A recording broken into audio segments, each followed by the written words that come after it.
Hi everyone and welcome back to my channel. I'm so sorry that it's been a month since I last updated, but I thought I would give you all a doozy of an upload. This was a tournament that I hosted last year that I'm finally getting around to uploading, and it was a single elimination tournament held over 2 days with both European and American teams. It was so much fun to host, so I hope you enjoy the VOD. I will say that the editing is a little bit choppy, as trying to compile 15 hours of footage did short circuit my computer a little bit, but I will try to have timestamps for everything down below. I will also try to link as many content creators that participated down below as I can, along with the tournament rules if you are interested.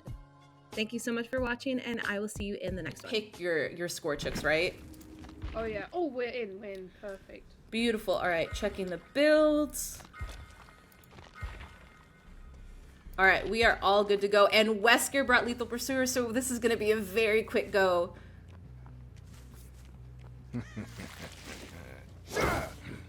Oh. Immediately. Oh, and he found the person with Sprint Burst too, so they get a pretty good head start in going towards Shaq. Oh no, he stayed at the TNL wall.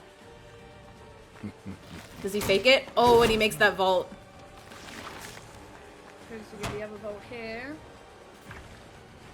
Oh, he hesitated, and he gets a hit right off the bat, so he actually has a really good corner on this side of the map. Oh, I think Wesker hesitated. Oh, that was a pretty bad hesitation. I think that could have been a very quick down.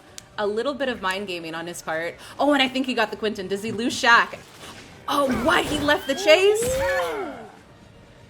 He left the chase for gen defenses. He doesn't kick the gen, he just goes straight for it. Oh, and the spin! That was actually a very clean fast fault on her part. Does she go for gen defense or does he lose the chase? Oh, I think he lost her in the corn vision. I don't know if somebody's on that gen behind him at the moment, but he's focusing on the thing right now. I wonder if he is going to actually stick to the chase or is he going to swap targets again because the Quinton is already healed up. Yeah, I saw that too. I think he healed his make it. Position. Oh, good hit over there. And there's another thing. Does he slug or does he go for it? I think he goes for it. With that really quick heal on hit Quinton, I would almost be scared to slug in that sentence. Yeah. You want to get your first hook on immediately just to try and pressure the survivors of the generators. So he does have oppression, but nothing did proc from it. So I think that either people are not on gens or... Oh no, they are on gens. They just managed to hit those skill checks. I wish oppression had a better cooldown. Oh, and they get one gen done, and that's actually kind of a clean gen to get because that's a really strong jungle gem at a Shaq. Yeah. They've got the unhook. I think there might be 2 people here. No, it's just Kate actually. I wonder if the Quinton is prioritizing gens because somebody got the unhook. Oh? Oh, we're going to locker play? Oh! No, he lost her! No! Oh. He might have got the chase as well, but I'm not too sure.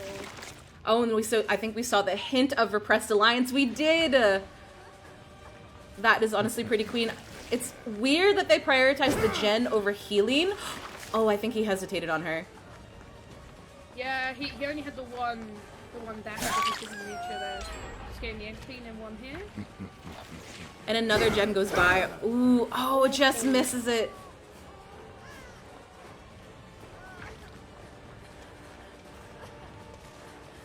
Let's see. Maybe. Oh, was that a throw or was it a down? Oh! What happened there? I think she fell off the side because you can't dash off of the hill as Wesker. Is that the best you've got? Still got Another kick. Pressure, let's go. Oh, but he loses 3 gens. This might be a little bit rough on his part, especially with no endgame perks. I wonder if he's gonna kind of choose to camp over gen protection. He needs a bit of pressure right now because these generators are going very, very quickly. They are doing a great job, and also not 3-genning themselves, I think. Oh, and he sees the Kate. Does he not see the Kate? He does see the Kate. Yeah. Ooh, good stun. Get that. Oh, so and we... there, yeah. Ooh, and she makes the pallet back because he didn't break it. Quick and quiet proc there, so if she goes for another locker play, I think she's going to have to wait for the cooldown. Oh, he decides to go back towards the hook. That's actually probably a really smart play there because Kate was kind of juicing. Yeah. And he can just pressure the people off the the hook as well. Like, it's guaranteed to get that. He's pretty good at moon, or I think he's trying to go for those heavy mind games. Oh! Oh! That was a little bit of a stutter. Yeah, it got him over though, at least in a few seconds. Oh, the corn vision hurts. I think he can get this into play. Oh, beautiful. High performance indeed. I think the Fang that sprayed herself might be on a generator at the moment. Let's see what we are doing. We have 2 on a gen with Prove Thyself. So I feel like with... Unless he makes it over there, they're going to be at 1 gen very quickly. He doesn't have any tracking though, so I don't know if he knows what gen to go to. Oh, this is the one, is it? Yeah, Crow just flew off. Oh, that was the one that was fully infected. I'm surprised he didn't try to go for a grab there. Getting him off that generator though. She's hindered, so she would be a really easy target. But I feel like he should have gone for the other target. Or for the other Fang, even if it cost him to lose that gen. Oh. Oh, he can get her here though. I fit a bit tight, see? Ooh, that was clean. Good job. Oh, and she's going back for it. Again, I feel like their decisions to not heal might lose them this match. Oh, but he gets stuck on the hay barrel. Oh, that's really unfortunate. They haven't chased main yet, so I wonder... Ooh, he got a lot of pressure very quickly.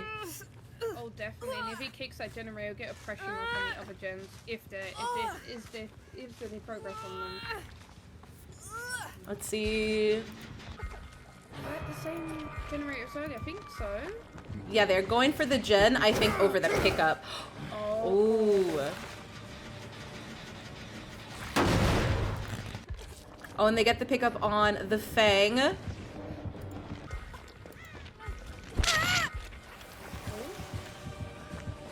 hit on Quinnen, right? I think yeah. Do we get a spin?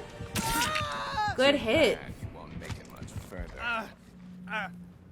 I wonder if they, again, I feel like with the infection rate on as a video conference device, they may or may not like put themselves in a very bad position here if they choose to heal and do the gen rather than spray themselves down.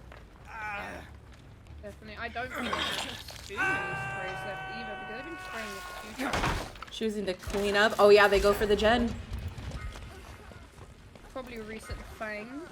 I feel like they should probably do that. I don't think... Loads of sprays left. Yeah, I don't think that they've sprayed like whatsoever. That is a very interesting decision. I know they definitely sprayed at least twice.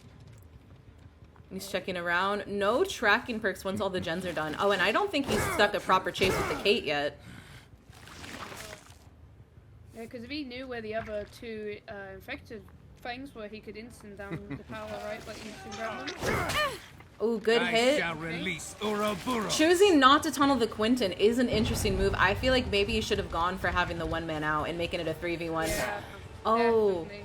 Oh, in the locker, did you see that? I saw that. Oh. I got the wrong locker there. And she gets the head-on play! Oh. Good stuff. Does she make the distance for it? She does. She makes it to Cowtree. Damn. That's beautiful. And there's no chase yet, so the windows won't vault. Oh, but the moonwalk might have gotten her. Does she make the pallet? Good down on the Wesker's part. Especially around Cowtree. I know that that can be super rough to play. Yeah, that loop can be really brutal. So if he finds Quinnen, oh no, that gen's really... I think he is about to lose the gen, which means that we're going to be going to endgame very, very soon. That Prove Thyself was putting in the work, and there's only 1 proof per team, so I think that they did a really good job prioritizing it. No, and he finds the Quinton in the corner! No, Quinton! So 2 hooks over here. I wonder if they're going to choose to take the hook states or try to go for some endgame saves. 1 on the door. Oh, and they go for the save. That's beautiful. So we have 1 on the door.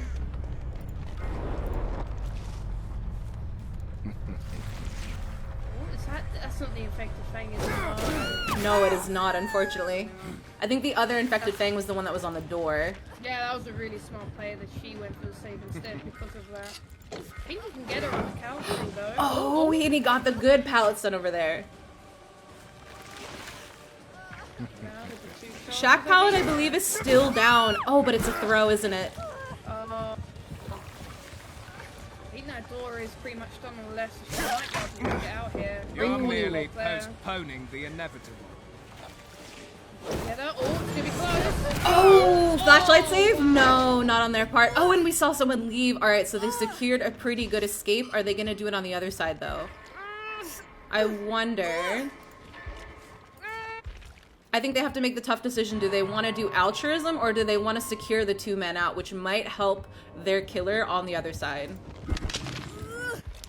I think honestly, oh, he's leaving the hook. Oh, no. It's hooked right next door. Oh, does he get the grab? Oh, I feel like he should have gone for the grab rather than the tentacle play. Should be able to get one of them though. Oh, no, I think that was a little bit of a sandbag on their part. Does he get the 3K from this? What's the game plan here? Oh. I think he can get this, definitely. Oh, I think he secures a really strong 3K here. Yeah, that was a risky play by the K, and I think the thing that left maybe should have stuck around, maybe with that third person body blocking. Oh, great turnaround for the Wesker though. Beautiful 3K right there. And I think that secures him 11 hooks overall or 10 hooks overall. I think it's 11 actually. That's beautiful. That is an 11 hook 3K. Good play by Solstice. That was absolutely beautiful there. That was a very strong endgame. I was honestly super surprised. GG's, everybody. Franklin's, they were just like, run, fire up. Did it work? Did you try it? No, because I'm not taking off Lightborn for anything. All right, I think that all of the builds are set up. So we have Paintbrush right off of the bat, which is beautiful. And we have, so Paintbrush, everyone starts off in the Nightmare Realm and skill checks do not break you out. And then Paint Thinner, which is one of my favorite add-ons in the game, which is Fake Palettes. I like the Enduring as well. Enduring, Brutal Strength, Overcharge, and Discordance. Very good. I think we have, do we have an early one? Oh, so we have a Quentin. All right, pretty quick. Oh, and he spotted the Quentin. Try to get a hit here before the window vault. Oh, and they got it after the window vault. That's pretty good. That's nice Pocos there. We love a Freddy lunge hit. It's always... Oh, and he gets stuck. That is a very quick down. Oh my goodness, Freddy has some awesome progress here. And was that, no, I think it was just a skill check. Oh, might be able to teleport over there. See what he wants to do. It's a very quick first shot, beautiful. Freddy's definitely one of those killers that I enjoy having barbecue on, just for the fact that you know where to teleport. Definitely. He does have the Discordance for that a little bit. Ooh. Is he going to teleport to her? Or is he going to go for this gen? Well, that's a pretty tough one to go for. Yeah, well, there's one person here, so he knows where every survivor is now. So at least with the Discordance breaking up, someone went for the save. That's pretty clean. Is he going to tunnel or is he going to stick the chase? He's going to stick the chase here. Oh. What? Wait, you get the grab. Yes! Enduring value. Oh, that's beautiful right there. I love Enduring. That was such good value. Freddy, it was all part of the plan. He was ready. Beautiful. That was a great display of Enduring. Enduring is probably one of my favorite perks. I cannot take it off on Pig.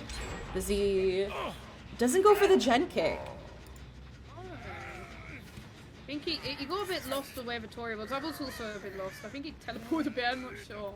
Rotten Fields was definitely like one of those maps that people were like, why would you put Freddy on Rotten Fields? One, I feel like it's a manageable size for an M1 killer, but I almost feel like the corn... Oh wait, does he see him?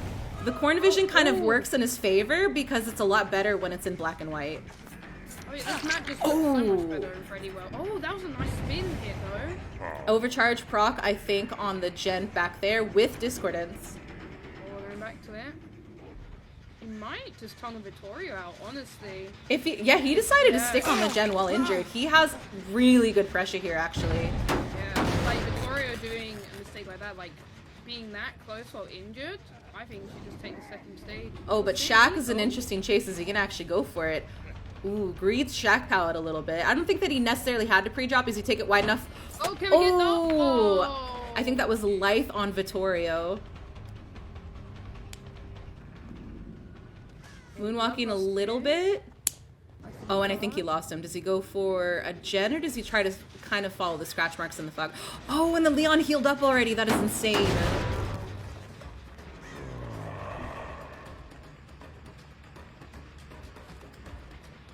Moonwalk here. Can you cut him off? This is actually a pretty short TNL wall, but I think that he's moonwalking almost too much. Yeah. Liam was not falling for anything there. Oh, he might just... Yeah, he should probably chop chase. He's got 2 injured at the moment. Oh, I think he gets it down here. If he goes for that fake pallet. Lunge, lunge, lunge. Good lunge, Freddy. Honestly, very good hit. I don't think anyone is around to go for anything too crazy. How are we on gen spread? No flashlights from anybody in team, actually. So he's just free to pick up at will. Yeah. Oh, does he see him out of the corner of his eye? I don't think he did. Oh, the Vittorio kind of, or I think that might have been the Leon that just kind of slid by outside of Freddy's eye right there. I think he's a bit worried about gem progress. Yeah. Oh, blood! I see blood! Did he hear the Vittorio? Oh, I don't think he saw that there. Wait, he sees blood though. Oh, is he, I can't tell if he's not noticing the survivors out of the corner of his eye, or if he's choosing to go for gens and kind of hound them down there. I'm not too sure, but I saw the blood go to the left. So Oh, wait. Good hit.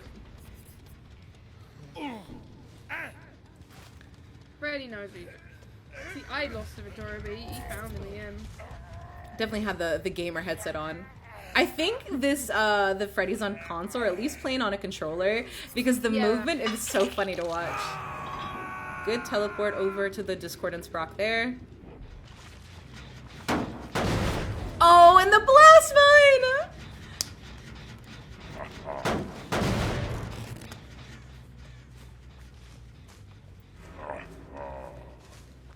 Following the scratch marks, I think again focusing on the gen progress. He's got overcharge, so that totally makes sense. He sees someone going for the gen on the right, or is he gonna... Oh! That was a beautiful spin on the Steve's part. That was honestly very clean. I don't think that I could have pulled that off as Survivor. Yeah, that was tough there. Steve there. Oh, Steve didn't choose... I don't think Steve ran that properly. That was a very good down, especially at how strong the jungle gym can be.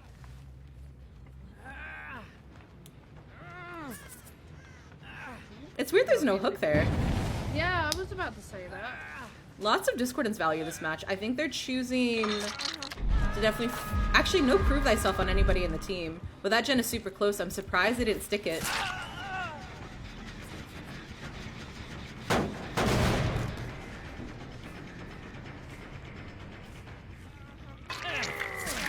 Good one, or a good swap with the Vittorio, but he gets stuck on the locker.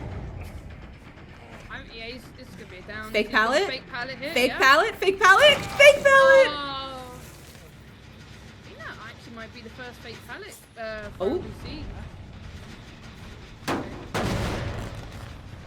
Yeah, they are swapping too much around this gen and this hook, I think. Oh, and they failed the overcharge skill check. Honestly, I think I would have dropped him and just kind of gone for the slug there. Yeah, he's pretty ahead right now, so I think he could do a risky play like that. Oh, and he got a kill! I didn't realize that he was dead. Oh my god. Oh, and Yeah, they are sticking this gen injured. This honestly kind of turned the tide. I think that this is looking way too much in the Freddy's favor. Yeah, 3v1 on 3 gens is very powerful. Especially when I think everyone's been put to these gens so far. Oh, my Freddy god. lunge! That's so mean.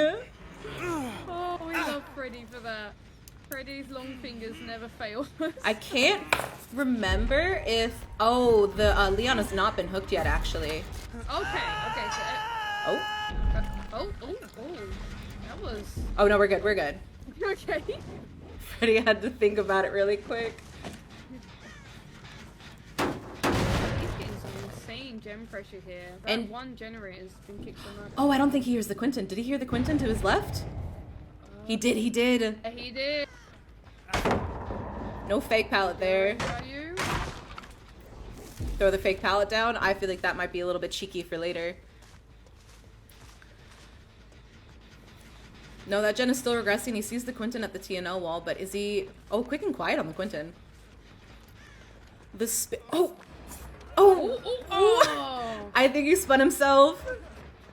He can get in here. What? Oh my goodness. What? This Quinton's schmoovin'. Quinton is getting his revenge. Oh! Quinton is getting his revenge from Nightmare on Elm Street. You got this? There we go. Quinton is schmoovin'. Which I think... They got another gen done, and this is only the death hook, or this will put him on death hook for the Quinton. Are they oh! Not choosing to reset on anybody's part. I don't know if Leon has any med kit left. Did you see? He had, like, I think he had enough for 90% of a charge. Oh, but he gets a hit on the Steve, and the Steve is dead after this. I think that this might be a GG here. Oh, yeah. I mean, even if Leon unhooks him, he's just gonna go straight back. Yeah. Oh, yeah, I think that this is definitely secured the win for Bubba Buddies. With the fact that the Wesker got all of the gens completed on his time, the fact that he still has 2 gens left is a point for the point for this team. So I think that this is it. Oh, and the fake pallet! Fake pallet, let's go! Oh wait, the Quinton's awake. Yeah.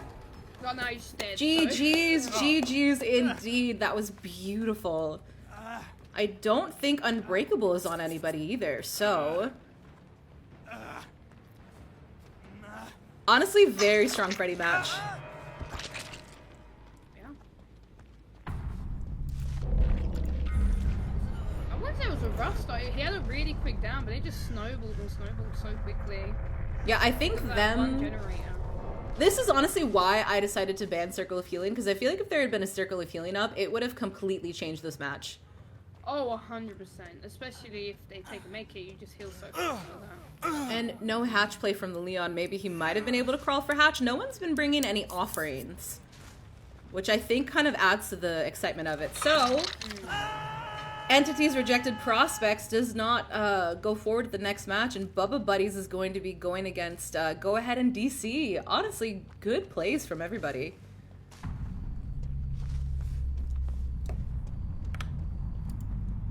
And now we're just with Fredward. These beautiful fingers or nails. Honestly, very strong. GG.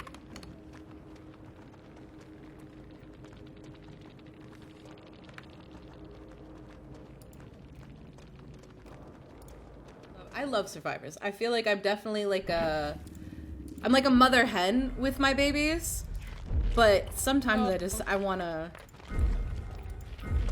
smack them. All right, I think that we are solid, good to go. Same builds on the Freddy. Already double checked the survivors build, so we should be good to go. Early find. That was a very quick find, especially with no lethal pursuer.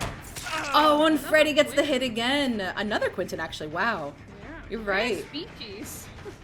There are a lot of people here. He got it pretty good right off the bat. Early hits too. That's wonderful. I almost wonder if this build did include Sloppy Butcher. I feel like there would have been a little bit of a different mindset, but unfortunately Sloppy Butcher pre-drop on Cowtree. Nia. But with Fake Palette Freddy, I feel like maybe she might have calmed it. Yeah. That's still a really nice fake palette. If people are in a panic, they might not. Oh, whiff into, I think, the gen defense, because I think there were a lot of people on that gen. Yeah. Yeah, another free hit here.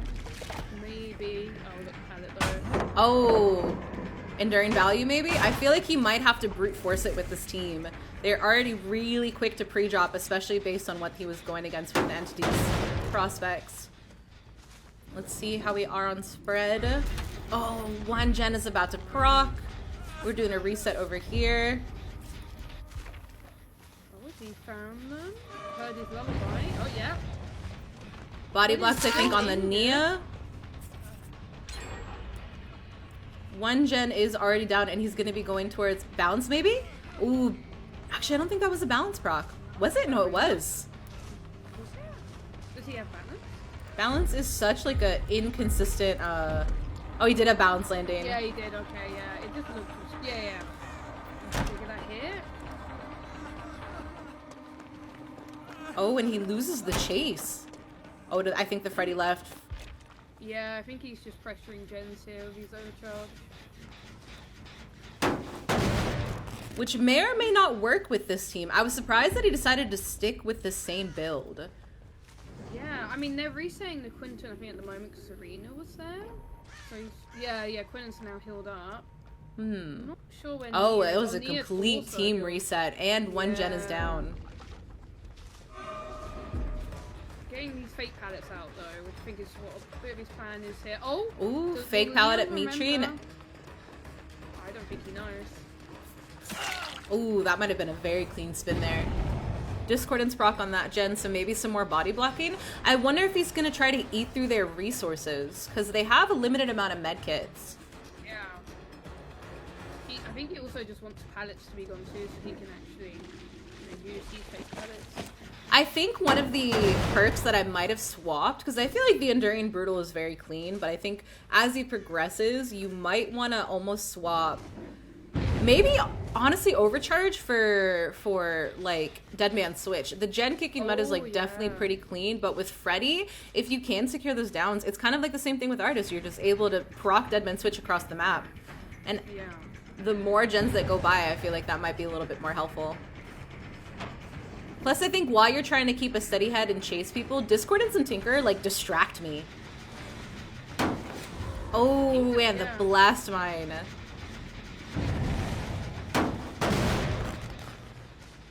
They are splitting these gens really quickly, because They're just go on that too. Yeah, just 2 and 2. So he knows where everybody is, but I think now, even if it loses him a couple of gens, he's got to stick a chase.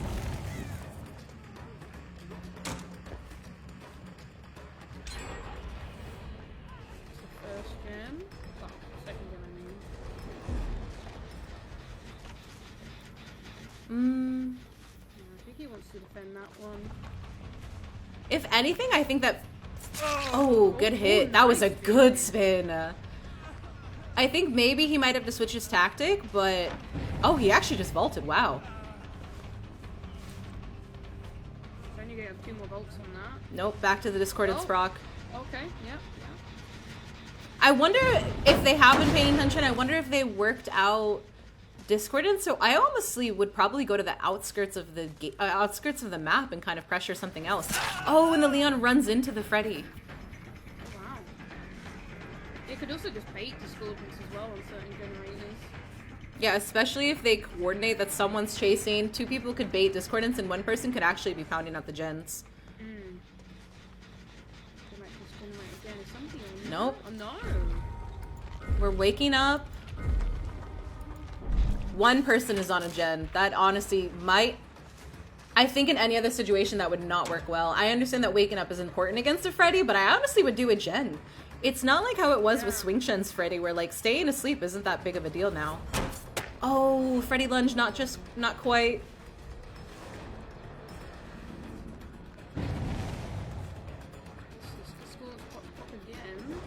Yeah, right back to the gen. So I think that should be a good indicator that it's Discordance.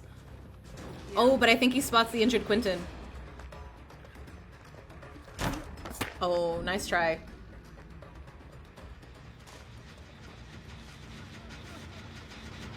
Go for the Quinton, go for the body block, Zarina. Beautiful. That fake pallet there, though. Oh, he's not asleep. Oh, no. No, he's not asleep. No, he's awake.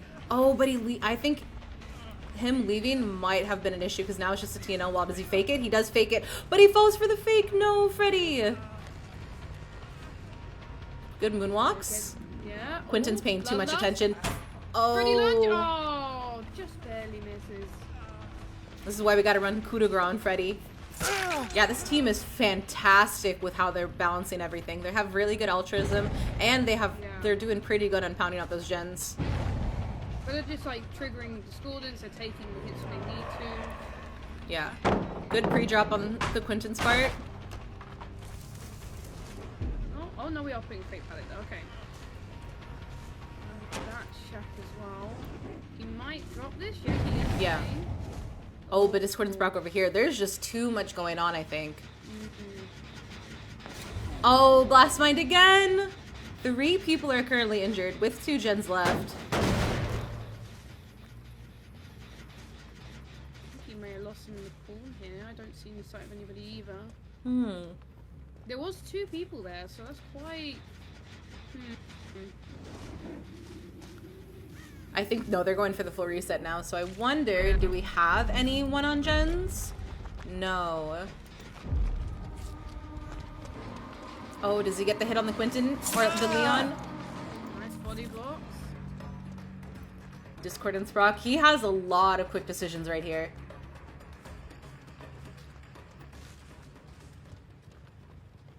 Oh, but I think... Back to the TNL wall. He's eaten through almost every single pallet on this map, which I think may work in his favor. He's spinning. I think he spun so much that he lost the Leon. Yeah, I don't know where that guy went either. I would have been a good tactic though. I would have appreciated that. Yeah, if it worked, that was... Oh, Ooh, damn. 1 gen left.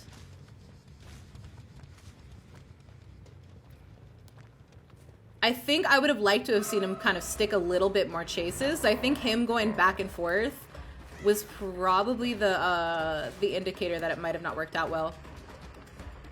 Yeah, But they I'm reset, like, beautifully. They reset so quick. yeah. Like, as soon as he's dropping chase, I think they're just grouping up and resetting.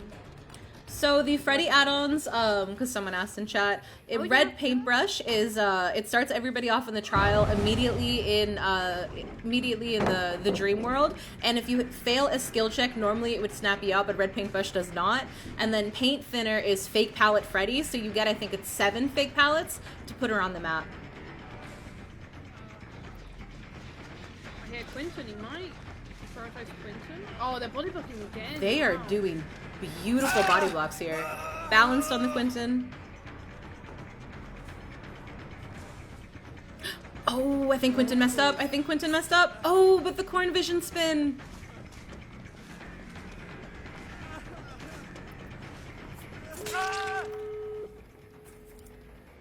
Serena had adrenaline there? I might have missed all that. I think, because only 1 adrenaline per team. Yeah, it was Yeah, adrenaline. Yeah, and they're resetting again, which is what they also... And there's someone on the door. First down, so I wonder...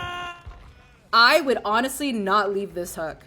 There is no reason for him to leave. I would just live here. This is where I live now. No. Especially because I think he has a TNL wall, but most of the pallets in this map are broken. He saw someone in the corner of his left.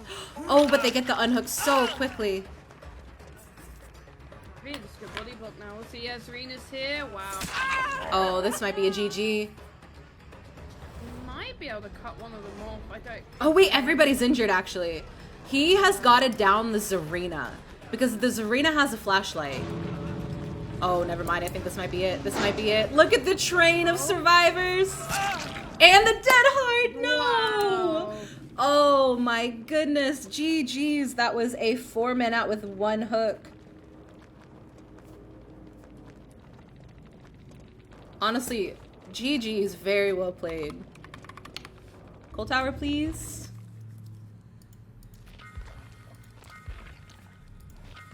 Alright, we are loaded into Coal Tower. I think they just brought the offering to be cheeky.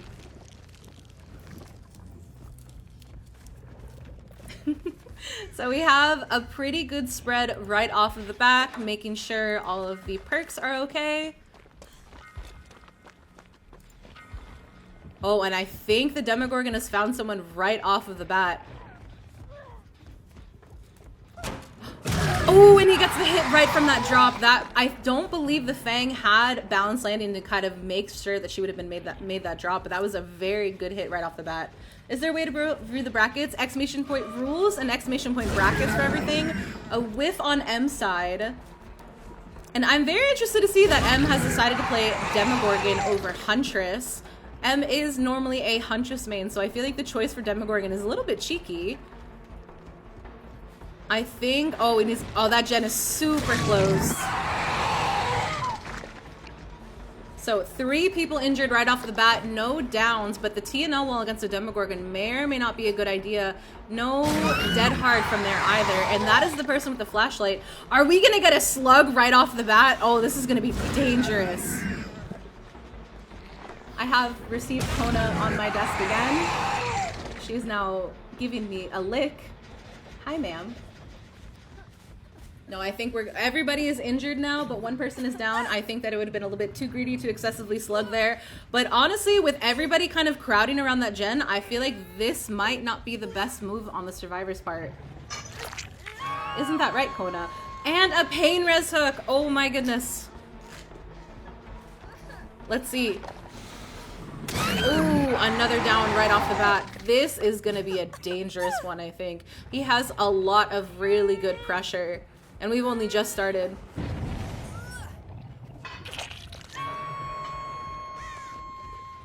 Oh no! They did not go for, they went for the gen while injured. That was so dangerous. This. Oh, does he get the save? She gets the flashlight save right in front of the thing with the flashlight. Listen, none of that would have happened if you just brought Lightborn. I'm just saying. Oh, good hit on the good hit on the fang there, and we get the demo puppy nodders, I think, to celebrate the very clean flashlight save. Remember, I think the M has 3K hours, 4K hours. Didn't even look around for the flashlight, just straight up picked up. I am hoping that, okay, perfect. That was a very beautiful reset of the survivor's parts, but we are 3 hooks in, and Yazi, the Fang that is currently on the, oh, that was a repressed alliance play. Yazi is unfortunately now on death hook at 5 gens, which if M wants to, he honestly could get her out of the game like very quickly and make this a 3v1. With the 3v1 at 5 gens, especially on Coal Tower, I don't think that it would work well in their favor. Good hit. Not a lot of shredding. I think he's gotten a couple of shreds hits in, but I feel like he might have just had like really good macro play just from like a killer standpoint, not necessarily on the power. Again, they're pressuring that gen while injured. This might not be the best idea. Good hits. We get a lunge here? No, no lunge, just going straight right up on the Kate's back. She takes him to Shack. I think this would be a good idea to go for the save. If she can kind of last at Shack with quick and quiet, I think they might have made him second guess. Oh, and he gets the down there. That is a very dangerous shred to kind of go for, especially with Demogorgon.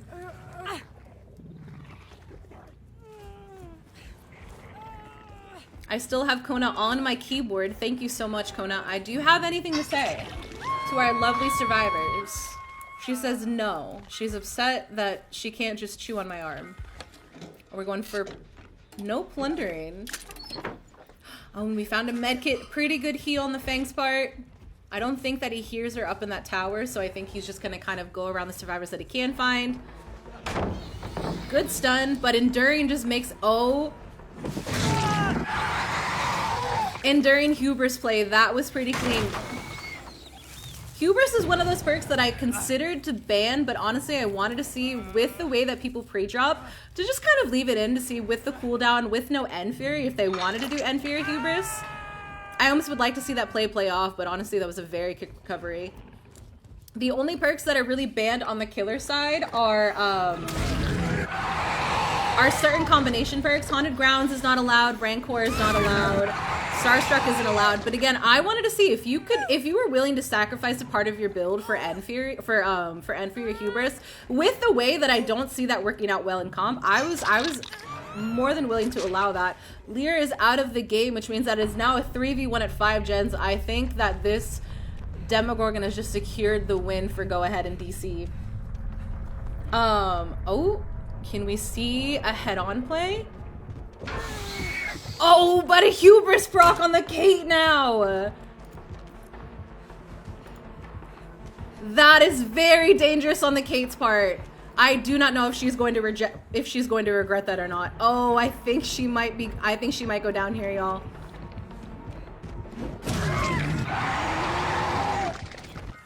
Very good hit. Honestly, I appreciate the cheeky head-on play, but not calming Hubris. might have killed that Kate. But honestly, if it's like jumping into a locker for a flashbang against a Huntress with Iron Maiden. You're like, I know that I'm gonna die for it, but I need my flashbang. Oh, but he sees the Quentin. Quentin has sprint burst though. Does he make any distance? No, he does not. I feel like he should have gone down the stairs.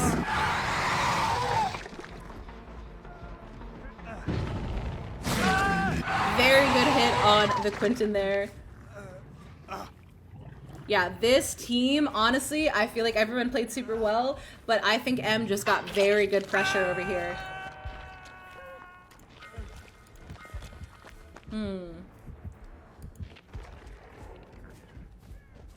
And on, oh, I think he spots somebody. I think M is deciding to fuck around a little bit. I appreciate it. You def should have banned Hubris. So again, I decided not to ban it because if they were willing to sacrifice a part of their build for Hubris, with the way that people, especially in comp, tend to pre-drop, that's the reason why I allowed it. Starstruck is banned, Rancor is banned, Haunted Grounds is banned, Rancor is banned, just because those are kind of guarantees. But with Hubris, if they're willing to do it, I would love to see them play off. Just in that manner. It's also one of the reasons why For the People isn't on the limited list, because if they're willing to sacrifice a broken health state for that, oh, I feel like that should have absolutely hit. If they're willing to make those sacrifices in their build, that's why it's allowed.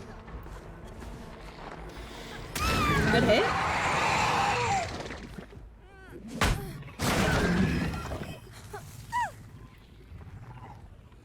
Broken hook over there. Oh no, there's just a hook right here. This is a very interesting hook spread. I never get hooks like this. They're all so close to each other.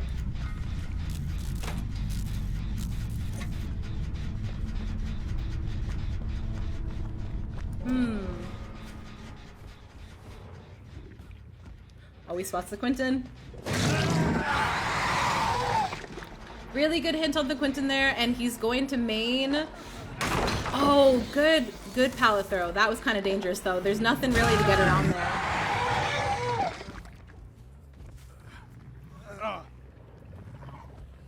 All right, good hits. I think that this might be it. With a 3K currently, unless Kate finds Hatch, at 5 gens, this has secured the win for Go Ahead in DC. Anything that happens now is just for fun. Can we please mod M now, or are they not good enough? And the Demogorgon has found the hatch.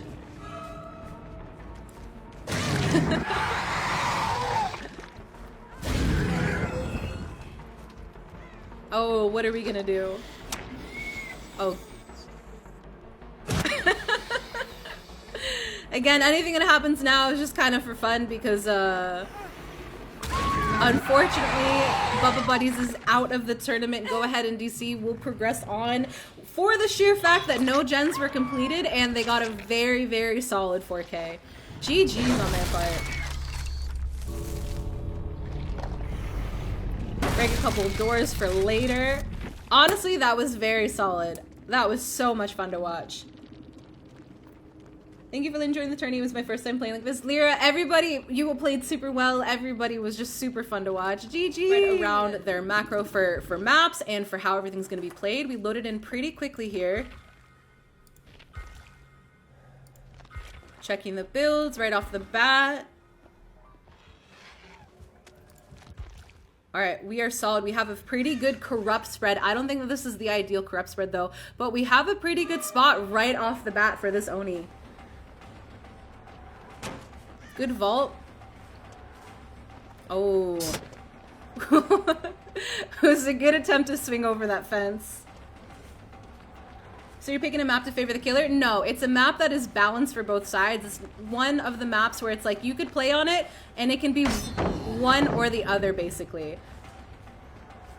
So in my opinion, if I wanted Oni to have like a survivor side or like a killer sided map, it'd be something like Shelter Woods, right? Like there's not much that survivors can do on it. Or if I wanted a survivor sided map, it'd be like Garden of Joy. But Dead Dog to me, even though the main building's pretty rough, the way that you can use your Demon Badash on it has been told to me that it's a little bit more fair to play on rather than something like Garden of Joy.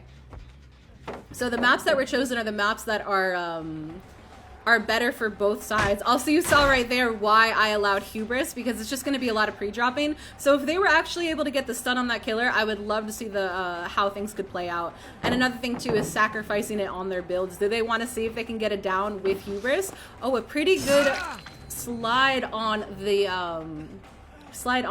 So I'm interested to see how this main building is going to go. He's getting a pretty good amount of blood here.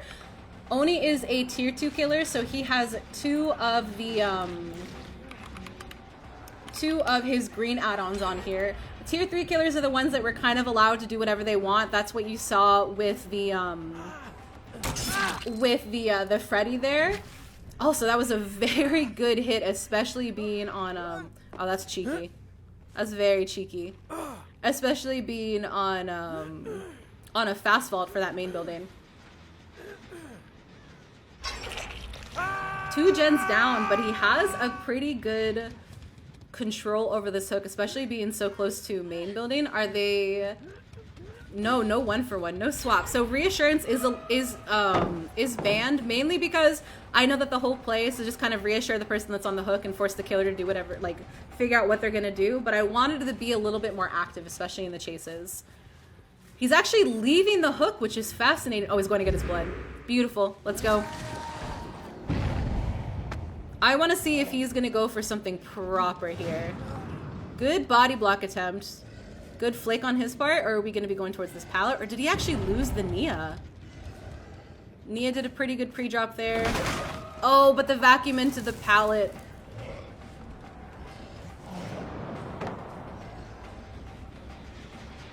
Leaves Nia to go for the Claudette. Beautiful flick on the Claudette there. That's actually very clean. Are we going to pick up? We are just picking up, which is kind of dangerous because I feel like there's definitely going to be a survivor coming around the back.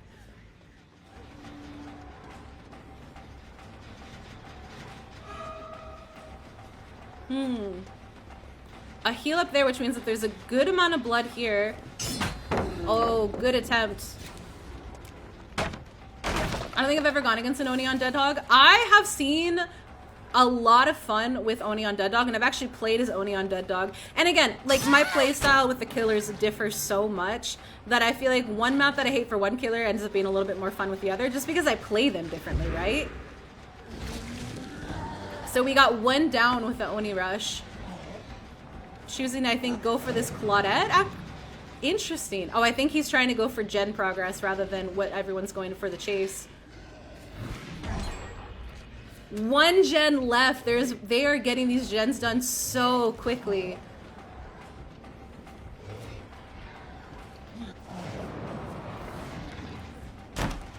Oh. This is a very tight loop to get the Oni on. This is so mean. Oh, that's a very good hit. A little bit of a misplay on Nightlight, but honestly, he kept them busy. Really, really, Oh, and he vaults!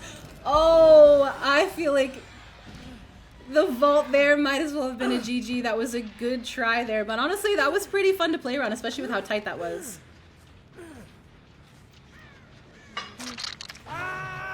So we see, this is our second hook, and he has not a crazy 3-gen, but they are on the same side of the map, so at least he knows where to stay. He knows that someone's going to be going back for the hook, so I'm interested to see how this is going to go. This is the second hook on Nightlight, so it's been the same person that's been hooked twice. And we get the unhook there, so is he going to go back for it? No, I think he's just going to go for the chase. He knows what all the gens are doing, at least. But I believe he got a proc for one of his perks on the gen over there. Interesting play for this palette. Respecting it almost a little bit too much. Yeah, he sees the proc of his Call of Brine over there, so I think that he's just going to kind of go back and forth between the 2 gens, and he knows his progress. Doesn't kick it, though. They all healed up, so this is a full reset. That gen is insanely close, too. Doesn't fall for the window fake. Kicks the gen just so he knows what they're going to be working on it. Or if they're going to be working on it, but it's so close. Oh! And that was a very quick gen on their part. Oh my goodness. This was a very good display, just on everybody's part. The Onis had really good control, but I think that the survivors were just able to have a little bit more pressure there. Now, does he go for the slug? No, I think he just goes directly for the pickup. Another survivor behind him? No. No pallet save on that side. A little bit of a proc of his endgame perk. Oh, good moonwalks. He's following the footsteps of his ace. Ace is like insanely quiet too. But he has his power back, so I wonder if he's going to be, if he's just gonna go for the unhook, or is he gonna stick the chase with this ace? Oh. Oh, he went for the complete pallet fake, so just by pressing W, he was able to trip up the Oni a little bit more there. But the T&L wall might be a little bit of an issue.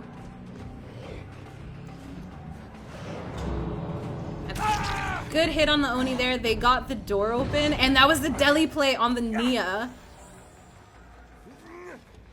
Honestly, they just had fantastic gen spread there. I think that the Oni might have respected a little bit too much of the pallets that he went against. I think instead of Corrupt, while Corrupt is pretty beneficial, especially in comp, or even Fearmonger, I think that having Enduring might have been a little bit more of a value. That way he didn't respect the pallets as much.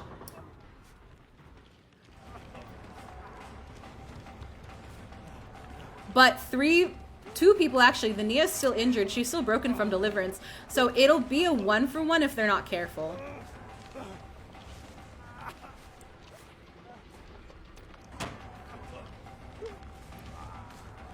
Let's see that. I think that was Lyth on the Claudette. Is he gonna go for the main building chase, or is he gonna go for the blood? I think that going for the blood, there's so much blood in main building. They might have chosen a pretty good spot to heal in rather than having it all in one area. They did on the areas that they know that Oni wasn't gonna go for. Oh, they're just securing the 3 men out. They said it's totally fine. 3 men out with 4 hooks. Technically 6 with the with someone dying. Very interesting.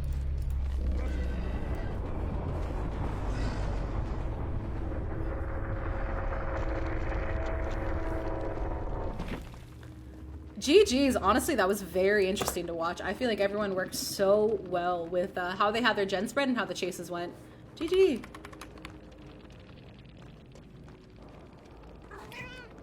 Hi, Conan, welcome back. The bloodlust had actually kicked in and so much that I was so much faster than the survivor. But I knew that the second that I hit them, they would have procced the E key. All right, really good spread. And honestly, a very cool build for Danny Johnson's. To Biffle's a placebo. It is a placebo. Please take it off. So we have 2 really cool add-ons for the ghost phase. We have Philly, which reduces the time required to mark a survivor by 20%. And then we have, I think it's Olsen's Wallet, which is breaking a pallet or a breakable wall recharges the Night Shroud, which will be a little bit better in chase, especially if you want to go for like those really quick stocks. I think he hears them in main. No. This is also why I enjoy Lethal Pursuer so much. I never know where survivors spawn. I think that this team might be waiting out Corrupt, actually. This team is absolutely going to wait out Corrupt. That's fascinating. Which is a strategy that I didn't realize was like that common, to just kind of do nothing for 3 minutes. Do you have to run different survivors? Everybody, you can run the same survivor, but you have to have outfits that are different enough to be able to differentiate. As you can see, the 2 Nias have such a different outfit that you're not going to get them mixed up. Oh, I think the Ghostface has spotted some scratch marks, so I think that they know where they're gonna be. This is a really good stock on the Atom. Oh my goodness. Is Pop Colubrine a placebo? Pop Colubrine is a drug. And see, he just leaves. He doesn't actually go for the chase, which is so fascinating. To just have him stalked and just go around getting everybody 99 is such a good tactic.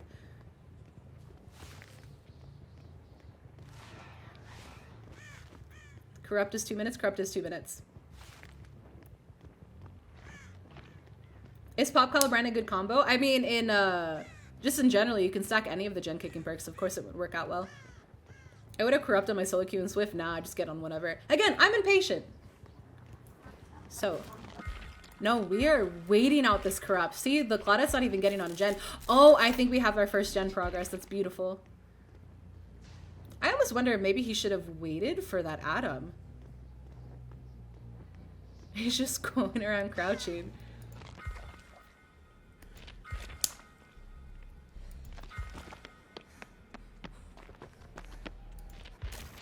Oh, and the Adam's been fully stocked. Good stuff. Pre-drop? No pre-drop. Oh, that was such a good hit on the Adam. Honestly, that was such beautiful bait. That was so quick, too. Very clean on the Ghostface's standpoint. If I had just checked that gen a little bit too long. Also, what is that hook spread?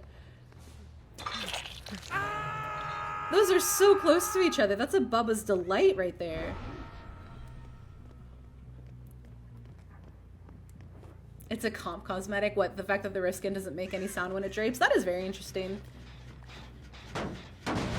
Activate one of his regression perks. Are we gonna go full Ghostface comp mindset to just kind of stock the hooks and make it pretty unsafe to unhook in front of, or are we gonna actually leave the gen spread? Oh, but he gets snapped out around the corner. No, I think that he is actually gonna make sure that he knows who's going for the unhook and why.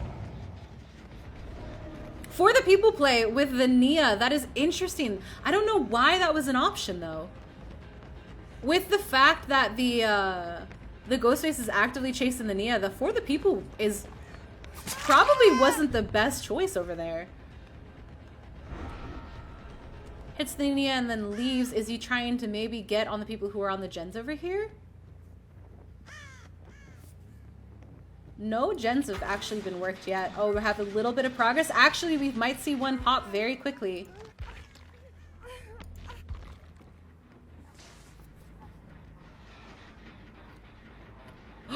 Oh, this Ghostface is so good at stalking this Adam. Oh. Honestly, Adam kind of disappeared from my screen, too. Does he go for the vault? Oh, he does go for the vault. It's almost like watching a horror movie. You don't really know what's going to happen next, and it's very fascinating to see. I think that the Adam has lightweight. I believe this is the one that actually has lightweight. He does. That scratch mark spread is insane. And no chase activating yet. Oh, pre-drop on God palette. Oh, nice, good, a nice attempt at a mind game on Zaka's part. Good hit. Oh my goodness, that was beautiful. Honestly, not breaking that God palette, that was kind of interesting to watch. I'm kind of the same way though. The way that I do not break God palettes is almost it's almost like funny, but not from my standpoint. It's funny for the survivor standpoint, because I will throw matches just to not break a God palette. Thank you for coming in, Peaky. I appreciate you. All right, he sees some progress on pretty much on, I think there's like 2 or 3 people around this hook. One person on gens. So the gens are going to be a little bit slower than expected. Crouch stacking on the Ghostface, but I think he gets stuck actually. But they're chasing around the hook. So that kind of is an easy camp on his part.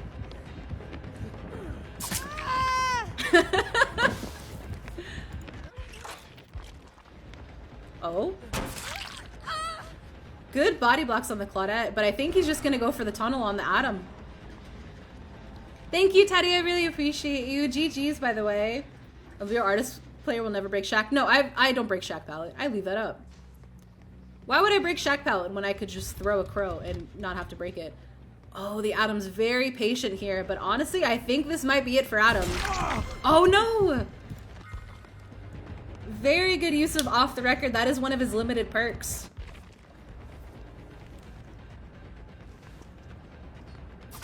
Good hits there. Good hits. I think Adam is actually out of the game. Since he has off the record and an exhaustion perk, he's out. Now it is a 3v1 at 3 gens. That was all 3 hooks were on Adam, so he has a pretty good spread. I think they're choosing the reset over here. And they got main done, so I think the Ghostface has to kind of hopefully pressure what little of a 3 gen that he has. And Swan, thank you so much for the raid. Welcome in. I hope you had a very good stream. Again, I have a 30-second delay on y'all, so unfortunately I will not be able to like respond to things as they come in. I wonder if he's going to wait out Deadlock to be able to hit with Call of Brine, because that is super close. And because they are so far away, he's unable to snap them, or he's unable to get snapped out by the survivors. Really smart to just wait out Deadlock, and all of the gens are on one side. There's no deja vu on anybody or any of the survivors, I think, which maybe would have helped them out, because if they 3-gen on Lyris against this Ghostface, I think it might be GG. Oh, good sneak on his part. That was clean. That was honestly fantastic to just be able to hear where they were healing. I think that they should have healed underneath the pallet. I think that might have kind of helped the Claudette not get it down. But again, that 3v1 at 3 gens, and he has a pretty good ability to proxy and figure out like where the survivors are going to be, especially because of these scratch marks. And the 2 Nias are 99. The other Nia decided to For the People again. I'm appreciating the For the People plays on the Nia's part. Oh, but this Nia got stalked enough. So once I think you get this pallet out of the way, this is about it. This is kind of one of those pallets that I think you just kind of got to eat, unless I want to see if they can actually go around this.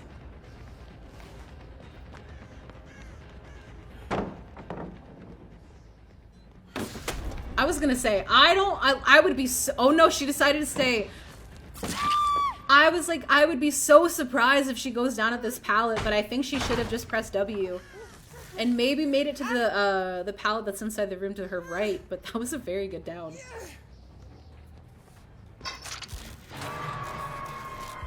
Isn't Lyris more in favor of Ghostface? Lyris is one of those like neutral maps, and the reason why Ghostface is on it is while he does have the ability to stalk, Lyris is very strong for certain window spawns, especially because survivors are like, if they want to chain with windows of opportunity, I think that it makes it balanced because they just, well, they'll be able to, they're such strong loopers as long as they make the right plays. It'd be very difficult to go down against an M1 killer, but then Ghostface has that added benefactor of being able to stalk or be a little bit stealthier. Most of the stalking characters, like oh, that was a very quick snap out on the Claudette's part.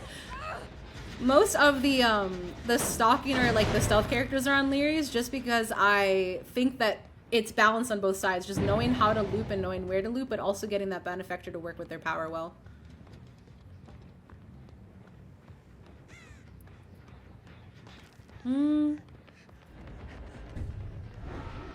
Is he gonna leave? I think he's just gonna leave. Everybody's injured and all of the gens are on one side of the map, so this is a very good spread, unless we see a reset quick, which we did. I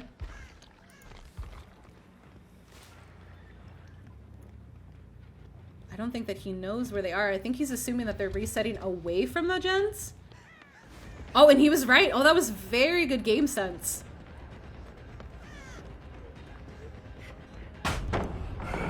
Good pallet stun. Decides to break it, and this, I think, especially with main building, is where I think he'll find that hopefully the survivors are able to chain where the windows and the pallets are in Lyris to work in their favor. And Swan, I hope you had a really good stream. Yeah, today's day 1 of the tournament. We are working through the brackets relatively quickly. This Ghostface is honestly getting such good stock on their part, and I think most of the gens have regressed to almost nothing.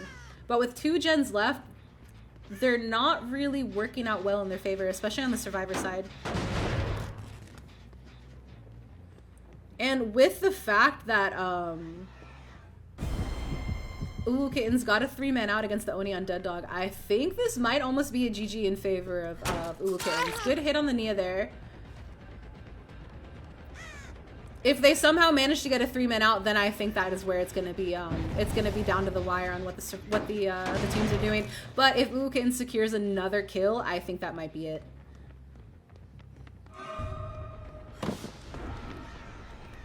Oh, so close, but oh, with Olsen's Wall, does he get a pretty good stock on the Nia, even though she's 99? That might have been some Olsen's Wallet value there. That's kind of nice. I would almost agree. I feel like the waiting out Corrupt, while it was a pretty good strat, I think that they would have had a little bit more value on where the gens were going to be completed if they just kind of gave him a little bit of progress. He went an entire loop around the map. No one worked on anything, and the only time that they really started to work on it is when it was not. I think it was about 80% up. But again, it's the way to not corrupt strat that I'm not like the best with, and with the fact that the new UI changes lets him know what Nia he's chasing. He knew not to sock her. Yeah, this Ghostface has really good pressure on the team right now. I wonder what he's checking for. Did he hear anything, or is he just? Oh, the For the People play. But why? I'm so interested in her For the People use. There's no obsession perks that would make it so that if she's the obsession, she kind of puts the Ghostface at a disadvantage. Going for the stock, or no, we're going for the sneak. Oh. Really good work there on the Ghostface part at mind gaming that palette. Not enough gen progress on the survivor side. Oh. I think a bit of a spectator bug, unless we are just face camping. Oh, deliverance in the face!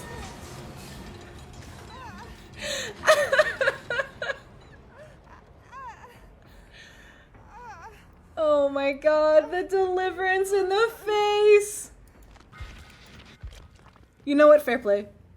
I was wondering why we were just standing there. Honestly, that was so smart on their part. Oh, not the grab, Claudette! Honestly, I think this might be GG.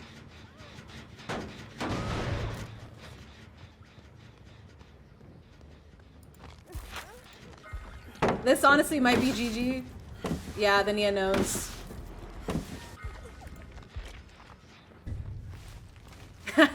The team knows. The team knows. Unfortunately, I think the survivors are just gonna do whatever now.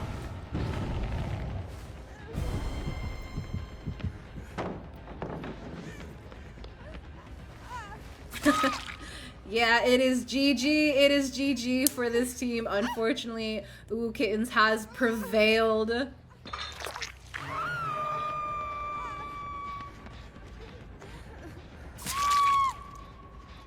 Good play, good stop, good play on both sides. That grab, I think, secured the kill, or secured the win.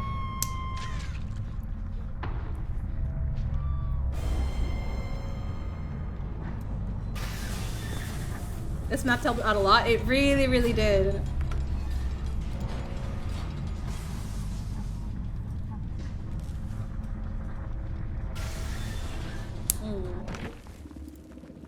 GG. That was so much fun. So you can definitely... Okay. Well, I'll try my best not to reveal anything to chance. Double checking all of the builds. Oh man, is that coup de grace? Wait, hold on. There's no way. Coup de grace piggy, of course. So I've never seen anything like it. What an absolute Shadowborn comp. Now this is my kind of gameplay. Just Shadowborn too, only Shadowborn.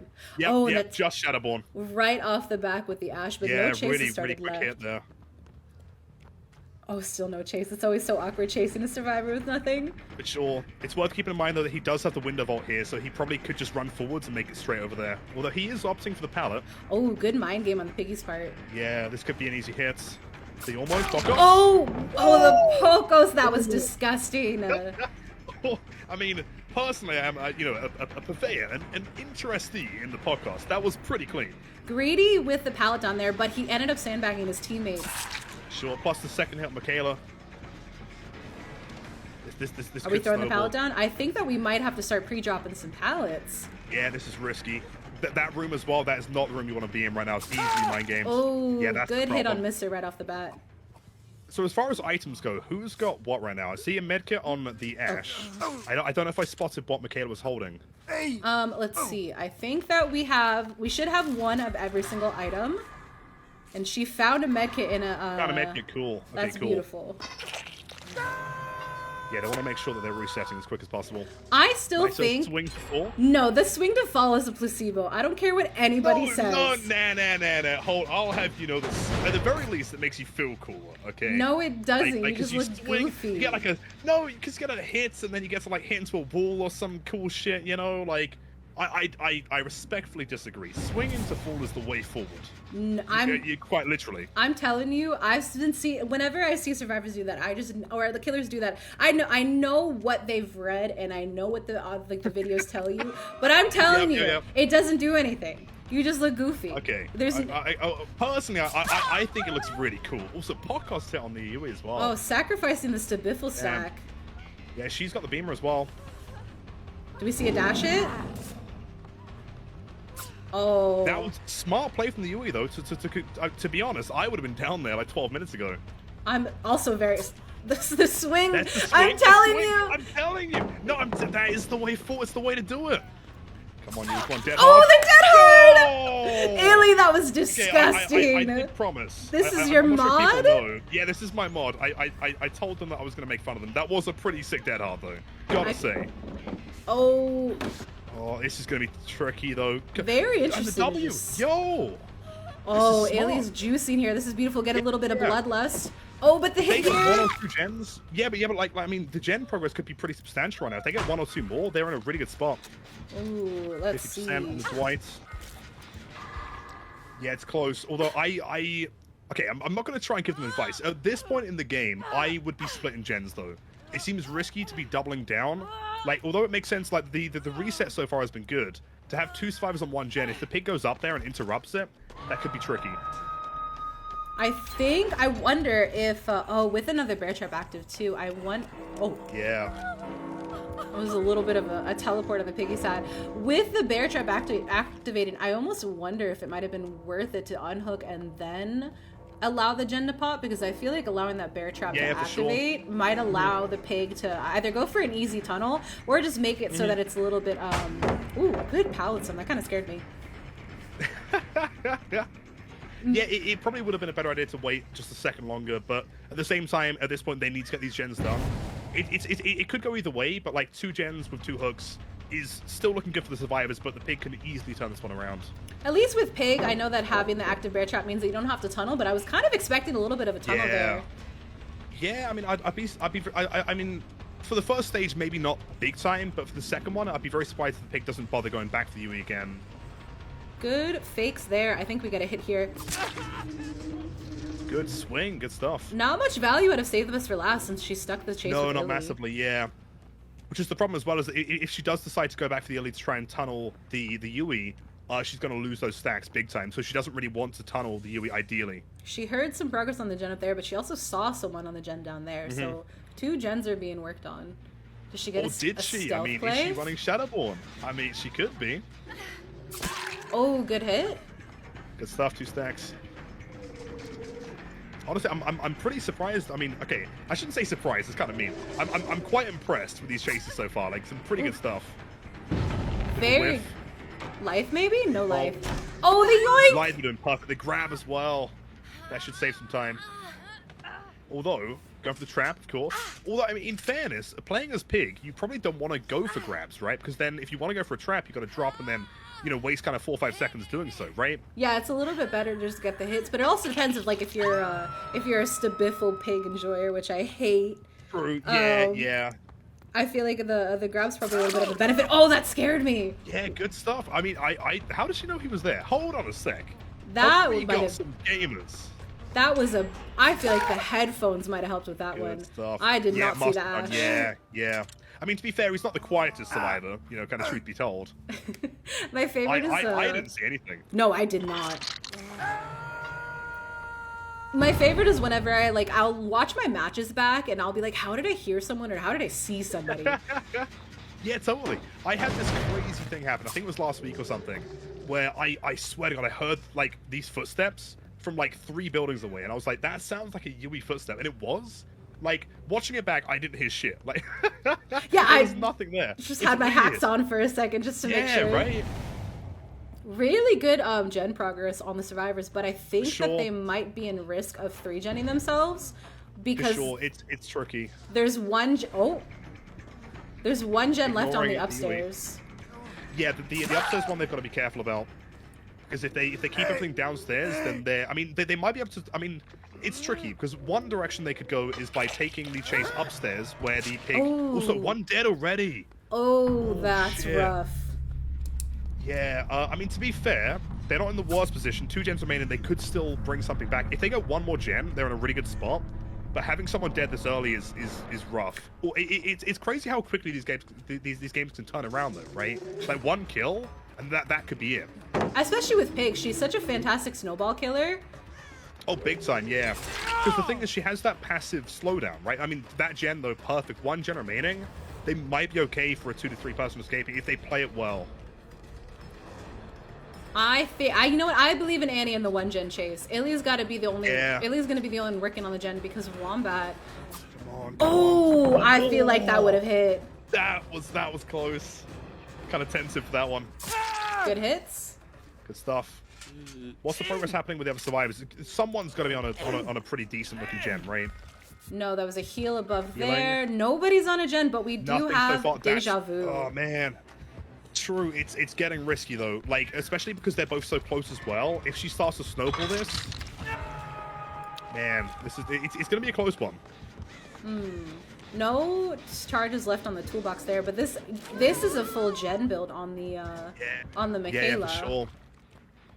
Although, I mean, ideally, with Prove Thyself, you need to be there with someone, right? That is the big thing with getting someone out. You know, I mean, especially now that Yui's in a chase, that Prove Thyself's going to do nothing. She can try and stick it, but at the same time, I mean, honestly, it might be worth maybe letting. I don't know. Would it be better if Dwight goes second stage just to get more progress on the gen? It depends how much time the Yui has. Although baited Dead Hard. Good attempt on the Dead Hard there. I think that was the smart play. if there had been someone left alive, I think that letting the Dwight his second stage would have been a better play. But because it is a 3v1, I think they had to go for that unhook. Otherwise, it would have just been too much waste of time. Too risky. Oh, good hit on the Michaela. It's going to be tricky though, right? Because I mean, Dwight has a choice now. He has to go for the save, but ultimately they've got to reset as well. If they're resetting, she has time to regress those gens. Good stuff right there. That was a really good hit on the Michaela. Honestly, I think that the pig has too much pressure now, that if they don't... She has a lot of pressure, yeah. ...last longer in chase, then what's going to happen is I think it might be GG for their team. Yeah, I mean, they are upstairs, so at least they've got like a little bit more time to kind of play around until she gets to them. But that gen, she knows that they're pressuring that gen, right? They're constantly sitting around this area, so she has no reason to leave. I definitely would not be leaving this area. No, not at all. Oh, oh yeah, this is a 3-gen.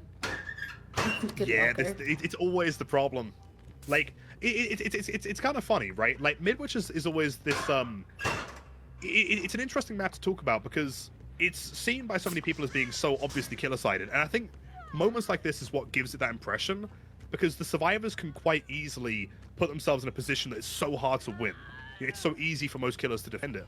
But depending on how they play, if they work around the proper gens, it can be quite hard, especially with it being 2 stories, for the killers to actually get that kind of the mobility to get around. It's always a toss-up because I've had times, especially where like I've been a survivor or a killer, where you can chain the upstairs area so well that if you hit like certain windows or you get certain spawns, especially with pallets, you just end up running into the situation where you as the killer cannot catch up unless you just decide like, oh, I'm just gonna have to go for gen defense rather than actually going for the survivors. Oh, Biggie?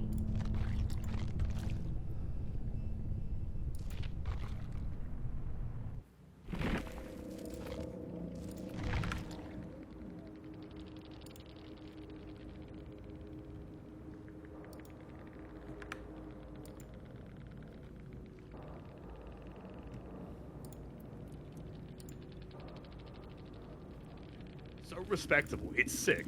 I absolutely appreciate it because... Oh, big time, yeah. Beautiful, absolutely beautiful work, especially because of the clown. I like clown. I have been right? Yeah. a clown enjoyer because he was one of the killers that I would like rotate, especially when I was first swinging off killer. Yeah, Illy spot someone super early right off the back.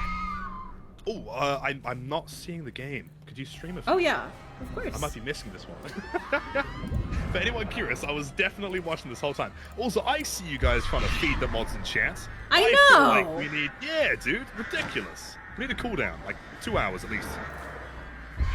Okay, pretty quick. Oh, really Okay, wide on that was part. super close.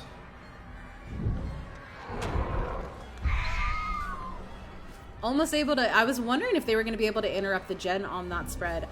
With her playing on Killer Shack side, Killer Shack is actually super fun to play on as the artist. Ooh, swarmed on the other side.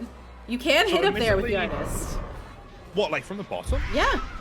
Really? No kidding. So admittedly, this is a lot more kind of your speed. So I'm very curious to hear like specific strategies of what you feel would work on artists, because I don't know quite as much. So I chose Sufflepit because Sufflepit is a pretty good map to do a 3-gen on, and with the jungle gyms, you can play relatively well in the jungle gyms. So I am wondering if they are going to do the normal 3-gen strat and just kind of make it so that they unfortunately have to force a 3-gen basically. Because if you do, I would do it preferably on the Killer Shack side, because while you can play super well on the main building side, if you force a 3-gen on the Killer Shack side, what ends up happening is that the only thing they can play on is Killer Shack. For sure. With all of the pallets being down, you just have a 3-gen and around like one of the strongest loops to play as the artist. So I want to know if she's going to do really well with forcing the right things that she needs to force. But I think... Shotgun time. More close. I am not a fan of the shotgun method. See, I like it because it's called the shotgun. No, method. it's not. Cool. It's not. I'm telling you. Cool, though, right? No. The shotgun. Boom, boom, boom. Yeah, it sounds cool, right? Like I'm the all yours name value. alone, it sounds Beautiful. cool. I'm all yours. Yep, great bird to go for here. Oh, someone with a only flashlight concern- came in. Oh, they got a beam. Okay, beamers. To be fair, the one kind of pretty annoying part of taking away the zoning ability of the artist. I will say so. Ooh, okay. I was like trying to figure out where the survivor was. Someone coming in with the flashlights I think might be a little bit rough. I think Illy now has to go on a full gen defense, because unfortunately if she allows them to do another gen on this side, it'll be a little bit harder. But with the artist, I think you can do pretty well. Any gen is a 3-gen. I think that she's got to start like sticking chases though. I think if she ends up losing ooh, good hit. I think if she ends up losing one more gen to it, and if she's not able to hook anyone, she can defend the gens from across the side, but I think unfortunately she's just giving them way too much time to react. Sure. Oh. Sure. I think the big concern right now is that like we're kind of at this point in the game where she needs some kind of massive snowball. You know, having 2 gens for 0 hooks, it's still possible. Anything's possible, but like at this point as well, it's worth remembering the team is split. Yeah. Right? They have all the gens they need. They're talking to each other. Oh, comp drop. Like yeah, of course. I mean, it's a tournament. I get it. Yeah. You know, but like trying to actively Good defend all portions of this map at the same time, and having that beamer guy around you as well to like, you know, try and aggravate you is gonna be tough. And the blind. Wait, so okay, I might be call me Papega for this one.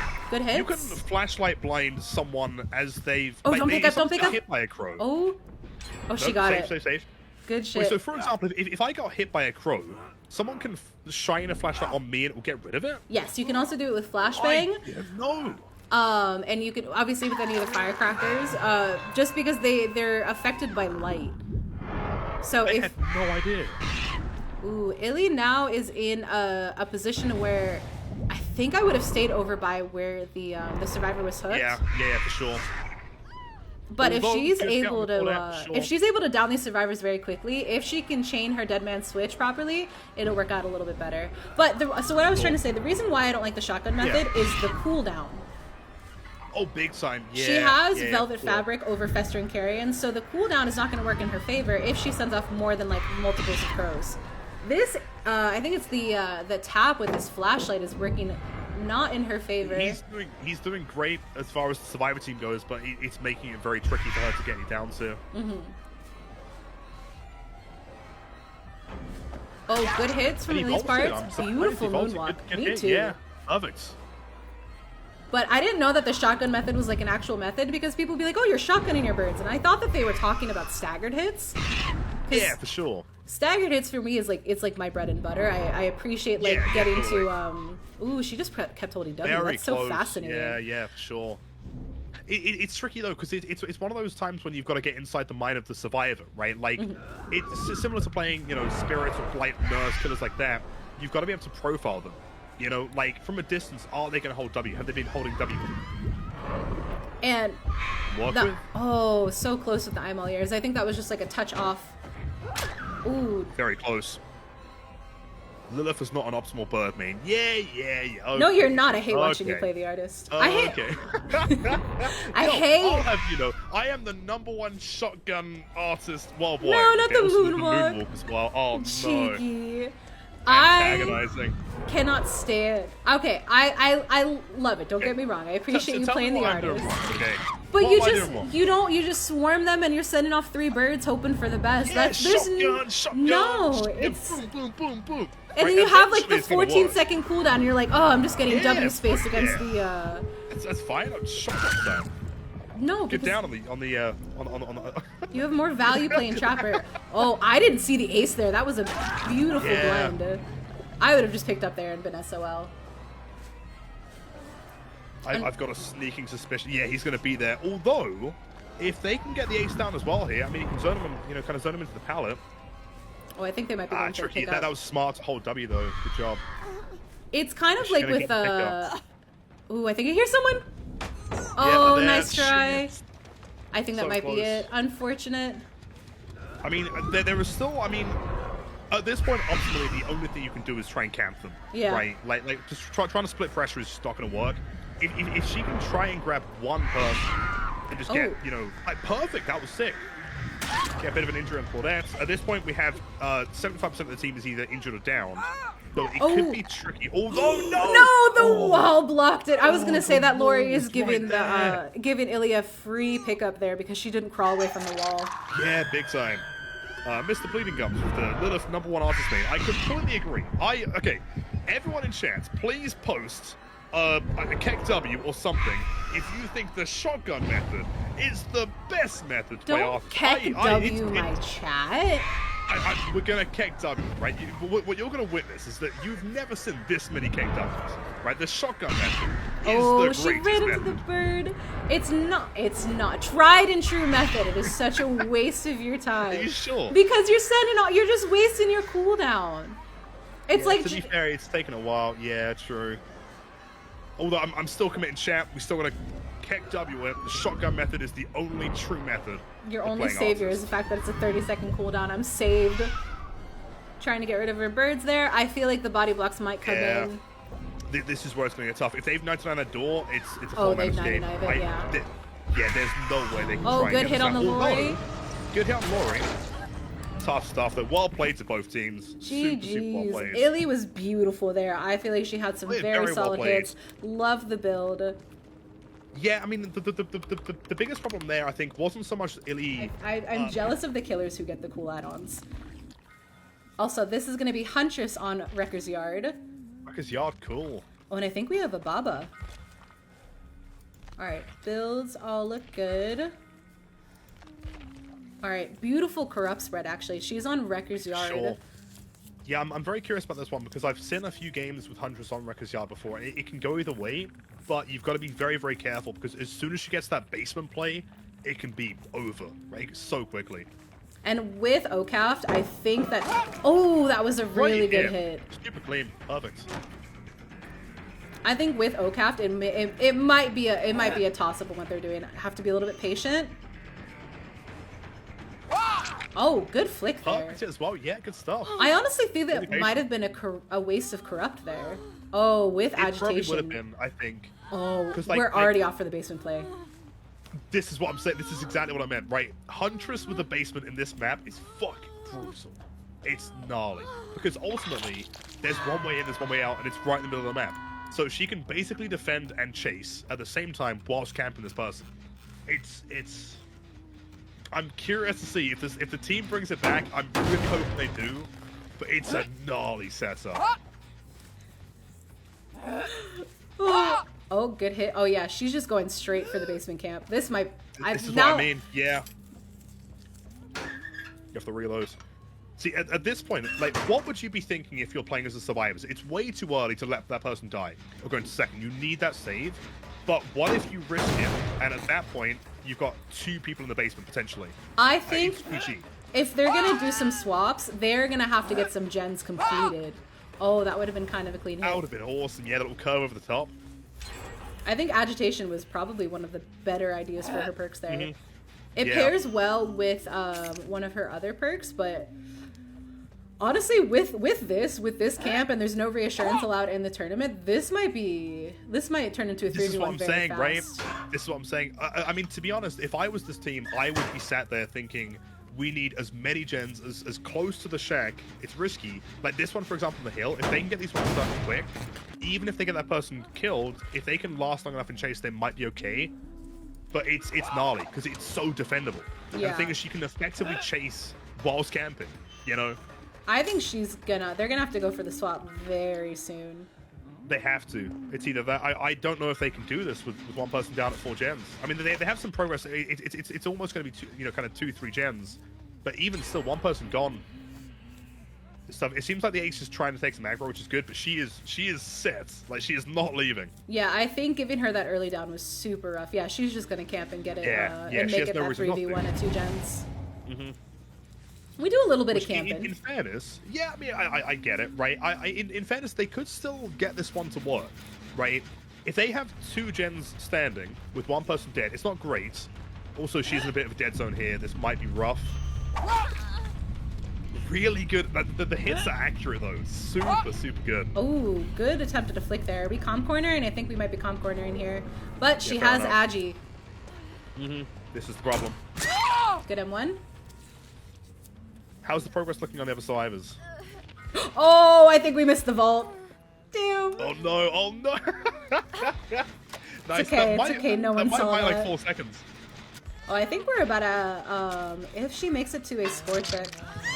Yeah, I was gonna say we might be at 2 gens very quickly.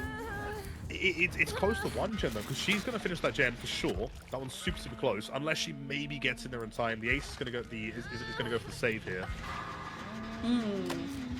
Oh, she actually did leave the hook, so she's accepting the 3v1 and just Yeah, kind of playing I as mean- normal now.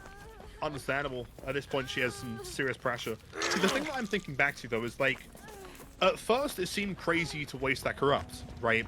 But since she got that person down right around the basement, she got Agi. Was it really? Did it really make that much of a difference? You know, like if anything, the corrupt is just there as reassurance if you can't get someone down quickly. You know, since she had someone down and she knew that they were going to be next to the basement, you may as well stick them in there. Yeah, I think she's just, she needs to reload. I think if they really wanted to do a proper play, because she would have expected the Huntress going for that basement play, I hate to say, like, I'm not victim blaming, but I think they definitely should have lasted longer in chase. Oh, that was a waste of a dead heart, I think. Yeah, for sure. Oh, Bloodlust gave her that. Good stuff. 2 gens. That I'm pretty sure they had another one about 50% as well, right? Yeah, I think if they double up on the last one, That's they're close. about to be at 1 gen very quickly. Great job avoiding the pain res though. Good play on the Nancy.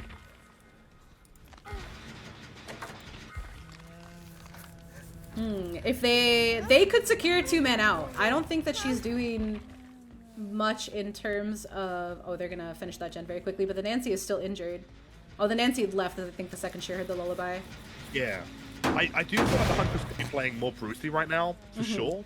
The first kill was sweet.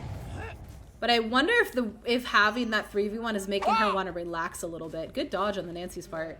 Which is might kind of the cost problem. her. Yeah. I honestly think it could do. The team's pretty good. Their chases are pretty solid.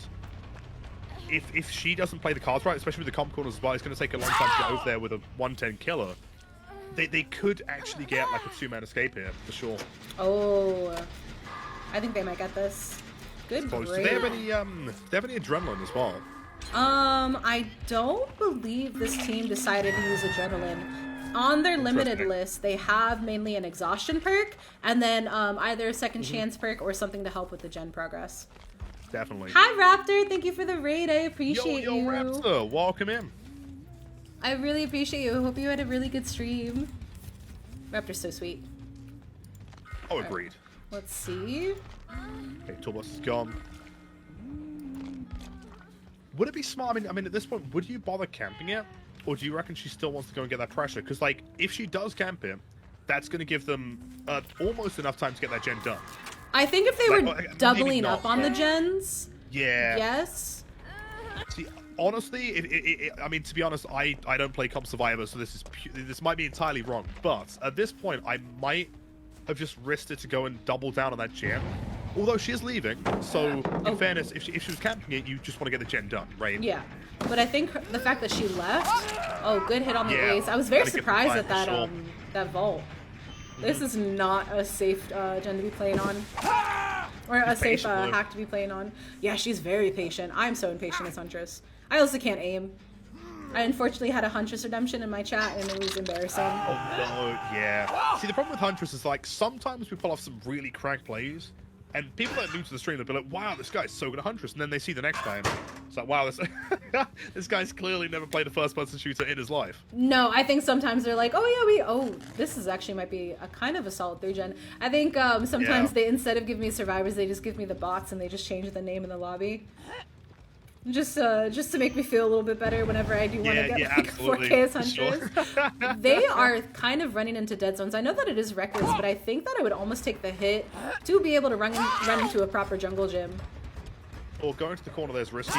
Good dead hard. Although good dead hard timing. I wonder if she'll commit to it. Oh, good attempt. If she can try and just make distance here, just throw as many pallets, try and get as much in between, she could buy enough time. Oh, no pre-dropping on that pallet. This... Smart play. See, if that was me, if that had me down, I'd be dead. Although she came out of nowhere. Very interesting. Oh, they are not doubling up on gens right now. I wonder if they're trying to combat pain res that way, using one as a red herring. Yeah, for sure. Oh yeah, I think that they're just going to use one as a red herring. That might actually be kind of clean.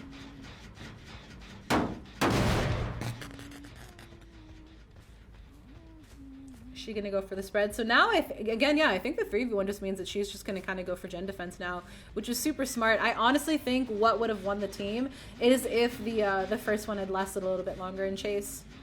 Absolutely. Like that could have been make or break. If the first one lasted, let's say, like even 20 seconds longer, that 20 seconds purely on a gen that she would have spent in the middle camping could have had this gen done ages ago. You know, they could be working on doors. I think it was the ace that kept hesitating to go for the save, because I know it was someone with sprint burst. She saw a crow move, but she's not going back towards the gen. I think him hesitating to see if he was going to go for the save or not kind of lost him the gen, because they still have endgame to go for, and that might be a little bit dangerous. The endgame's going to be an interesting one. Yeah, I'm not jealous of this team, although I still reckon that they are playing well. And in fairness, the Huntress is going for quite a few kind of spread hooks. You know, we now have, what, 2 people on Death Hook, 1 on second stage? Mm-hmm. So she clearly, if she really wanted to, she could have had someone out the game way earlier. This could easily be a 2v1. Oh, Nancy, you hesitated. Very close. Ooh, Bloodlust might come in clutch here. Good M1. Oh, and they got the last gen done. Nice. I honestly think they could be looking at a 2-person escape here. If she wasn't on Death Hook, though. I think that if she hadn't been on Death Hook, they would have gotten a 2-man out. But even unfortunately, still, though, I mean, here though, all they've got to do is split these 2 doors. As soon as one of them gets that door slightly progressed, I mean, especially with the Nia having dead hard, if she can last that just about long enough. Yeah, but you're not looking at the bottom right. Wait, did I miss something? You're missing one of the perks. They haven't activated it yet. Oh no! Wait. Okay. Ooh. Okay. Pretend I didn't say anything. I think this team's gonna be great. I think that might this might lose the even though they got all of the gens done. Yeah. Yeah. Oh, fucking no way out, dude. Yeah. Man. I mean, although.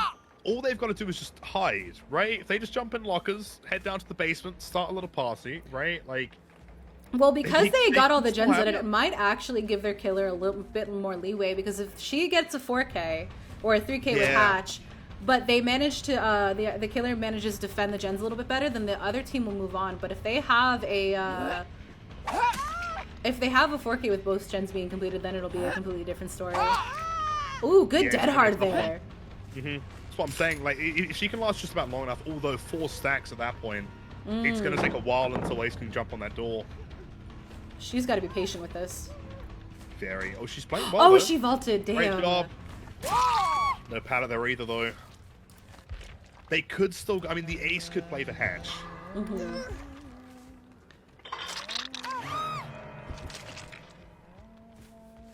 Yeah, so admittedly, I may have forgotten to to look at that one particular perk. Man, it's make or break though, right? Yeah, oh, and the hatch. Oh, of course. Okay. For a second, I was about to be mind blown that they just guessed the location. I mean, yeah, okay, they brought a blueprint. Oh, Ace didn't stick it. No wake up on the Ace, unfortunately. You should have brought wake up. Listen, none of this would have happened.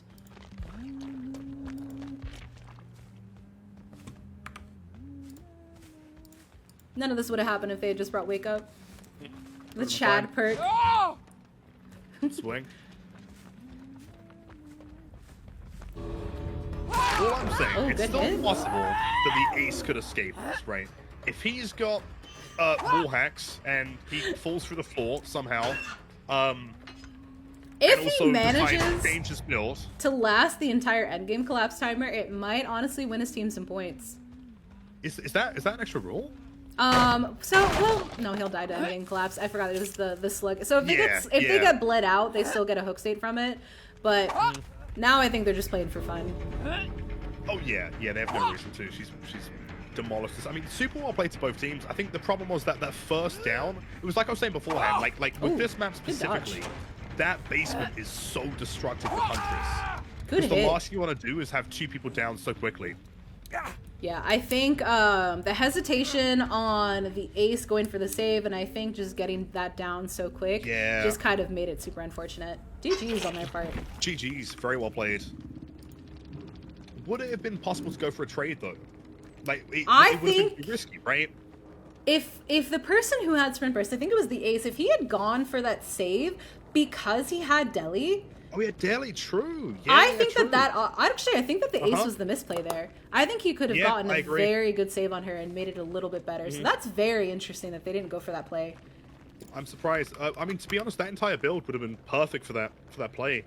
I think it was honestly both sides. The Huntress did allow a lot of gens to get completed because I think she got a little bit too relaxed when it came to the 3v1. Yeah. But also, I think the Ace might have hesitated, and unfortunately, again, this is the one that went down. The one with Wake Up went down, and off the record, too. That's unfortunate.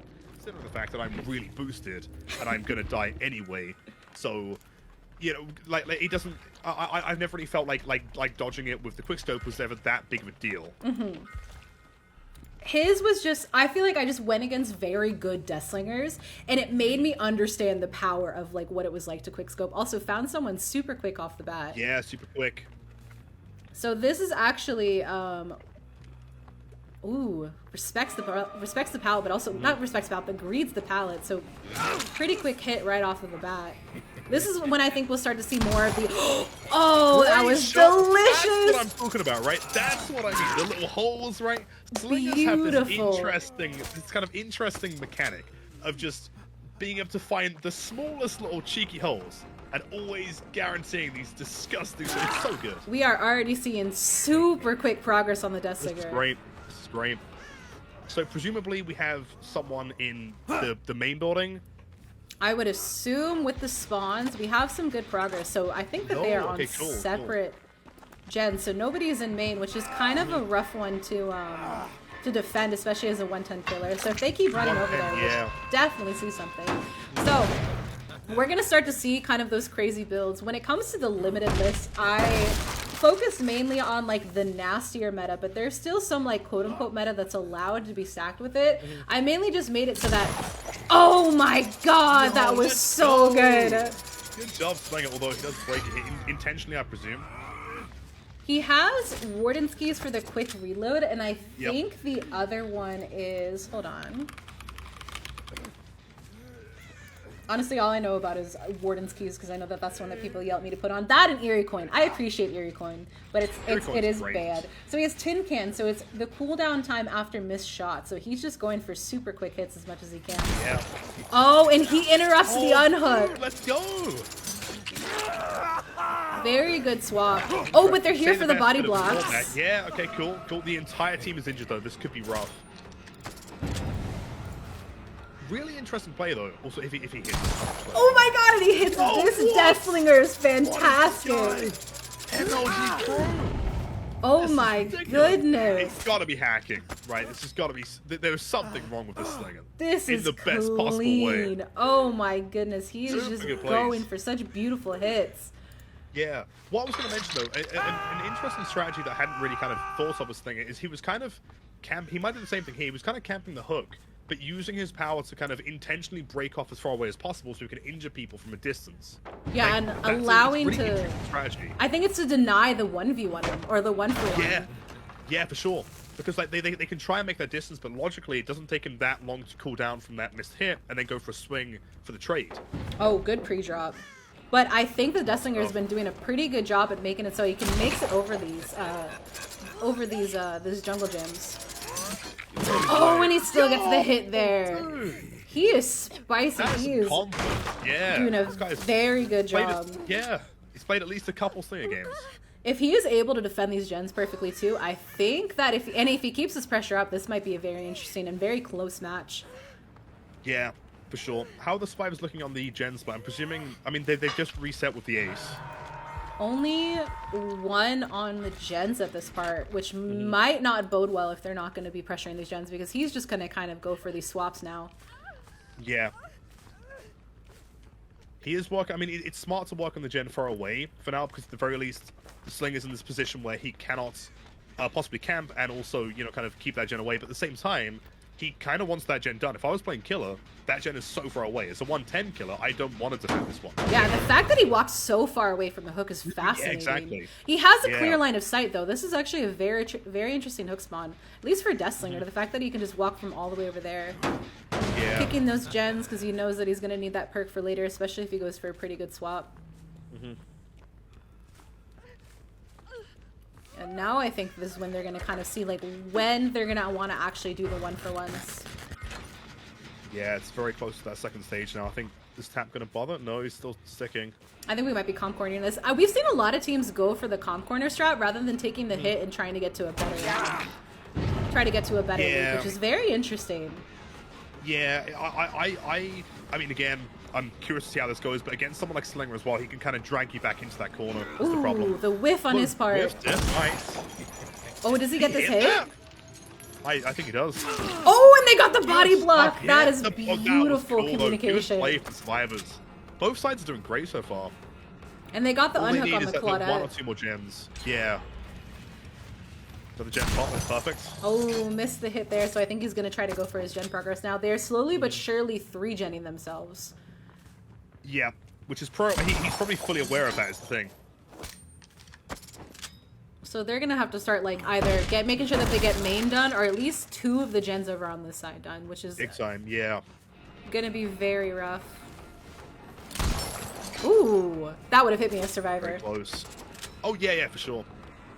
Gotta say that the amount of patience it blows my mind when I see someone play Slinger or Huntress or, you know, these kind of killers. Because clearly you can see that if I was playing them, I would have shot like a million years ago. But these guys, they wait until it's absolutely guaranteed. Ooh, good hit, and that Eruption proc stalls whatever progress that gen was going to have on. And the fact that he can pair it super well with Pain Res is going to be super nice. I was going to say the Pain Res as well. Yeah, this is nuts. He didn't get much value out of Corrupt, which I think that Corrupt is kind of valid on someone like Trapper for Hag, but for the killers the killers you expect a super quick down on, I'm so surprised he didn't interrupt that heal or interrupt whoever was on the left. Though. Yeah, I've been kind of discussing this with people for a while. I don't really see the point of Corrupts on many of the killers anymore, to be honest. No, especially when I see it. Trapper, yeah.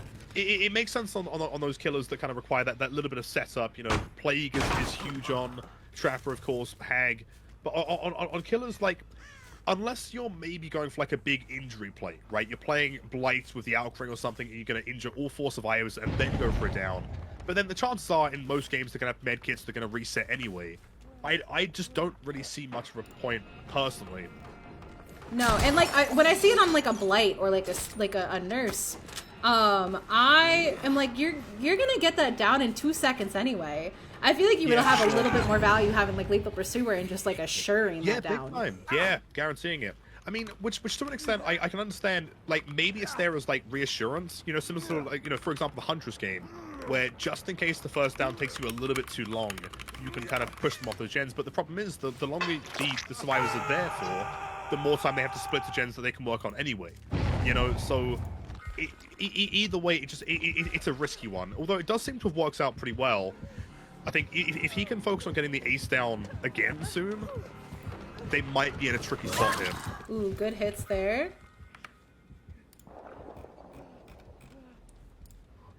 Good. Oh, we're having a pretty good locker play right there.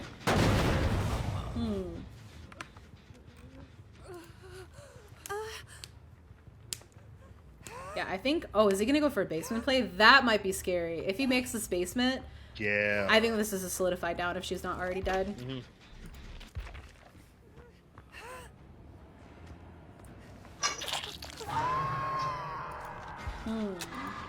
They have really good gen spread. If they... I feel like they might be able to secure at least a 1 or a 2-man out here. I reckon it's possible. The problem is, though, it depends on... If they're willing to really push and press the Slinger to go for the people that they need down, like, for example, having the Adam and the tap on only one hook could actually get them a lot of... like, it could buy them a lot of time. If they lose Claudette or Ace right now, it's going to be a tricky one. Yeah, the fact that they're not going for the save, I think, is very interesting. Because I think that would have been a pretty good save. At least a 1-for-1, but I think that they could have gone for the save while he was having a little bit of time with, I think it was the Adam. Yeah. Because that might have just killed the Claudette. Honestly, I think the guys are... They still have a bit of time, but they're resetting over there. I don't think they get there in time. We have a little bit of kinship activating, giving them some time, but not enough. It's way too close. Ooh, good hit. Very close. And they're going for the save, so... Actually, no, I don't think they do. Oh, no! Oh, he was walking. They got it! The old old walking tactic. Good job, yeah. Oldest trick in the book. Oh. Interesting. Is it possible to get in there? I doubt it, right? It's way too close. Nope. Oh, Shit. that's too many procs. Smart play, yeah. That's gnarly.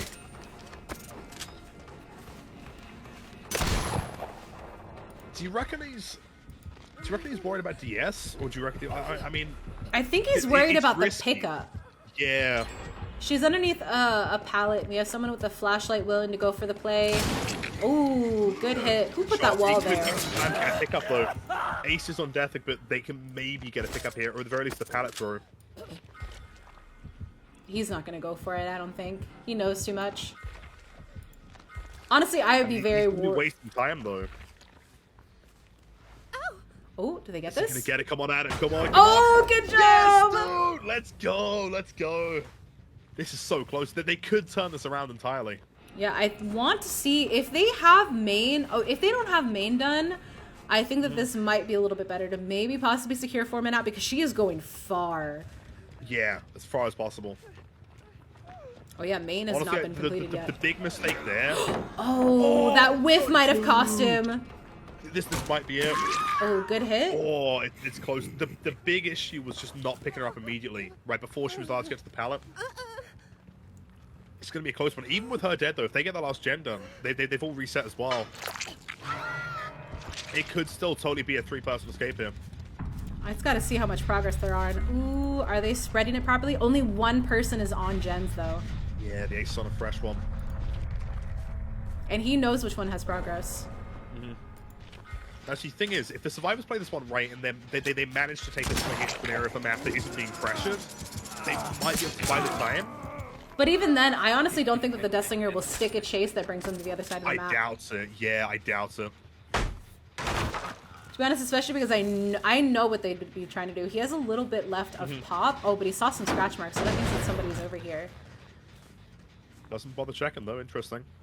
So pop, I think, is an interesting perk because it's not on the limited list because I feel like post-nerf, it hasn't been that big of a deal to do it. I do not see killers run pop. No, not really. Like it's barely noticeable. It's really only a problem when you combine it with everything else, right? Yeah. When it's Eruption, Cooler Brain, Pop as well. At that point, it's problematic. On its own, it's fine. it's been very fun to see the fact that killers would choose Nowhere to Hide over Pop. Yeah, for sure, big time. Because you would think they would try to stack it with Pop over with that Yeah, entire totally. thing, but I've seen Nowhere to Hide. I've seen Dragon Script actually a lot. Dragon Script, yeah, for sure. But no, just nobody's been using Pop, and it's so sad. No, it's not very sad, because I'm happy I don't Yeah. have to go against that meta anymore. Especially with Old True, Tinker, yeah. that was probably one of like the worst parts of experience with Old Tinker was Survivor. brutal. Well, yeah, okay, but like the worst of all of them. has Did he gotta be get the that original- hit? Like, yeah, he did. You remember the old school like Ruin Undying Tinker though, like release date? We're talking like Ruin popping all over the map because of Undying. Yeah, correct? yeah. That's pretty rough. That's so rude. I'm so happy that they changed it, but it's at the same time, it's like you had to deal with like what it became for so long. But Ruin Undying, I feel like after or before the nerf, you had a proper team. Your Ruin Undying did nothing and you were stuck without 2 perks. You brought it with Corrupt Yeah, and then like 2 yeah. minutes in you had nothing to deal with. True, but there was such a large disparity between, you know, like a good team can deal with it and it won't be that big of an issue, but a team that is, you know, possibly solo queued that isn't really playing super seriously, they are going to be affected by it massively. They're never going to win. No. You know, I've had matches completely run just because of Ruin. We just were never able to find it. Yeah, totally. Also, I feel like this team definitely should have done a little bit better, done a little bit better at protecting these gens, because this 3-gen might have just won the Deathslinger the match. Honestly, And if he yeah. If he makes it so that he protects this last gen, he would have won the won first team, because the last team got all the gens completed, didn't they? Yep. See, thinking back to the beginning, the 1-gen, if you remember, the 1-gen that was next to Shaq that the Tap was working on, that should have been left until the end. I Agreed. think having like main gen and Shaq so far away for a 110 killer, like he does have the line in the middle, but he can't shoot that far. So at the very least, if you have one person on both sides, he can't commit to a chase on both sides. So eventually one's getting done. I think kind of committing to such a tight area here, it's still possible, but he clearly has no reason to leave. If No. you know, as the survivor is running away, he'll just come straight back to the middle. One issue is, though, is that if this match hits the 30-minute mark, we stop the timer. So he's going to have to start killing people very soon. I think because he has Eruption procced on like every single gen, he's just going to have to stick with this ace.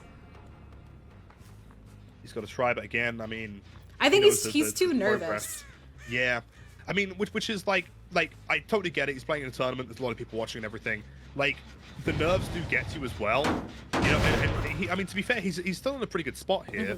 But I think being down to that last gen, even with 3 people, it can still go either way. Yeah. So I understand why, you know, things like the shots being a little bit more tricky now. I mean, also remember, as you know, kind of by extension, the survivors have a better idea of how he's playing, how patient he's being. Yeah, And so they've they're learning to adapted play to how against he's it. going to be, Exactly. how he's going to be shooting. Oh, but he found someone that's injured. That is super rough. And he gets them as well. Great. Oh. Good block hit, though. Perfect play from the tap. This might not work out well, though, because he has 2 people injured in the same corner. If he manages to get it down on one of them, this might be GG. Yeah. What's the Atom doing right now? Oh, he went the wrong way. The Shit. Atom should be going on the gen, shouldn't he? He It is. should be, yeah. 50-ish. Oh, the Deathslinger managed to lose him. Honestly, I think following the scratch marks or the wrong way might have lost that chase. He can still find them, but I think that they got too much progress on that 1 gen back there, didn't they?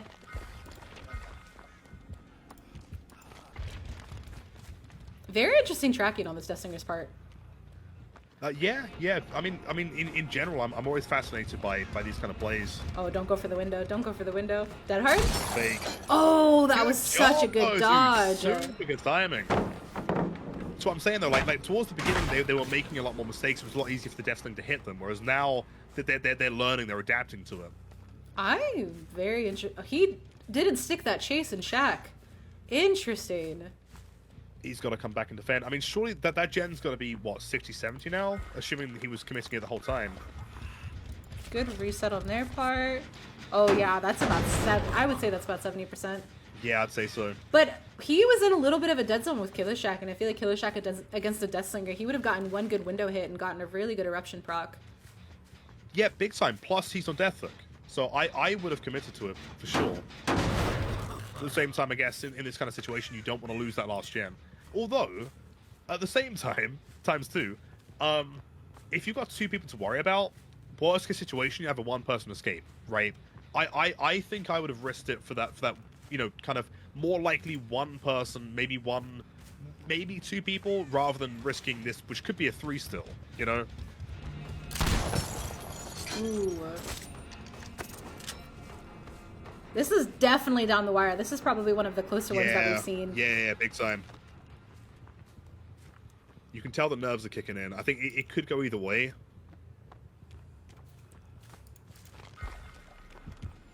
Oh. Someone's got to commit, though. Almost. It's getting close. Someone has got to commit hardcore, though. That is getting close. I think he should have stuck that chase with the ace at Killer Shack. Absolutely, yeah. Because right now, if he was dealing with these gens, assuming it didn't pop, with 2 of them in the match, it would be GG's. Having 3 is just that little bit too tricky.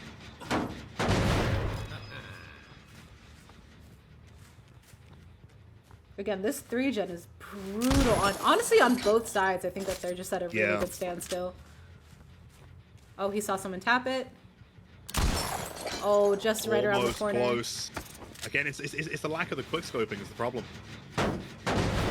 Damn behavior. You're ruining the fun. Oh, that was a little bit too much of a hesitation, I think. He's got to turn around again, though. Yeah, this is the issue.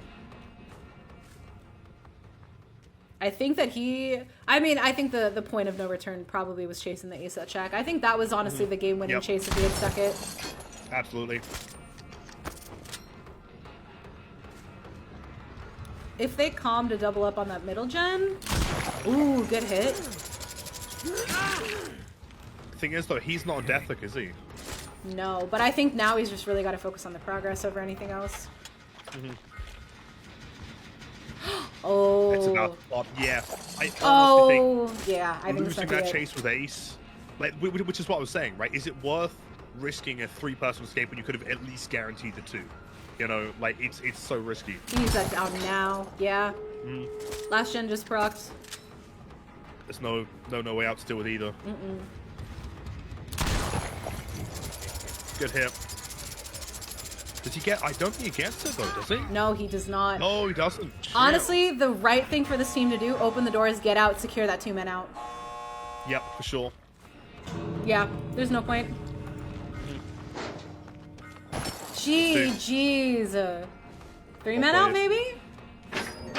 3-man out! What? Oh my goodness, that was insane! I mean, in fairness, massive respect to that Slinger. Some of those shots towards the beginning were unreal. He they had were so clean. Beautiful shots too. I really think that it was that chase at Shack. Yeah, honestly, killing the ace there and committing to 2 people remaining would have been enough to potentially secure a 4K. I mean, chat wants me to do it again, though. I mean, clearly we had some kind of response to it. Alright, checking the builds. I think that we are all good to go. I am so excited for this team. This is going to be fascinating. Did I just spot an overcome lucky break combo? You might have. Gnarly stuff. Cool. So I wonder if this team is going to wait out Corrupt or not. Because that's what happened the last time we went against the Ghostface. It depends on how long you can keep. I mean, yeah, I was gonna say. I was gonna say we better.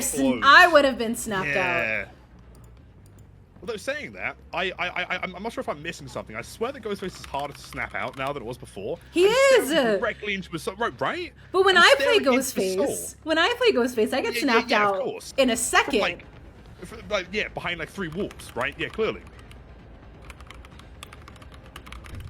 Good mind games. You love to see it. The classic moonwalks, great stab as well. Oh. I know this is really not what I should be focusing on, but I'm really trying to figure out what cosmetics this guy's wearing. He's wearing the Rift cosmetic, the not the Deep Rift, the normal one. No, the normal one, yeah. Oh, Did he Oh, get to, shit. Did he get to kick it? It was the deadlock. No, he didn't kick it. Oh my No. god, the deadlock cuck. No, that's unfortunate. Almost. Obviously a strategic play on the survivor side. Oh yeah, clearly very, very planned. In fact, it was psychological warfare on the side of the Ghostface as well to make them think that they had kicked it. And Wombat, thank you for the raid. How are you doing? Wombats, legends. Oh. You sees the... Oh, Leon's 99 though. Oh, But shit, the snap yeah. out for the person on hook, are they gonna go for the hit or are they just gonna... If I am playing Ghostface, that's typically what happens. Just the instant snap. It's just, it's totally unfair. Mm-hmm. Good teabags. Oh. I see, I would have just hit the Leon. Really risky. I would have just hit the Leon. I'd be waiting if this was me. I'd be waiting for that down. Because at that point, if you've got someone on hook and someone slug right next to them, like here, right, that's huge. Oh, Second stage with ooh. it down, that's fucking brutal to deal with. This is gonna be super rough. Man.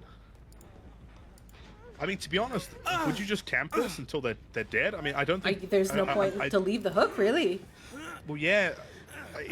I respect the fact they're leaving the hook, but this seems like a risky idea. Oh, you mean in general just go hook the Leon? Yeah, if they were quick for that swap, maybe they would have gotten an unhook there. Yeah.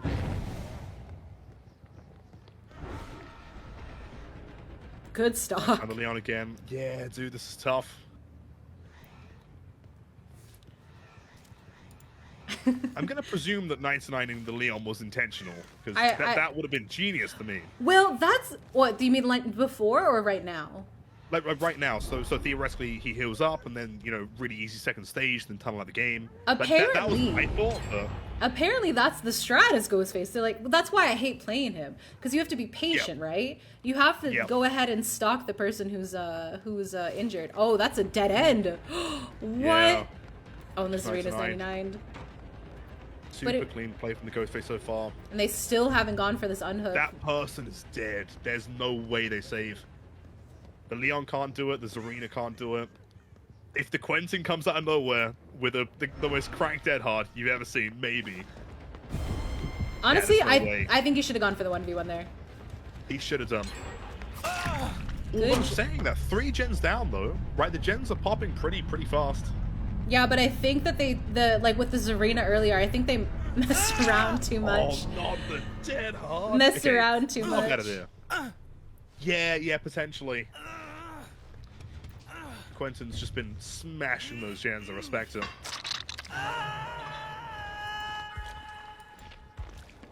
Ooh. And again, it's the same thing with the, I think it was the Huntress. Now that they've secured the 3v1, they're just going to go for the hits.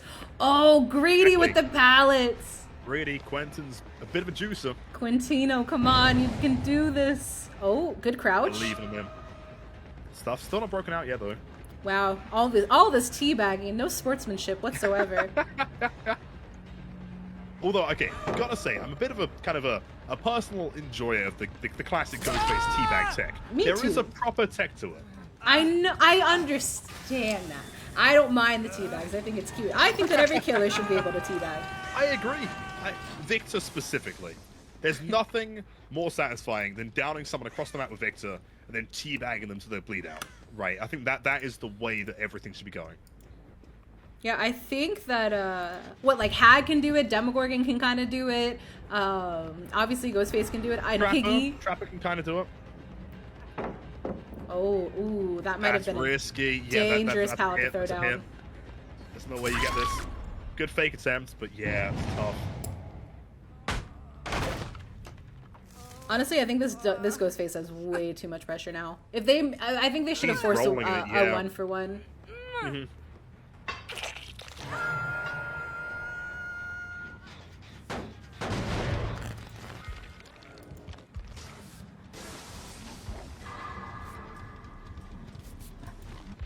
Seconds. To be honest, probably the only thing they can do right now.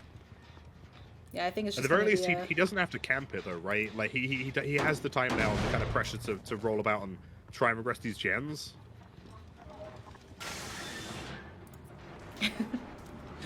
What are we doing here? Ghostface is watching TV. Airing around.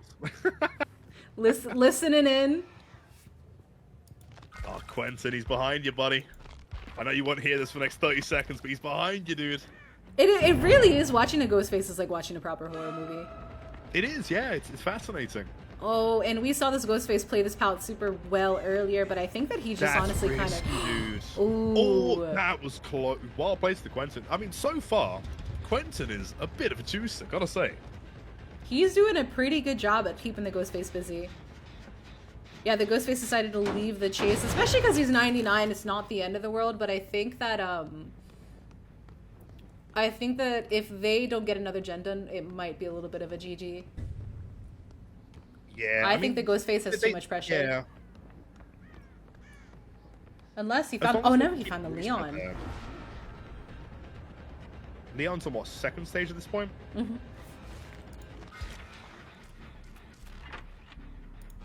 Oh, and he's... It's the Quentin's down. Okay, when Quentin came out of nowhere, I think he went to go take the yeah. hook. It's when you look away for 2 seconds to see if the other team's working on what they need. And then the killer glitches out, and they're holding 4 survivors on top of their head or something. Yeah, you just... And some of those custom game bugs There was recently one have been for incredible. For Oni, I think it was Oni or Spirit, but her hair was like in front of the viewer, like the spectator, yeah, the entire time, so you just couldn't see anything all match. Yeah, I played some games against Aaron recently, and for whatever reason, Nia was bored the entire time. That was great. Oh, good sprint burst on the Zarina. Perfect timing. I'm still, okay, I'm not sure of your thoughts on this one. I'm still convinced that Sprint Burst, when played perfectly, if you 99 it every time, is better than Dead Hard. I'm convinced. Oh, good job. Sprint Burst, I feel like, has always been like a very proper meta.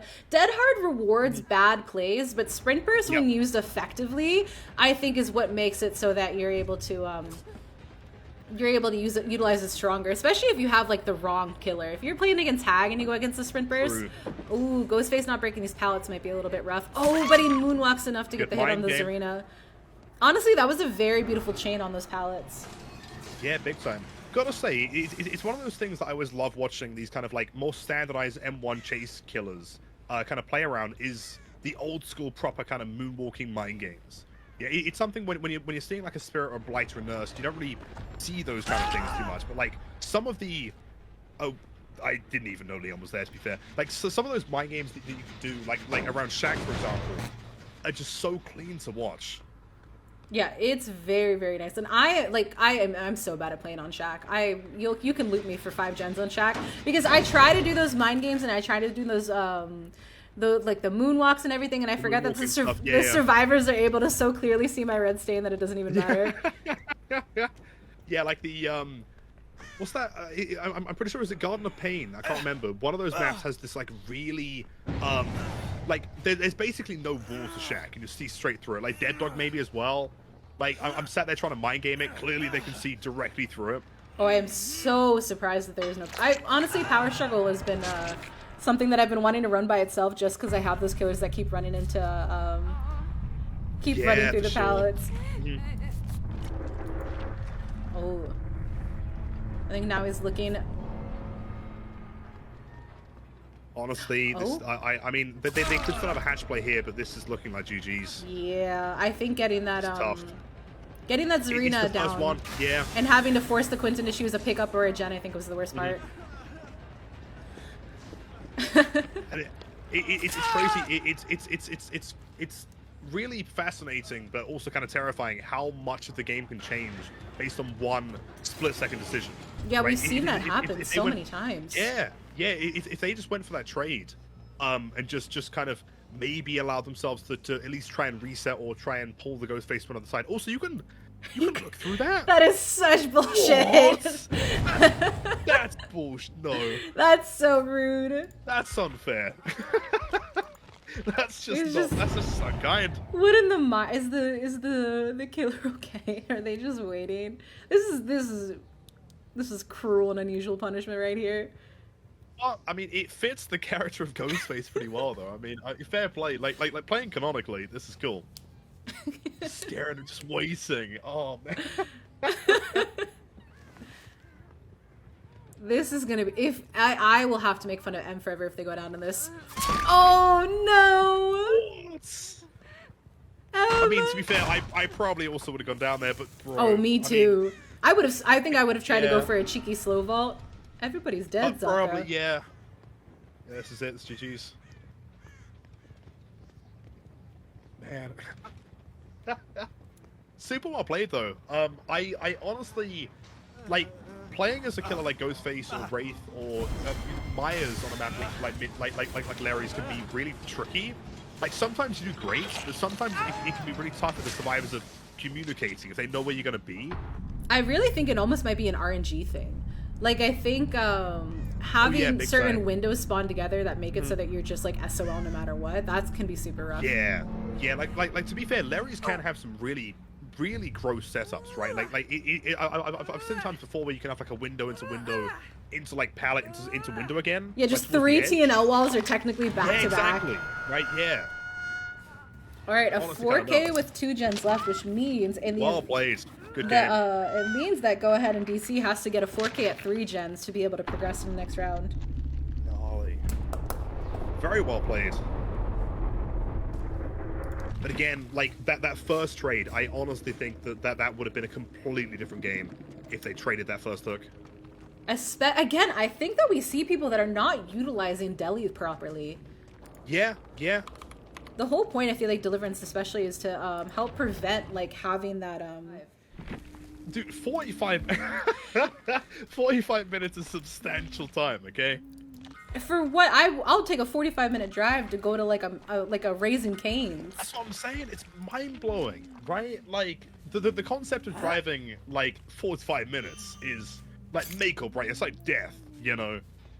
Anyway, Huntress time. Also, gotta say, love the weapon there. Gonna continue that conversation Someone later. doesn't want to admit that they're wrong, but it's fine. I'm not. Okay, to be fair, I never said that I wasn't wrong. The problem is, okay, I'm willing to say that I'm wrong, but I'm willing to argue to the nth degree to prove that I'm probably still wrong. The point is, that was a great start onto the Huntress. Oh, I completely forgot that Huntress is one of the killers that gets bugged at pallets. Oh, this will be correct, very yeah. interesting. I kind of forgot about that. Now, see, the thing is, I'm very curious to see how this goes, kind of compared to the last game that we saw. This team looks pretty prepared for this one. It was a slightly different build as well to deal with. Oh, we just lost Shack Pallet immediately. Although, I mean, it's zoned her away from it though. She's gotta be careful here. Oh, that would have been kind of a hit. Accurate, That would have been a sick, good though, hit. Right, that would have been cool. So M is a fantastic Huntress main. Just don't tell them that I said that. And I am so we interested never to say see anything. some of these hits. Yeah, totally. Like threading the needle. I actually have a hit that happened to me on I think it was Pit, and this was like pretty early in my DVD career, and I went against this Huntress that got one of the gamer holes in the main building, just like in such a clean spot that I got down, and I was like, Really? everyone was making fun of me because they were Always like, so cool. this stinky streamer is gonna DC, and I'm like, no, just how did I go Yep. down? Just so confused.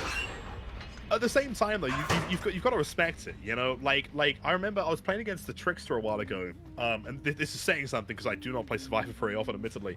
But like, I remember getting hit like through. It was on auto even. I got hit like through the wall. You know, it was a great hit on that hill. But yeah, I almost can't be mad about it. Also, this is snowballing quickly. Good down. I think that M is gonna have to break the That pallet at sick. Shack just so that they can secure a basement hit. Oh, Yeah, sure. we are. Got to reload though. This is tricky empty. I think that the play is to break Shack pallet and go hook in basement.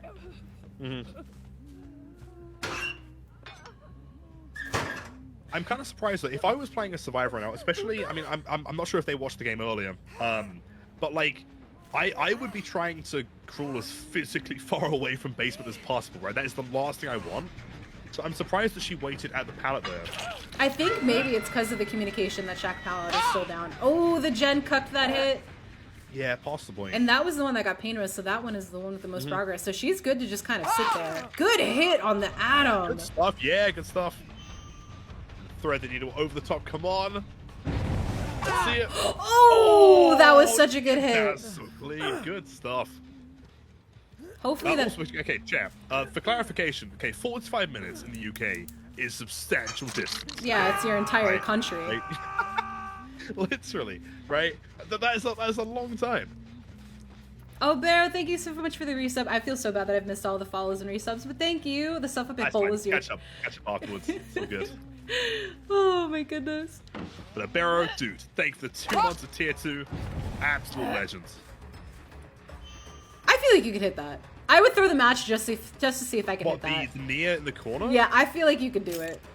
It would, I mean, it's the kind of thing that would probably take me like 10 reloads, but you could eventually get it, right? And you're just like, they've done all the gens, they've already escaped. Yeah, this is one poor Nia. Like 3 crows just circling above it, just waiting to get hit, yeah.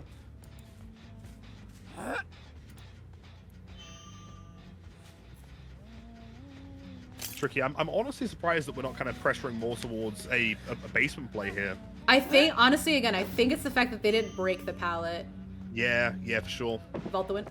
Oh, get hit on the Nia. Good hit. Nia did not panic vault back into it. Oh, you can go through that? Wait, And a dissolution play. Dissolution? Oh my goodness! Okay, I didn't know you Nia, could hit Nia. through that, M. Okay, between me and you, Nia, I do think you're doing great, right? But Nia. is it fair to agree that was pretty sick? Respectfully, Nia, that might have been a you got shit on. Yeah, kind of shit on a little bit. That Just was a so small cool. one. I didn't know you could get through that. In the habit of I- good fun. Of course, Nia, I'm sure that in any other situation you would have used it, but let's be fair, things were shit on, and I'm pretty sure you may have been that thing. Nia was the one that got that very good Ghostface play on M, so I think that might have been a payback. Yeah, for sure. Oh, do you hit that? I didn't know you could get through that hole though. That's crazy. Good M1 there. A deadly play, I think, on the Nia, Yep, looks like which it. might have been wasted deliverance, actually. Because I feel like they didn't really need it. No, not. I mean, at the same time, the Atom was resetting. We're holding presumably it? with Oh the, my that was goodness! sweet, though. That was so Good beautiful! shit. Oh You know, my Em, god. You're pretty good at this kill. I'm pretty impressed. This is disgusting to watch. It's the same thing with that Deathslinger. I'm just Yeah. I just place burb and hope for the best, but this is like true displays of skill. Everyone is doing such a good job. I really think It's that the shack patience pallet with needs to it, be you know? broken. Oh my god. Oh, bro, dude. I can barely watch. This is brutal. Good hits? Ooh. If we get 2 down here, that could change the game, dude. I think not being able to reload is definitely super rough here. Yeah, fake it. Good shit. Ooh, That life, window as yeah, not well. even worth And for it. Light as well. Yeah, tough stuff. One more hatchet could have been the deciding factor there.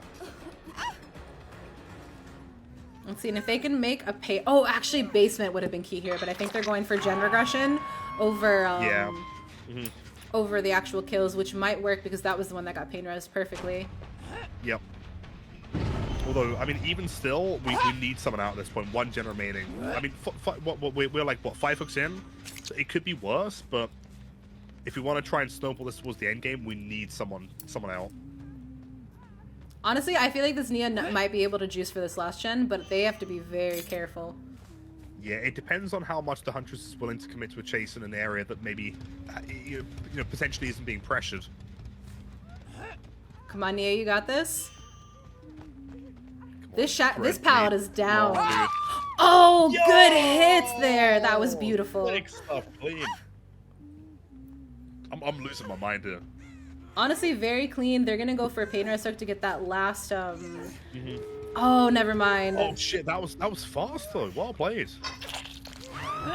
Alright, good 1K. 1K. Stuff.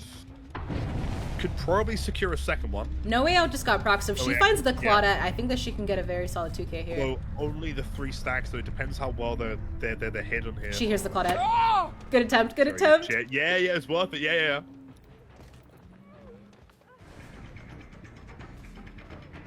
You know Claudette what? has It- been it oh could with be life Harley though. here with the light, yeah, for sure. But I mean, theoretically, if Claudia goes down quick enough here, Oh, mind games? Oh, my good game- attempt. Oh, dude, that's Claudette is definitely paying attention. Yeah, for sure. I think the whole team has been, really.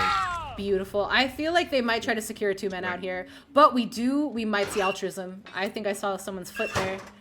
Do you reckon? Oh, don't throw the game, please.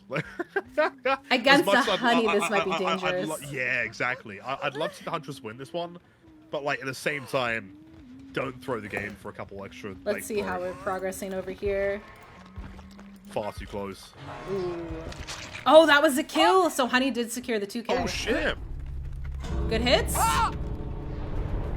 No, that's got to be a 2-person escape frame. Honestly, 2K is very clean M. 2K is really good. But I think with the very solid 4K from FaZe's side, unfortunately, Go Ahead and DC has been knocked out. But GG's. Very well played. Some of those shots was. I'm okay. Still back to that. Really enjoyed getting to meet all these awesome DVD players across the tournament or across like the globe. So I am super excited. Double checking all of the builds.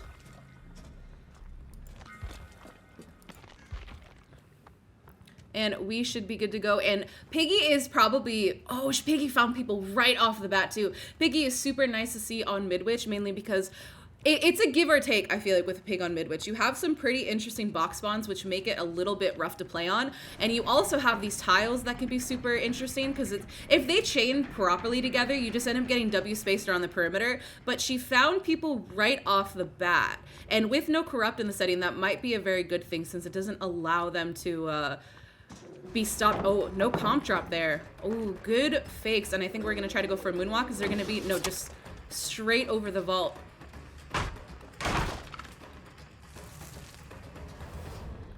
And Pig is a tier 3 killer, which means that she is allowed to utilize anything. The only thing that is banned for her is Face the Darkness.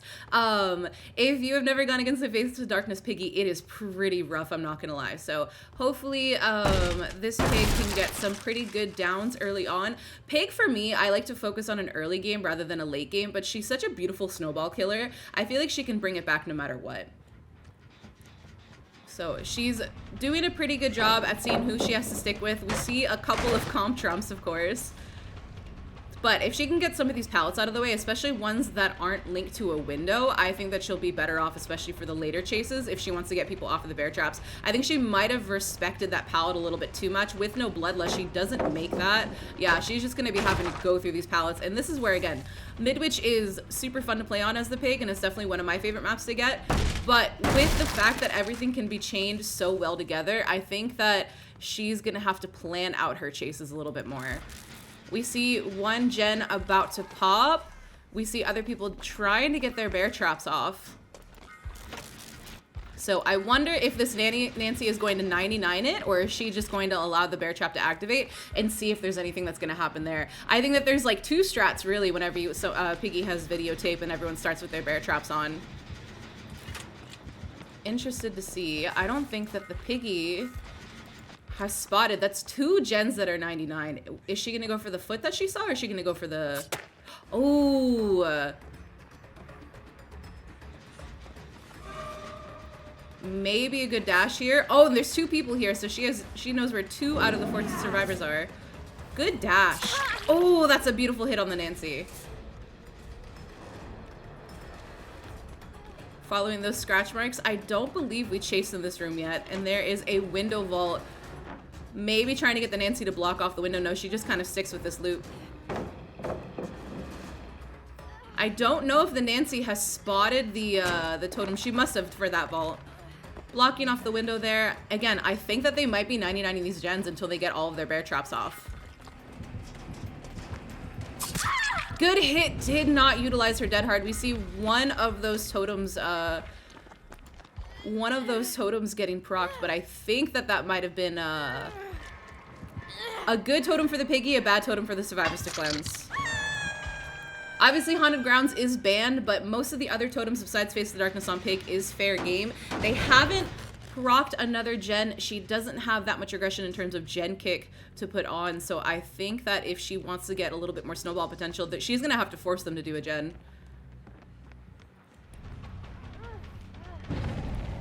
So with Piggy's add-on, she has eerie videotape, which means that all the survivors start with a bear trap on their head. And then rule set number 2, all of the bear trap boxes are blocked until they complete a gen.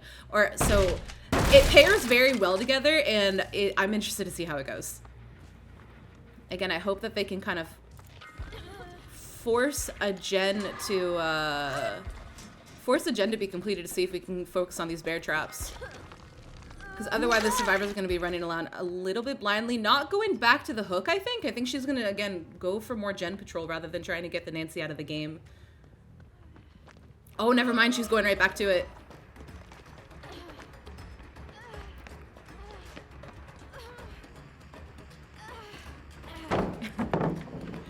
A little bit of a standoff on the pallet. I think she's gonna go straight for it. Oh, and we see 2 procs. So the Claudette and the Nancy have their activated bear traps now, and we know that she already broke this door, but I don't think the Nancy's going for it.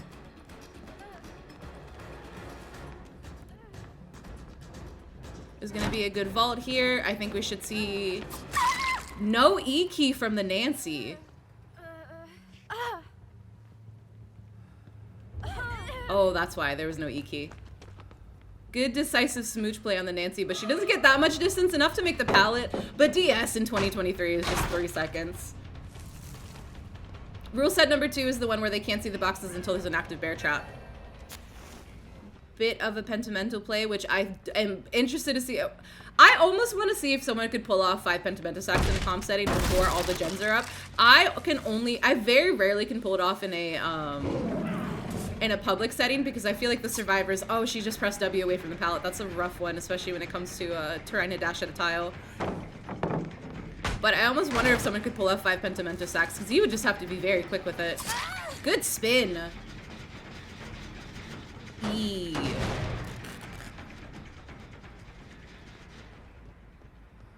Again, just focusing on regression, and I think that they're just 99ing those gens. Nancy has not removed her bear trap yet, so I think if Piggy wants to force a head pop, she's gonna have to find the Nancy very quick off the bat. Fakes the dash. I think the Nia kind of spooked her.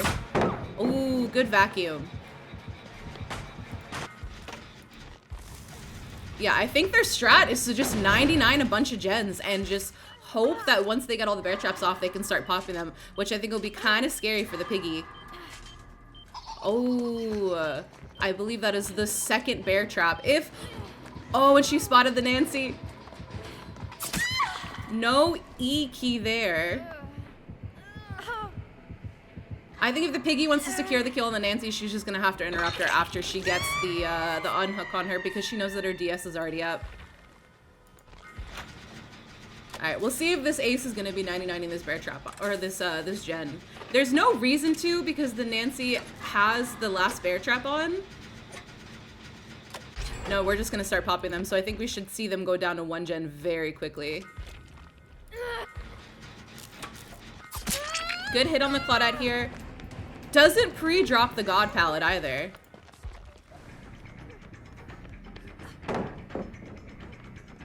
This is a tricky tile with that God pallet still being up and being able to go to where the pallet is in the exit gate. I think this might be a dangerous chase for the Pig to make. She doesn't follow the Claudette, who again is keeping that God pallet up. I wonder if she's saving it for later. I don't know if she lost the Claudette. She hears the Nancy though. 2 gens left. Oh, and Nancy didn't get to pull off the bear trap search. So she has 2 people injured here. This might be a little bit dangerous. This pallet is still up. Oh, good vacuum on the pallet. That would have hit me as survivor. Kind of surprised that Adam is using Pig. I was very surprised when I saw Adam was going to be utilizing Pig. Adam is normally a bird mame, I believe. So I'm kind of sad that we don't get to see bird right off the bat. Good hit on the ace here. This pallet is still up. This is a dangerous pallet unless he can force that window block, which I think the ace is just going to go for it immediately. And I think this pallet is down. We have 1 gen left. Nancy got our bear trap box off. So I think unless he starts getting some kills and being able to camp it, this might be over with 3 hooks in. If he gets this ace. I don't believe... Oh, ooh, followed the wrong chase, so ace gets that distance. Where are the gens? So we don't have a terrible gen spread, but we haven't seen many of the Piggy's perks in play yet, which is... Again, I think that there might be some really good snowball potential. The pig is just gonna have to be very careful. God, pallet's still up. We finally see it go down. That was a good pallet to save for later. She hears someone on this gen. Only the ace is injured, so everyone's gotten like a pretty proper reset. This pallet's down, so this is a good hit for the pig. Again, all of those pallets were wasted a little bit earlier. She sees 2 people being injured. She knows who's working on all of the gens. There are going to be 2 on the bottom and 1 on the top. I think the 2 on the bottoms are the one that has the most progress. So if she gets the right pallets that are being in play, I think it'll be fine.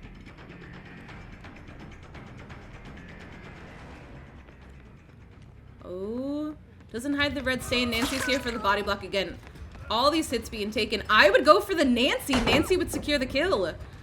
I feel like trying to choose this ace is a losing battle, especially because we haven't seen the ace in chase that much yet, so we don't know what he's capable of. Nancy's the only one on death hook. I think that I would absolutely swap the ace for the Nancy here, especially because she got the hit. Oh. Oh, good spin! In such a tight corner. That was such a good spin. Oh, that was beautiful. Yeah, no traps left, but that's like the scary part about Eerie videotape, right? You just don't know if you want to save the bear traps for later or not. I don't like to run Eerie videotape because, again, I like to utilize them when I want to. I don't know if she heard the Nancy up here. We see a little bit of haste from one of the perks.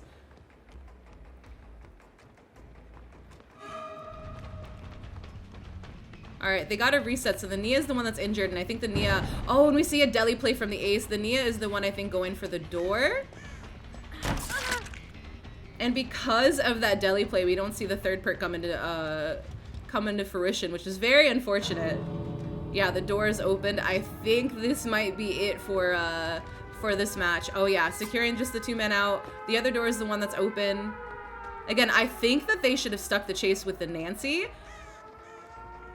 Nancy's just going for it. Let's see a little bit of an E-key, Nancy. A little bit of an E-key. There we go. GG's. That was very, very cool right off the bat. And again, unfortunately, we did not see a Devour play from anybody. We saw a bit of Undyne. We saw a bit of Throw the HUD. We saw a bit of Pentimento, but the last perk did not come into fruition because of Ace's Deliverance. GG. Do anything in terms of luck to kind of help with the Kobe's. You are allowed to Kobe, but let's see, that looks perfect. You are allowed to Kobe, but you can't bring anything aside from, like, I think it's up the ante to help with the Kobe's. But we've been seeing pretty good hook spread, and we've been having some interesting deliverance choices. So we have Corrupt right off the bat. And kind of a really interesting build on Oni. I see a... Oh, are we okay? Were you listening? I think we were listening. I think we're listening for the survivors. That is so interesting. If Knight was licensed, would you change your mind? No, okay, I don't think... I never want anything to leave the game. When something leaves the game, whether it's a map, whether it's a killer, whether it's a survivor, whether it's a perk, it's always, like, very sad that you have a loss of content. Ooh, we spot someone right off the bat. I don't know if they're going to be waiting out Corrupt or not. We'll see how this first chase goes. With Oni, you're going to... Okay, I feel like Oni, especially in the current meta, having the hit and run standpoint is a little bit dangerous, but Circle of Healing is banned, so I want to know if the Onis are going to stick the chases. Ooh, good whiff right off the bat. Good moonwalks. We're trying to hide that red stain, trip up the survivors. We're just spinning around and around. Saving that... Oh, this might be dangerous. That was an interesting pre-drop. I think with the Bloodlust, maybe you catch up. No E-key from there. That was a pretty good chase right off the bat. Let's see how we're doing on gen spread. We have one gen almost complete and another one being worked on. We okay, Oni? Oh my goodness!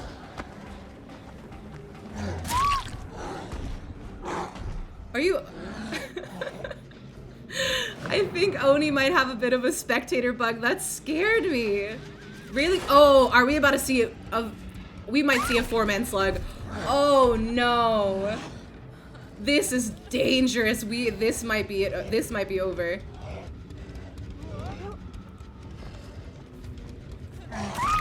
And a 4-man slug right off the bat with Oni's first power. Oh my goodness.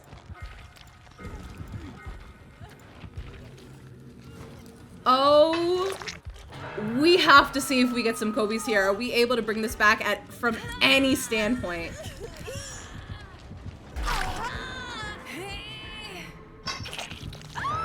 That was disgusting. That was so quick right off the bat. Just getting a 3-man slug with somebody on the hook. I think them sticking that gen, especially with Oni proccing his power, was very dangerous. That definitely hurt. That had to hurt on the survivor side. So that means that this is very quick.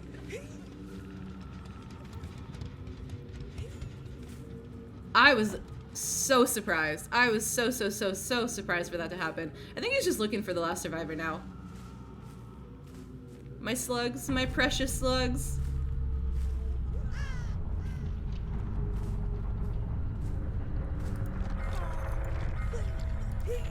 Oh, I see. It changed if it looks like the killer's face camping, but they aren't even there anymore. I didn't realize that that was that big of a bug. My apologies. I think we might have enough to Kobe. It's gonna be super quick. Do we see a Kobe on this side from the Jane? It's gonna have to be like now.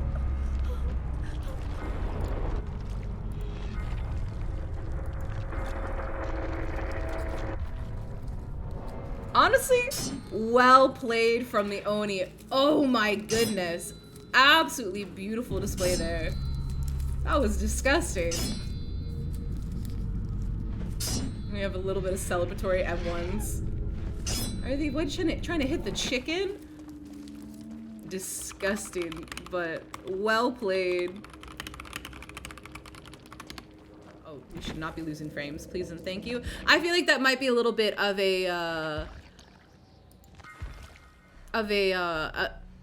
an archaic thing to have, especially with the spectator feature. So I am hoping maybe in the future it'll be a little bit easier for the tournaments to have more than one spectator. We have something super quick right off the bat. So I am so excited to see Ghostface. Ghostface is on Lears because, again, I am interested to see some of the stalking plays because Ghostface is just such a patient killer. But also the way that the survivors can chain the tiles together, I think makes it to be a very, like, one-on-one match. No snapping out from any of these, oh, there we go, right off the bat, snapped out from the Claudette right behind here, right behind here. Ace is stocked a little bit, so I think that he's just gonna leave the Ace for later. And Deck, so this is the first tournament that I have ever hosted, so this is gonna be day 2 of it, and I believe I'm gonna be hosting one in the summer just because I've been having a lot of fun with it. Good pre-drop from the Claudette, but I think that might have actually been a mistake. I'm surprised they didn't breed that pallet. That's actually kind of nice to have, especially in main building, or in the main area. Though if he doesn't break it, it'll be a little bit unfortunate. I am super happy about his build here. I feel like we have a pretty good amount of information and regression. Oh, whiff on the Lori. That was a very clean fast vault. A bit of bloodlust that we're keeping a little bit cheeky. Oh, whiff again.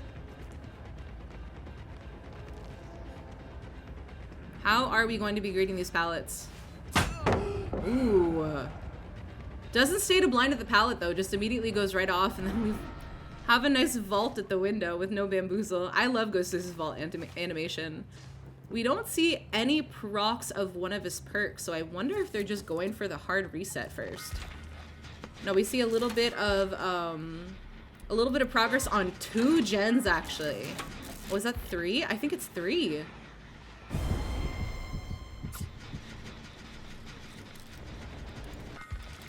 Yeah, I think we might hear some gen pops pretty soon.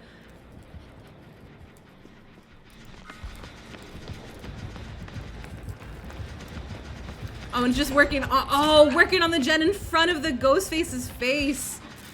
Yeah, I think we might be hearing 3 gen procs relatively quickly. Oh, but a snap out from the Ace. I think he's just gonna let him go.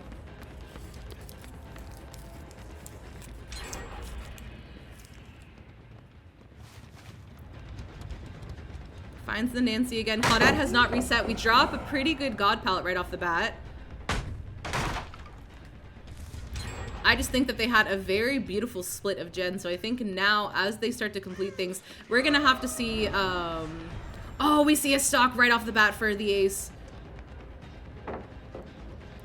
Very interesting vault tactics. No bamboozle on the Ghostface, but we're seeing a lot of vaulting. That is a dangerous palette to not kick because that is actually kind of a strong loop because it's not going to be blocking. Again, you have to break this palette. It's a little bit of a dangerous one to mind game. I think maybe if there was someone paying a little bit less attention, but this ace has been pretty good in chases. Another pre-drop right off the bat.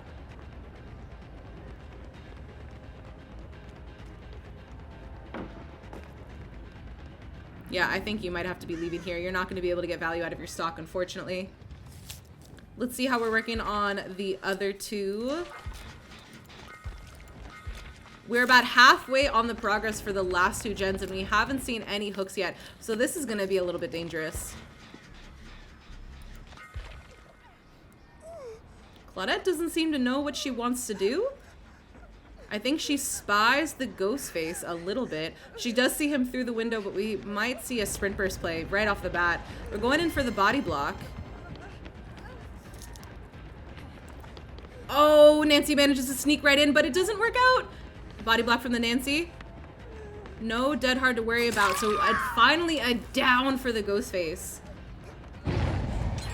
We see a Discordance Brock finishing off the last gen. So we have one gen left. I don't believe the Ghostface has a 3 gen either. Let's see, that's one. We saw a Jolt. No, this is not enough of a 3 gen to really be able to camp this area and prevent them from doing the last gen. But we have some Goat procs. We have some Jolt procs making it a little bit easier. We might have to go for the common Ghostface camping strat, which is just stalking the last person. Which is how I usually get my Ghostface daily, is just camping the person that's hooked because I cannot stalk as Ghostface. So I commend people who will like main Ghostface because I'm not patient enough for it. We see 2 people around the hook now. I think they might be going for a 1-for-1. Not enough of a stalk on the Nancy, unfortunately.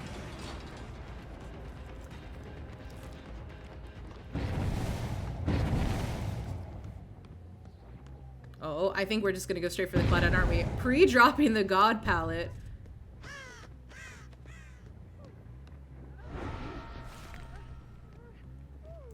We saw Zaka yesterday being able to pull off this mind game.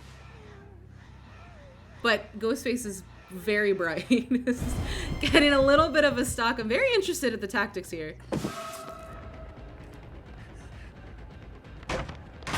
We did see someone pull off that mind game at that God palette, so I was interested to see if he could do it on this side too. I think that they might be doing a pretty good job at spreading the last gen. Oh yeah, the last gen is about to pop very quickly. Good stock on the Nancy, right on the lean, but she has a palette here, unfortunate. Oh, and we see the Claudette! Oh, but this palette has not been broken.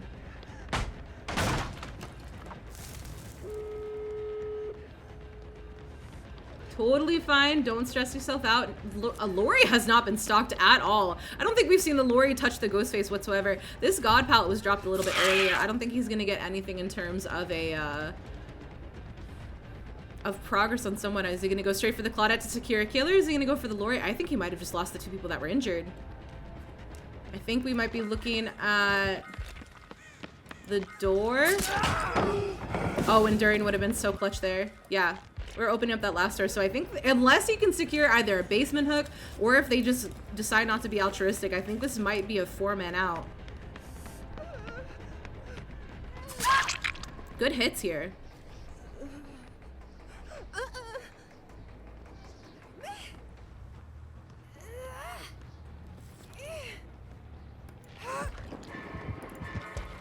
I think we have doors 99. We are being reset, so this is going to be a very risky and interesting endgame, I think.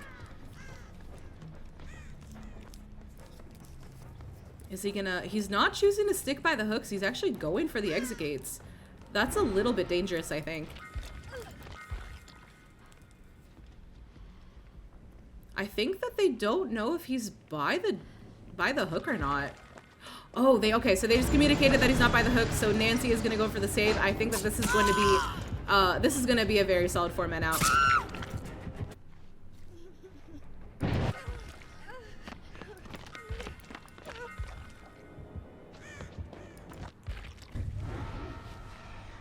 Is he gonna try to stalk the ace? Oh, he gets a little bit of a stalk on the ace, but I don't think that he's gonna be able to catch up by the time that they open up the other door.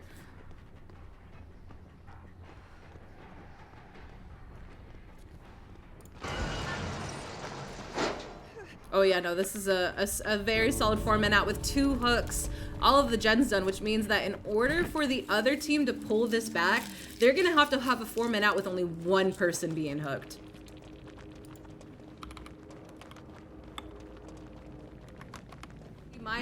That would be my plan, at least seeing what the other teams have done. All right. Perk sets look good.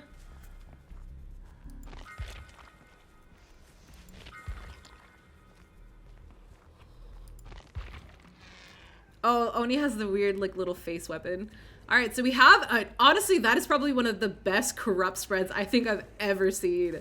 Oh my goodness, they are all within looking distance of each other. That's disgusting. So right off the bat, Momo has just gotten such a good 3-gen. And 3-gen is like almost a GG, especially on Dead Dog, especially with certain killers. I've seen a 3-gen on Dead Dog last about 50 minutes, especially against a Pinhead who would just find the boxes, wasn't sticking any chases because he wanted to defend that 3-gen all right off the bat. So I think he sees a couple of people whiff on Momo at, I think he didn't think the Meg was gonna have Sprint Burst. I think I saw Sprint Burst a little bit right there.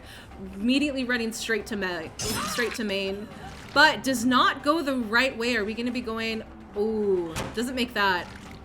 I think that we're gonna try to go for our power first, so he's just gonna allow this Meg to kind of go back and forth. Oh, but I think he gets a hit on the Meg here, unless she gets a very clean fast vault. Oh, even though it was a medium vault, he still whiffed on it. Beautiful set to run to main. I think we saw Sprint Burst on the Meg, so we're not gonna see any second chance perks here. And Bamboozle is on that one, so clean hit right off the bat. Momo should be able to get the rest of his Oni power here. We see some gen spread actually right across the map. That is beautiful. Corrupt is going to be down, but they're not going to be working on those corrupted gens just yet.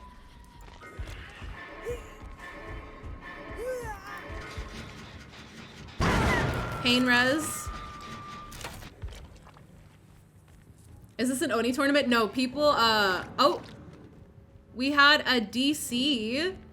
I do not know if that was a Rage Quit DC, but unfortunately, because it's been past 1 minute while the tournament is going on, I don't think that they qualify for a reset. Let me see what happened.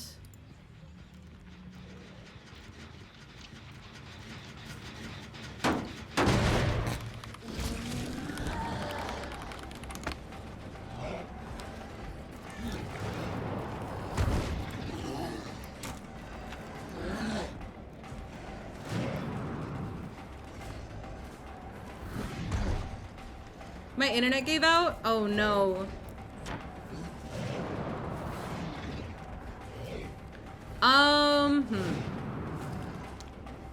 Let me get a timer on how long the match has been going on to see if that qualifies for a reset. 1 second.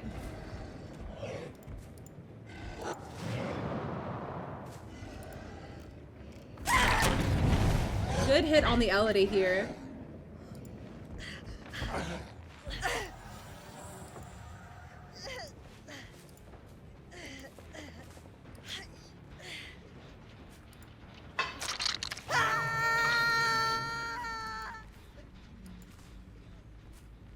Unfortunately, it was 3 minutes, 3 minutes into the match. It does not qualify for a reset. Unfortunately, with internets going out, I would love to give the survivor the benefit of the doubt, but I can't, just in case someone rage quits, we have to have a very strict either 1 minute, a 1 minute policy on the DCs in the map.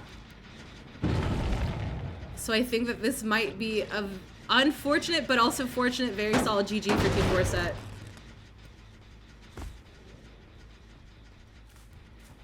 It was 4 minutes. I think it was 3.5 to 4 minutes in. I just checked the timer because the match started at 101 and the DC happened at 104. So now we're just gonna have to see this team play their best.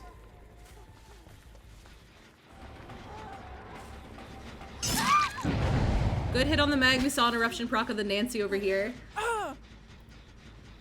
Oni isn't superb on Dead Dog, so we've seen the back and forth. People have obviously in some cases they've gotten that 4K of 5 gens, and we've also seen that they've only gotten like 2 hooks. So it's back and forth, and I wanted a map that was going to be able to swing either way. Karn has been a very compromising god in this tournament, but again, I'm very sorry, Robin. Your team was absolutely beautiful, and you guys played super well. I would love to give the benefit of the doubt, but for future matches, just in case someone wants to rage crit and throw the match and have to force a reset, I have to stop at that 1-minute rule. So now I think it's just seeing back and forth. They're going for the save there. Oni's gonna pop his power. And now we're just going to see how the survivors go. We're just going to see a pretty good display of these chases.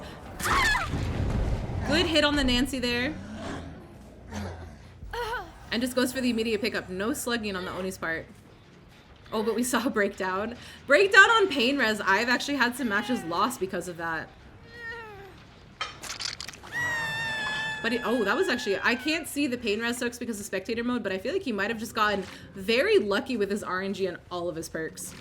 He got a really good 3-gen for corrupt, and I think he got beautiful pain res spawns.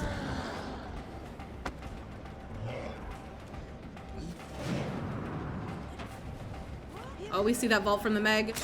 Good hit.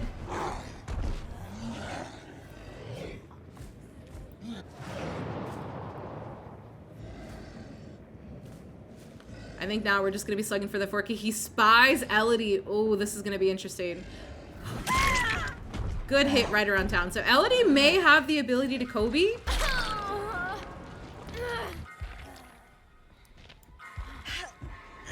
No power struggle from Elodie either. Unfortunate. We'll see if maybe we can see a Kobe play from this Elodie. I think that this hook was also broke down or sabotaged. Because I thought that I spawned it earlier.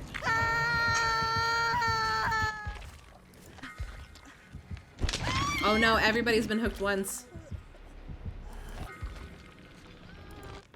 Yeah, this is very unfortunately a GG for absolute chaos.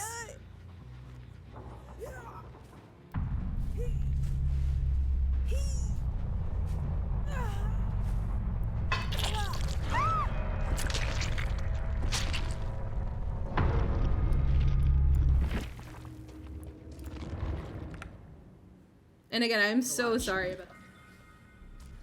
Alright, checking builds.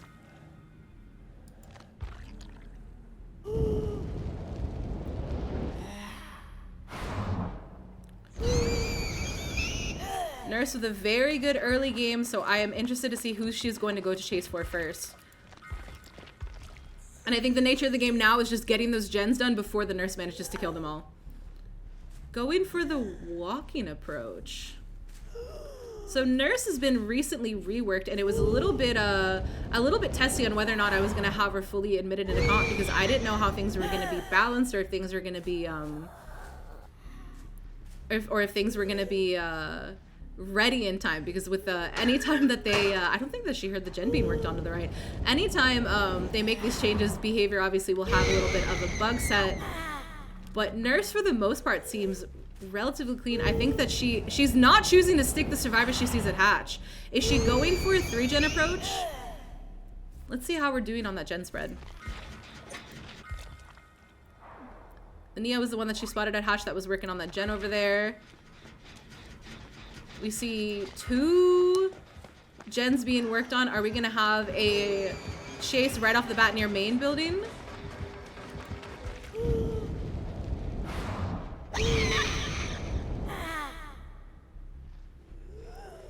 How are we doing this? I am very interested. There we go.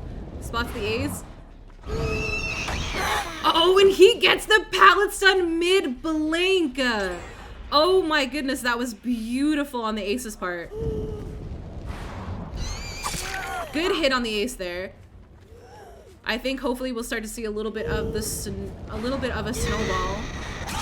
No eat outplay on the Ace, so quick down right off the bat. No corrupt, so the only The only early game perk she had was Lethal Pursuer, which I think she got a little bit of value out of. We see some agitation on the nurse, and she's been going towards either basement. Is she gonna go for basement, or is she gonna go for regression?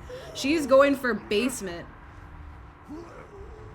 And yes, the server will be pinged for finals.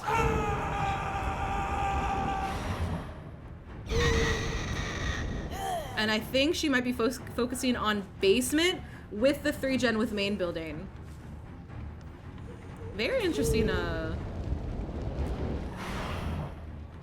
sound from that gen there.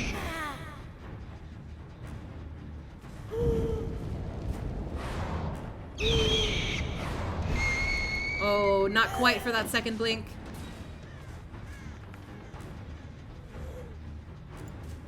Again, I think we're just gonna go straight for the unhook. Are we gonna blink for the unhook? No, we're just gonna... Oh, I thought we were gonna get a really good grab. That Nia was super patient. Going straight for the tunnel on the ace. Good BT and or off the record. I think that might have been a little bit of BT. Just going straight for the DS play against an... Oh no.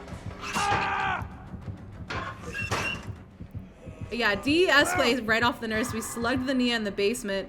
Hits the DS, but again, it is a nurse.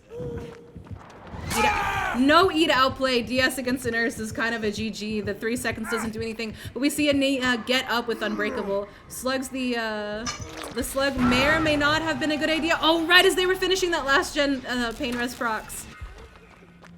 Is she gonna go for the gen, or is she gonna go for the Nia? Or is she gonna just stick around the hook?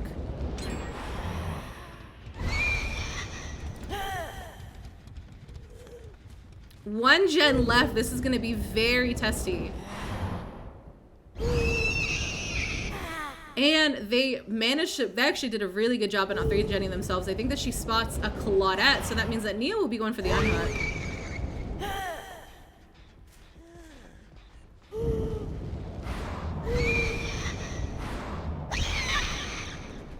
Good use of the wall there. Maybe going back to the hook to either secure a 1K or get a good 1-for-1.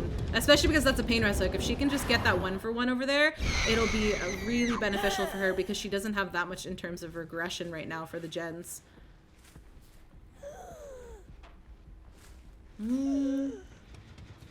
Spots the ace.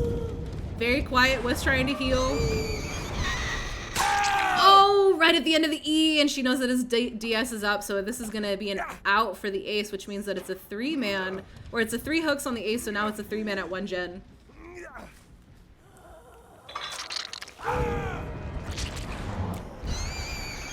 Oh, and the light burn on the nurse. I don't know if it truly worked. Good hit on the Nia there. Doesn't really know where the Nia went, or is it not sticking the chase with the Nia? Interesting. This is like Ronaldo versus Messi.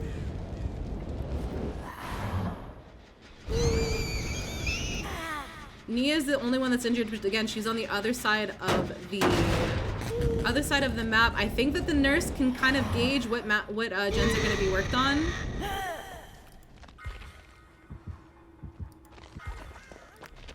Yeah, we see 1 gen almost being completed over here. Oh, another pallet set on the nurse. That's horrifying. Good hit on the Claudette. He's got to down her immediately to get that eruption proc. Does she not? Interesting.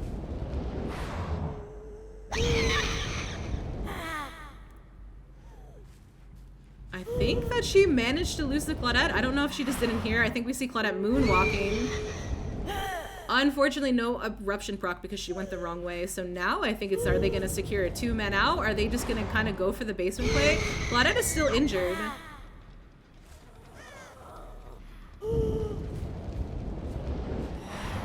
Good phase through. Let's see if anybody is working on that door over there. No, it's the gen, or it's the door that's on the opposite of the Claudette. So I think that this either will be a 2K with a really good camp, or do we see some altruism play and we end up with a slug? Again, trying to light burn the nurse. Which also means that the pickup will be very dangerous.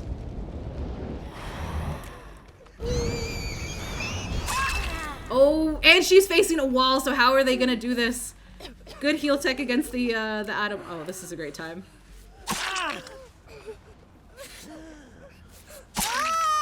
Oh, I think the Claudette gets out. Does the Claudette get out? No, she picks up the Claudette, and the person with the flashlight unfortunately is gone. So and they're just securing the 2 men out. Oh my goodness. A little bit of a failure. Close on the heel tech, very close on the heel tech, but that was a bit of a choppy 2K, but a 2K nonetheless with all of the gens being completed.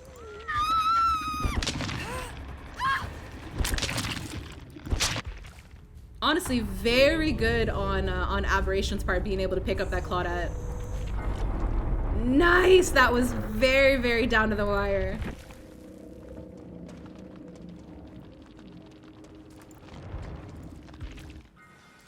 All good to start. Checking the builds.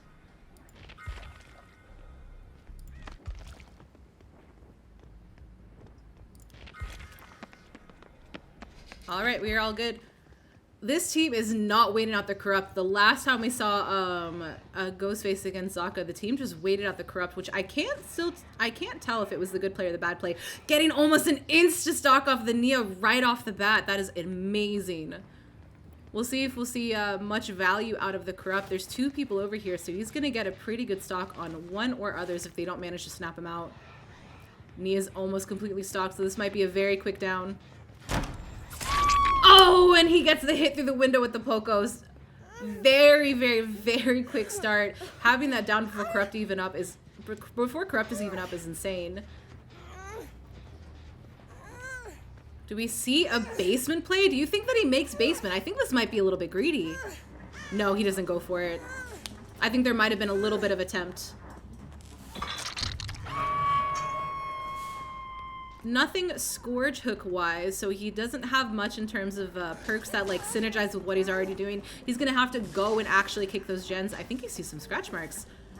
Are they going for the, oh, they went for the save right around his back, but he manages to whiff on the ace. He's just gonna go straight for the Nia, I think.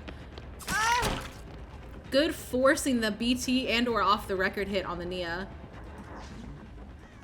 I think that he is just gonna try to get this Nia out of the game, so let's see how we're working on gen spread before they make it a 3v1.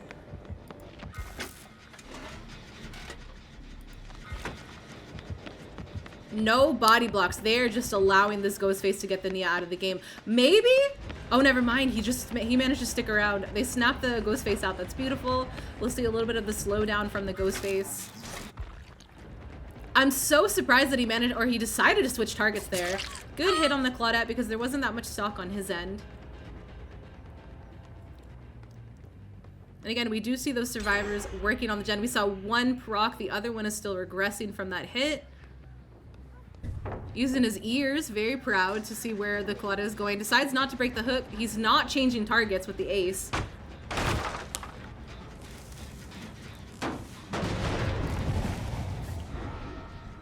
Decides to just kick the gen and go back into stealth mode. Very interesting. Maybe try to catch the Claudette off guard. How are we doing on gen spread here? A little bit of deadlock in the corner. Healing on the Claudette. Nobody on gens. Oh, good amount of stock on the ace, but I don't think the ace is going to be able to snap him out.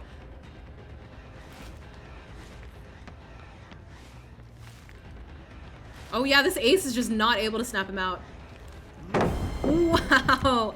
A 98 or 99 stock on the ace. He sees people working on the gens, but he's just gonna go for this chase until he's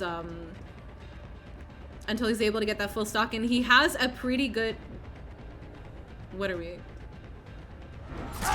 Too cheeky, way too cheeky against Zaka's Ghostface. I was interested to see who was gonna throw it first. With knowing how far you were stocked, I think that was too much. That was too much cheek on the ace's part, but very, very good for the Ghostface. Olsen's wallet is one that we've seen Zaka been using in the past, where after he breaks a pallet, he gets his power back immediately. So he's been able to just eat through those pallets and go for the stock. Gonna kick the gen that is relatively 99. So I think we should see another gen proc soon. Oh, we're only halfway on one. And the deadly play from the ace. I think he waited for the Ghostface to leave. Gonna go straight into trying to tap that gen. Let's see what the Ghostface is gonna do. He's just going straight for the middle. He didn't go for the Deliverance proc. I don't know if he was not gonna fall for a DS or an off-the-record play. But Ace getting that, and we get a grab on the Claudette! No! He was able to get a grab on the Claudette the first time he played Ghostface. I cannot believe we saw that happen twice. And he is not able to kick with his gen perk because of Deadlock. That may or may not be beneficial. Oh my goodness, getting that grab was disgusting. I am absolutely in love with Zaka's Ghostface. This is so fun to watch. Good pre-drop on the Nia there.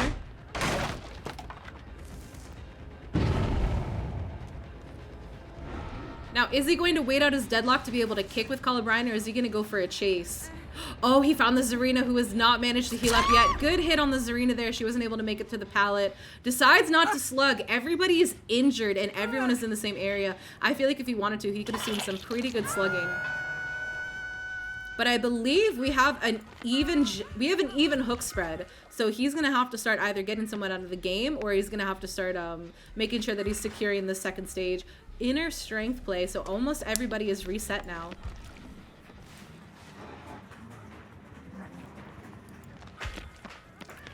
He's just waiting for this one because they think that this is the one that has the most progress to him. This is fascinating. Look at his little nodders. I think he's laying like a trap, and I'm almost scared. I would be scared to go against this Ghostface. He's just waiting for it.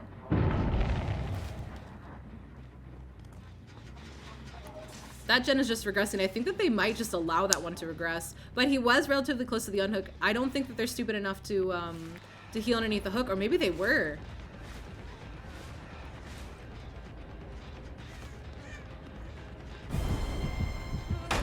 Oh, good pallet stun on the Ghostface, but he's just gonna, not breaking the pallet, he's just going for it. I think he's gonna try to balance this middle gen, but it's almost fully regressed.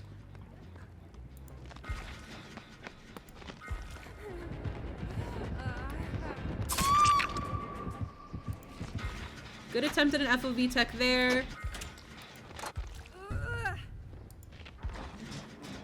Finally, someone goes back for that main gen. It is not fully regressed, but it's relatively close. We see another gen about to pop. 3 people are on gens. That is insane amount of progress.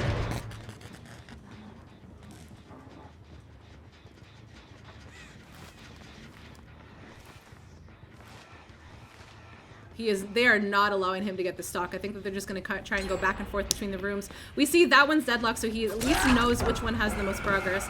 And again, enduring would have been beautiful there. Got his power back. I think he's going to go for the hook. At 2 gens left, I think he's going to either have to go for 1-for-1s or to secure a 3v1. Yeah, he's just going to wait here.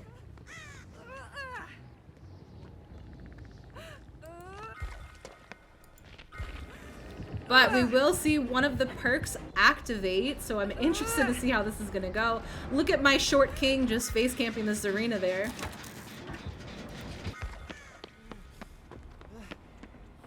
Ace is, I think, attempting to look for a totem instead of going on a gen. He knows that they want this middle gen done. I think that this middle gen will be able to break up a 3 gen on their part. I think they're going to go for the swap here, unless Nia hesitates. Oh, and the whiff on Zaka's part. That was really good greed, and they get the unhook on the Zarina. Good hit on the Nia, so he's just going to be able to hook her right off the bat. So no matter what, it's almost like a 1-for-1. We see 2 people on death hook, 2 people still with 1 hook left. Again, Aberration has been doing a very good job at making sure that Zaka has to balance the hooks evenly. That he's making sure that he's not forcing anyone to be on death hook before they need them to be on it.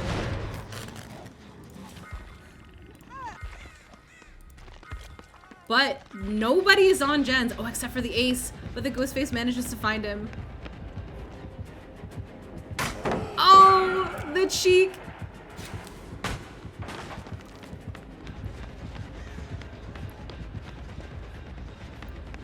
He's not even attempting to snap the Ghostface out. He's just holding W.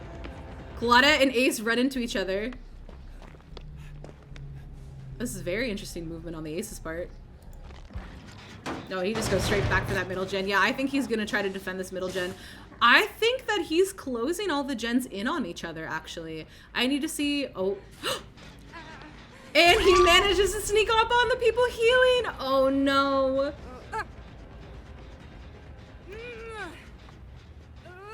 I believe that now forces it to be a 3v1 at 2 gens against Zaka's Ghostface.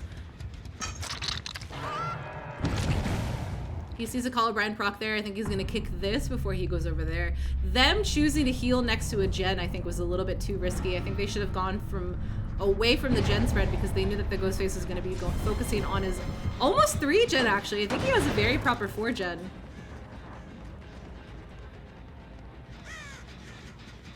Yeah, all of these gens are relatively close to each other, and if he makes it so that they're forced to do that one over in the far corner, he just has a very nasty 3 gen, especially with Colubrine. He's just going to have really good information no matter what. He sees a totem being cleansed, so I wonder if that means that Ace has gotten his inner strength back.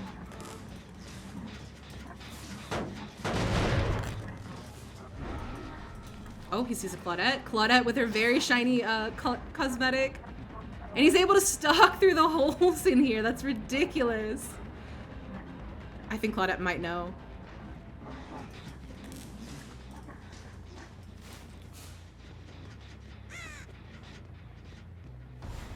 Oh, and he was able to tap the Ace. Oh, that is very, very dangerous. Just going to kick it for Colubrine, and I think he's going to try to catch the Ace off the bat. No, he is just going to go straight for this 3 gen. There's no reason for him to really leave here. He hears the Nia. Oh, and he's gonna catch the Nia off guard. Is he gonna go straight for the pickup? I think he's just gonna go. Oh, I thought he was gonna go for the pickup in the Ace's face. But Ace is still fully stocked, so he's just exposed here. This is a very unsafe pallet. Oh, but the Zaka respects it. That is so interesting. Crouch check on Ghostface. I think that this may or may not be GG.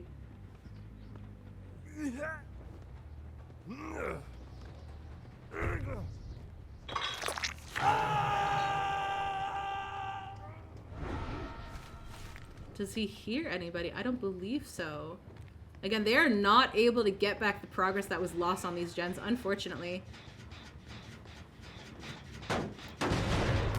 I love that Zaka's still going for these the gen kicks.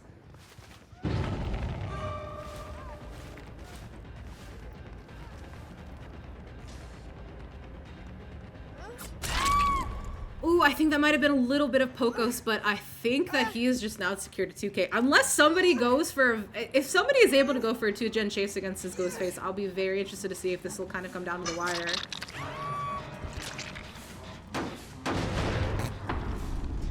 But if he gets one more kill, with the fact that 2 gens are still remaining, that will secure a win for Ooh Kittens.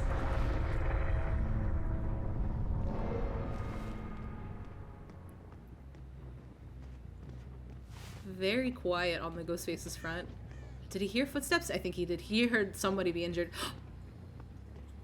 And he gets pulled out of the locker while trying to use inner strength. Oh no. Oh, that was a little bit too dangerous and too cheeky, Ace. I believe he has secured the 3K, which means that Ooh Kittens will be progressing to finals. That is an absolute GG. Very well played. We might see Claudette has a post-game interview for Ooh Kittens, maybe? I was gonna see if she needed to be his doctor for a second. Good shit from Ooh Kittens. And honestly, Aberration played super well. Securing that 2K as nurse was very fun to watch, especially with the heal tech. But Zaka just had a very good run up, and we have the celebratory vaults.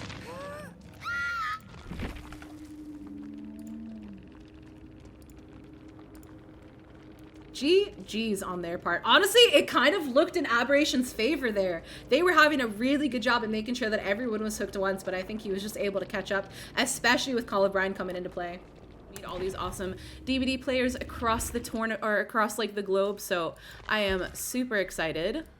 Double checking all of the builds.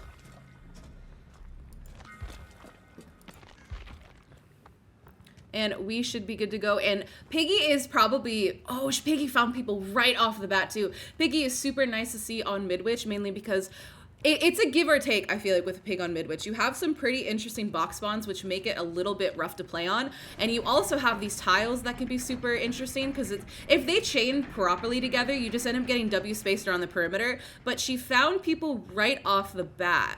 And with no corrupt in the setting, that might be a very good thing, since it doesn't allow them to be stopped. Oh, no comp drop there. Oh, good fakes. And I think we're going to try to go for a moonwalk. Is there going to be... No, just straight over the vault.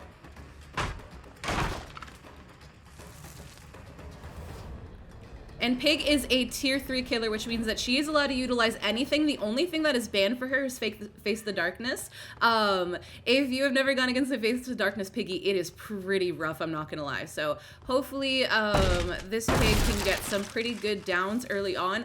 Pig, for me, I like to focus on an early game rather than a late game, but she's such a beautiful snowball killer. I feel like she can bring it back no matter what. So she's doing a pretty good job at seeing who she has to stick with. We see a couple of comp trumps, of course. But if she can get some of these pallets out of the way, especially ones that aren't linked to a window, I think that she'll be better off, especially for the later chases, if she wants to get people off of the bear traps. I think she might have respected that pallet a little bit too much. With no bloodlust, she doesn't make that. Yeah, she's just going to be having to go through these pallets. And this is where, again, Midwich is super fun to play on as the Pig, and it's definitely one of my favorite maps to get. But with the fact that everything can be chained so well together, I think that she's going to have to plan out her chases a little bit more. We see one gen about to pop. We see other people trying to get their bear traps off. So I wonder if this Nancy is going to 99 it, or is she just going to allow the bear trap to activate and see if there's anything that's going to happen there. I think that there's like two strats really whenever you, Piggy has videotape and everyone starts with their bear traps on. Interested to see. I don't think that the Piggy has spotted. That's two gens that are 99. Is she gonna go for the foot that she saw, or is she gonna go for the... Oh! Maybe a good dash here. Oh, and there's two people here, so she knows where 2 out of the 4 survivors are. Good dash. Oh, that's a beautiful hit on the Nancy. Following those scratch marks, I don't believe we chased in this room yet, and there is a window vault. Maybe trying to get the Nancy to block off the window. No, she just kind of sticks with this loop. I don't know if the Nancy has spotted the totem. She must have for that vault. Blocking off the window there. Again, I think that they might be 99ing these gens until they get all of their bear traps off. Good hit. Did not utilize her dead hard. We see one of those totems getting procced, but I think that that might have been a good totem for the Piggy, a bad totem for the survivors to cleanse. Obviously, Haunted Grounds is banned, but most of the other totems besides Face the Darkness on Pig is fair game. They haven't procced another gen. She doesn't have that much aggression in terms of gen kick to put on, so I think that if she wants to get a little bit more snowball potential, that she's going to have to force them to do a gen.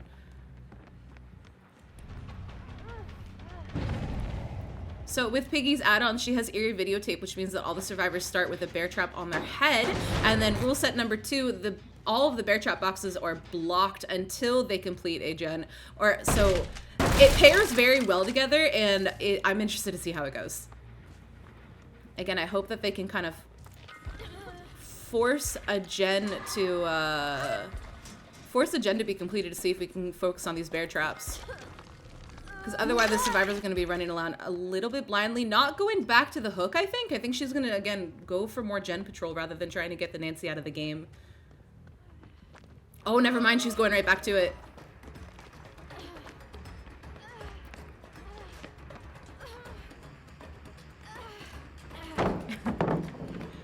A little bit of a standoff on the pallet. I think she's going to go straight for it. Oh, and we see 2 procs. So the Claudette and the Nancy have their activated bear traps now, and we know that she already broke this door, but I don't think the Nancy's going for it.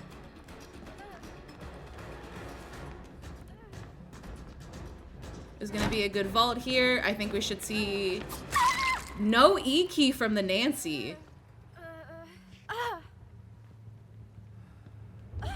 Oh, that's why there was no E key.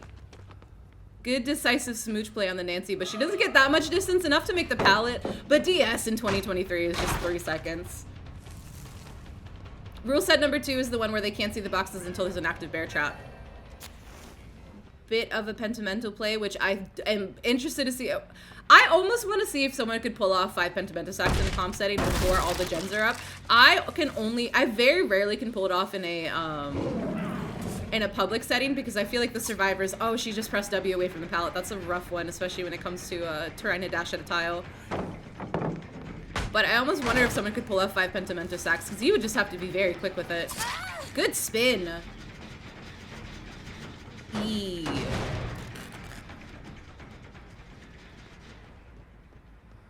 Again, just focusing on regression, and I think that they're just 99ing those gens. Nancy has not removed her bear trap yet, so I think if Piggy wants to force a head pop, she's gonna have to find the Nancy very quick off the bat. Fakes the dash. I think the Nia kind of spooked her. Ooh, good vacuum. Yeah, I think their strat is to just 99 a bunch of gens and just hope that once they get all the bear traps off, they can start popping them, which I think will be kind of scary for the Piggy. Oh, I believe that is the second bear trap. Oh, and she spotted the Nancy. No E key there. I think if the Piggy wants to secure the kill on the Nancy, she's just gonna have to interrupt her after she gets the unhook on her because she knows that her DS is already up. Alright, we'll see if this ace is gonna be 99ing this bear trap or this gen. There's no reason to because the Nancy has the last bear trap on. No, we're just gonna start popping them, so I think we should see them go down to 1 gen very quickly. Good hit on the Claudette here. Doesn't pre-drop the God palette either.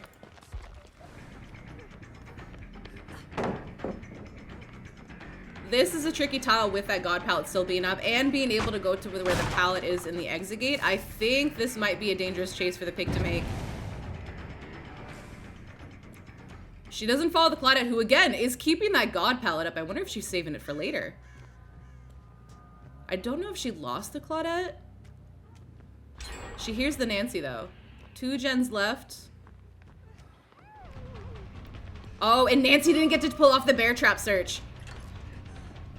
So she has 2 people injured here. This might be a little bit dangerous. This pallet is still up. Oh, good vacuum on the pallet. That would have hit me as survivor.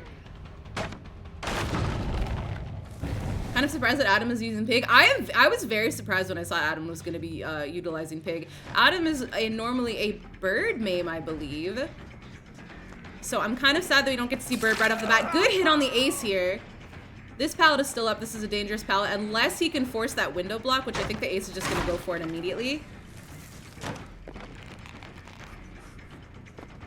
And I think this pallet is down. We have 1 gen left. Nancy got our bear trap box off. So I think unless he starts getting some kills and being able to camp it, this might be over with 3 hooks in. If he gets this ace, I don't believe... Oh, ooh, followed the wrong chase, so ace gets that distance. Where are the gens? So we don't have a terrible gen spread, but we haven't seen many of many of the Piggy's perks in play yet, which is... Again, I think that there might be some really good snowball potential. The Pig is just gonna have to be very careful. God pallet's still up. We finally see it go down. That was a good pallet to save for later. She hears someone on this gen. Only the ace is injured, so everyone's gotten like a pretty proper reset.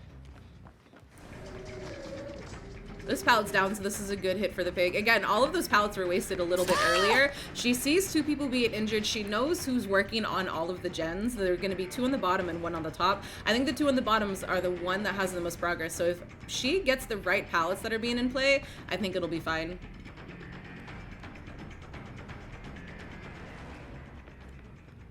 Oh, doesn't hide the red stain. Nancy's here for the body block again. All these hits being taken. I would go for the Nancy. Nancy would secure the kill. I feel like trying to choose this ace is a losing battle, especially because we haven't seen the ace in chase that much yet, so we don't know what he's capable of. Nancy is the only one on death hook. I think that I would absolutely swap the ace for the Nancy here, especially because she got the hit. Oh. Oh, good spin! In such a tight corner. That was such a good spin. Oh, that was beautiful. Yeah, no traps left, but that's like the scary part about Eerie videotape, right? You just don't know if you want to save the bear traps for later or not. I don't like to run Eerie videotape because, again, I like to utilize them when I want to. I don't know if she heard the Nancy up here. We see a little bit of haste from one of the perks.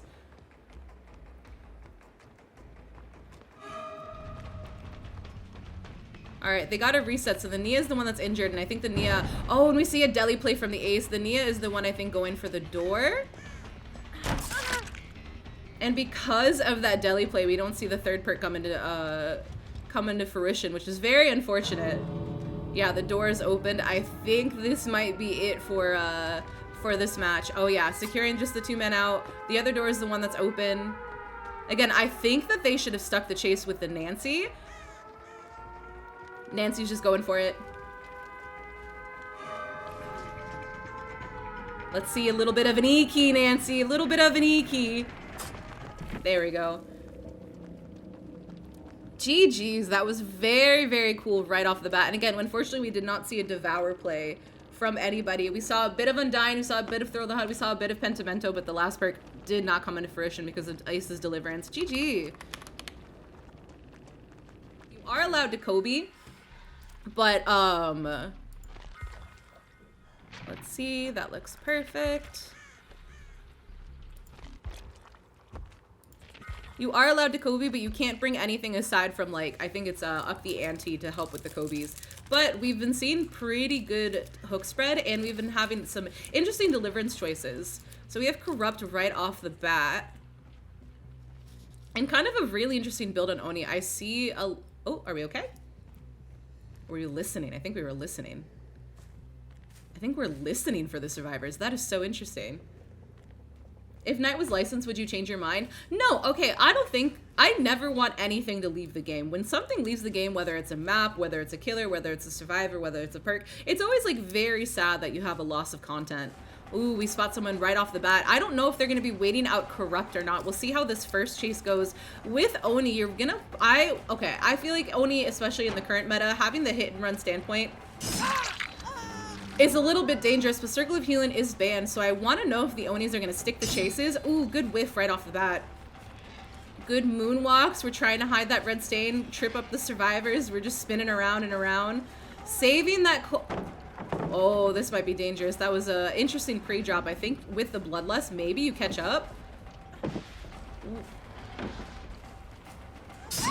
No E-key from there. That was a pretty good chase right off the bat. Let's see how we're doing on gen spread.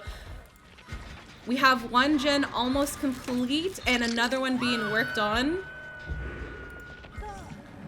We okay, Oni? Oh my goodness!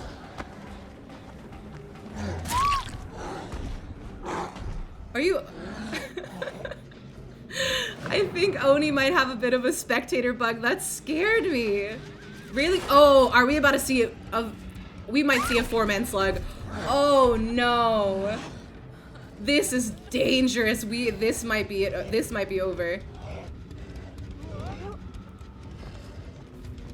And a 4-man slug right off the bat with Oni's first power. Oh my goodness.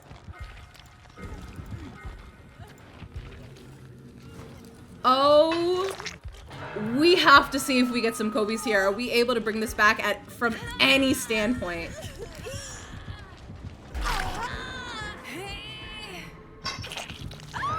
That was disgusting. That was so quick right off the bat. Just getting a 3-man slug with somebody on the hook. I think them sticking that gen, especially with Oni proccing his power, was very dangerous. That definitely hurt. That had to hurt on the survivor side, so that means that this is very quick.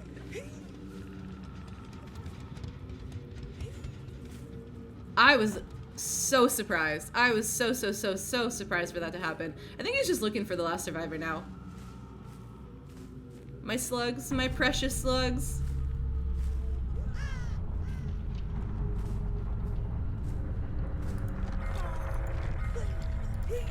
Oh, I see. It changed view. Looks like the killer's face camping, but they aren't even there anymore. I didn't realize that that was that big of a bug. My apologies. I think we might have enough to Kobe. It's gonna be super quick. Do we see a Kobe on this side from the Jane? It's gonna have to be like now.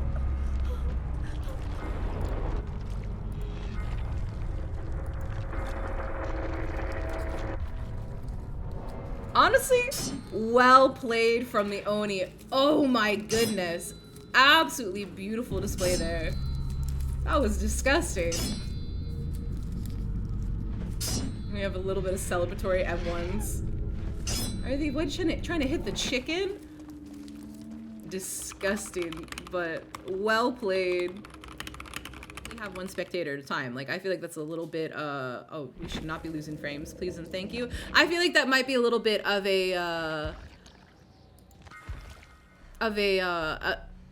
an archaic thing to have, especially with the spectator feature.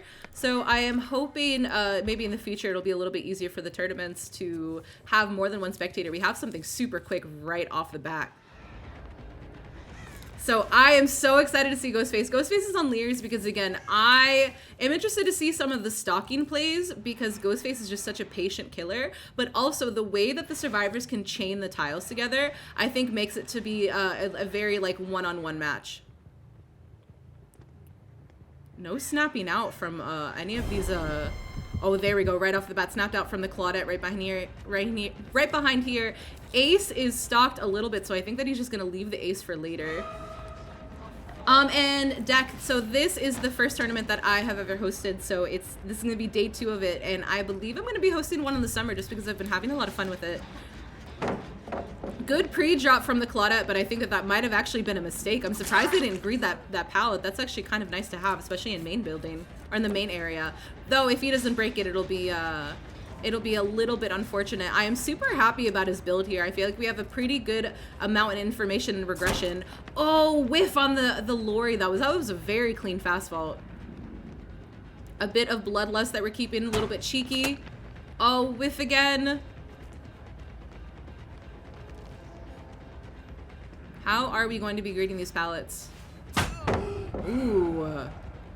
Doesn't stay to blind at the pallet though, just immediately goes right off, and then we have a nice vault at the window with no bamboozle. I love Ghostface's vault animation.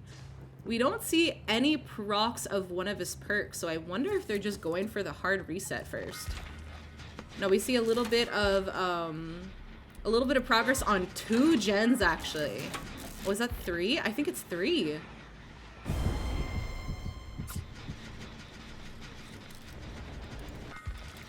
Yeah, I think we might hear some gen pops pretty soon.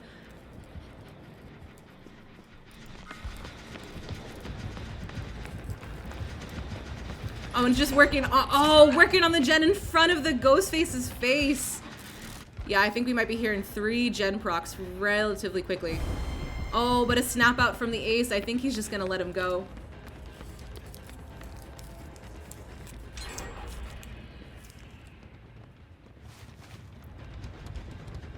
Finds the Nancy again. Claudette has not reset. We drop a pretty good God palette right off the bat. I just think that they had a very beautiful split of gens, so I think now as they start to complete things, we're gonna have to see, oh, we see a stock right off the bat for the Ace. Very interesting vault tactics. No bamboozle on the Ghostface, but we're seeing a lot of vaulting.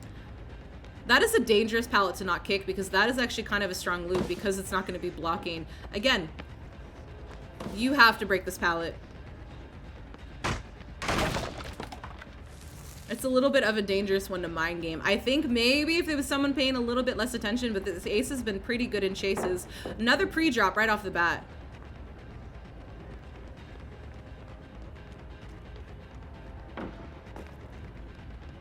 Yeah, I think you might have to be leaving here. You're not going to be able to get value out of your stock, unfortunately.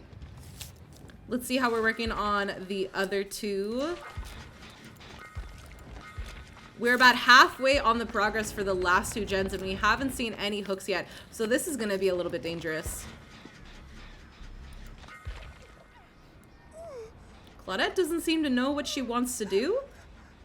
I think she spies the Ghostface a little bit. She does see him through the window, but we might see a sprint burst play right off the bat. We're going in for the body block. Oh, Nancy manages to sneak right in, but it doesn't work out. Body block from the Nancy. No dead hard to worry about. So finally a down for the Ghostface. We see a Discordance Brock finishing off the last gen. So we have 1 gen left. I don't believe the Ghostface has a 3 gen either. Let's see, that's 1. We saw a Jolt. No, this is not enough of a 3 gen to really be able to camp this area and prevent them from doing the last gen. But we have some Goat procs. We have some Jolt procs making it a little bit easier. We might have to go for the common Ghostface camping strat, which is just stalking the last person. Which is how I usually get my Ghostface daily, is just camping the person that's hooked, because I cannot stalk as Ghostface. So I commend people who would like main Ghostface, because I'm not patient enough for it. We see 2 people around the hook now. I think they might be going for a 1-for-1. Not enough of a stalk on the Nancy, unfortunately.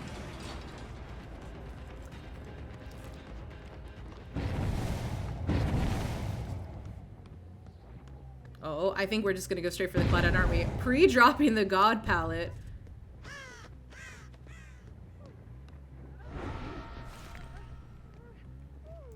We saw Zaka yesterday being able to pull off this mind game. But Ghostface is very bright. Getting a little bit of a stock. I'm very interested at the tactics here. We did see someone pull off that mind game at that God palette, so I was interested to see if he could do it on this side too. I think that they might be doing a pretty good job at spreading the last gen. Oh yeah, the last gen is about to pop very quickly.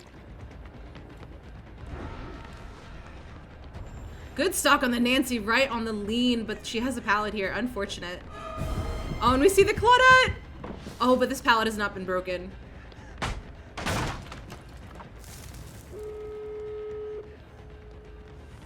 Totally fine. Don't stress yourself out. Lori has not been stalked at all. I don't think we've seen the Lori touch the Ghostface whatsoever. This God palette was dropped a little bit earlier. I don't think he's gonna get anything in terms of of progress on someone. Is he gonna go straight for the Claudette to secure a kill, or is he gonna go for the Lori? I think he might have just lost the 2 people that were injured. I think we might be looking at the door. Oh, Enduring would have been so clutch there. Yeah. We're opening up that last door, so I think unless you can secure either a basement hook or if they just decide not to be altruistic, I think this might be a 4-man out. Good hits here.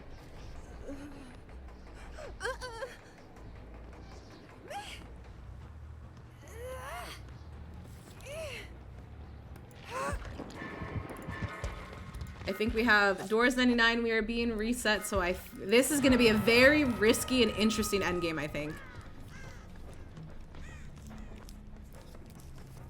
Is he gonna... He's not choosing to stick by the hooks. He's actually going for the exit gates. That's a little bit dangerous, I think. I think that they don't know if he's by the hook or not. Oh, okay, so they just communicated that he's not by the hook, so Nancy is gonna go for the save. I think that this is going to be a very solid 4-man out.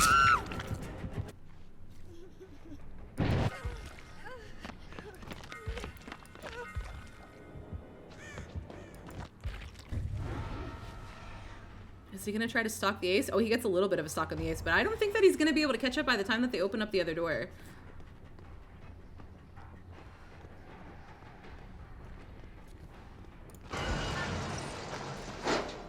Oh yeah, no, this is a very solid 4-man out with 2 hooks. All of the gens done, which means that in order for the other team to pull this back, they're gonna have a 4-man out with only 1 person being hooked.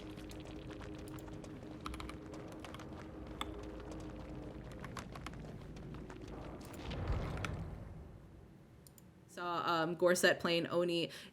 Everybody was in the same area at once the Oni popped his power, and even though he didn't have infectious fright, he was just able to find the entire team. I think that it was a little bit of a dangerous strategy, so I wonder if we're going to see more of a gen spread from here. That would be my plan, at least seeing what the other teams have done. All right, perk sets look good.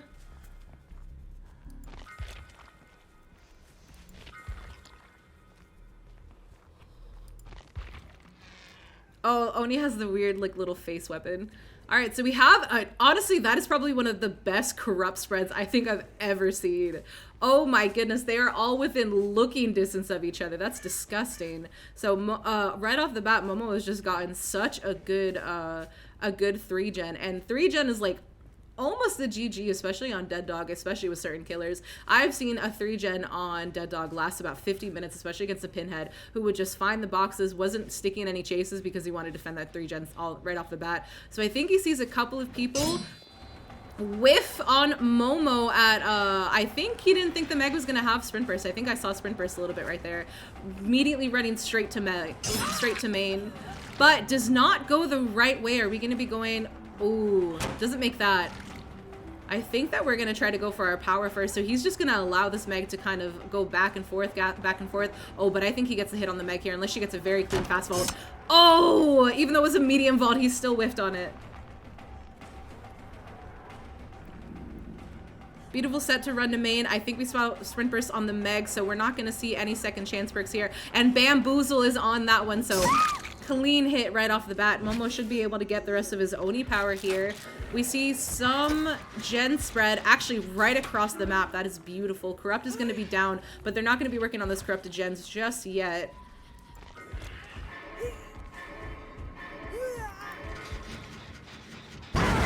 Pain res. Is this an Oni tournament? No, people, oh, we had a DC.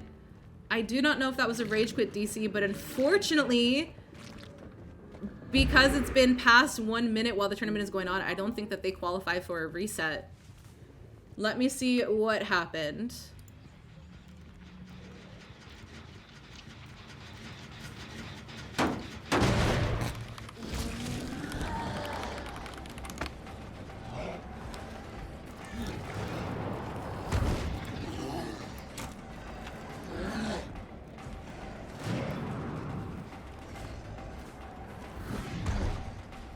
My internet gave out? Oh no.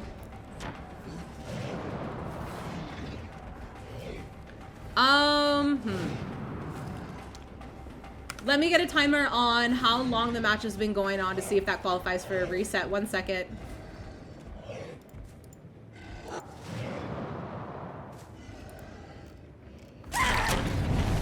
Good hit on the Elodie here.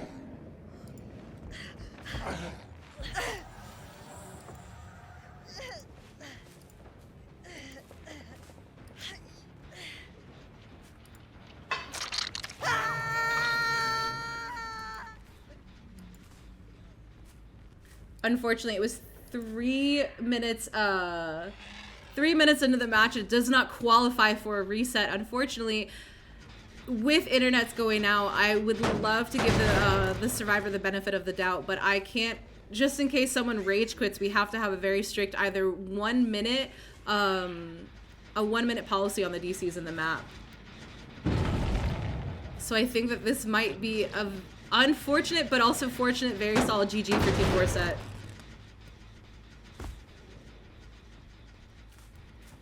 It was 4 minutes. I think it was 3.5 to 4 minutes in. I just checked the timer because the match started at 1:01 and the DC happened at 1:04.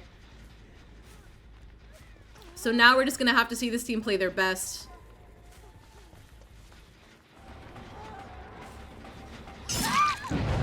Good hit on the Meg. We saw an eruption proc of the Nancy over here.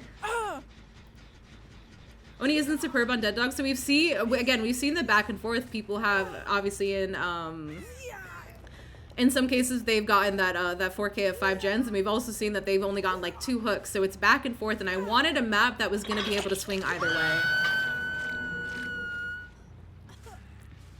Karn has been a very compromising god in this tournament, but again, I'm very sorry, Robin. Your team was absolutely beautiful, and you guys played super well. I would love to give the benefit of the doubt, but for future matches, just in case someone wants to rage crit and throw the match and have to force a reset, I have to stop at that 1 minute rule. So now I think it's just seeing back and forth. They're going for the save there. Oni's gonna pop his power. And now we're just going to see how the survivors go. We're just going to see a pretty good display of these chases. Good hit on the Nancy there. And just goes for the immediate pickup. No slugging on the Oni's part. Oh, but we saw Breakdown. Breakdown on Pain Res. I've actually had some matches lost because of that. But oh, that was actually, I can't see the Pain Res hooks because of spectator mode, but I feel like he might have just gotten very lucky with his RNG and all of his perks. He got a really good 3-gen for Corrupt, and I think he got beautiful Pain Res spawns.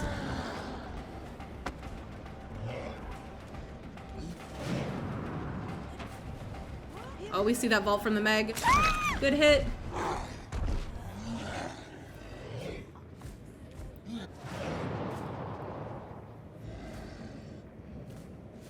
I think now we're just gonna be slugging for the 4K. He spies Elodie. Oh, this is gonna be interesting. Good hit right around town. So Elodie may have the ability to Kobe.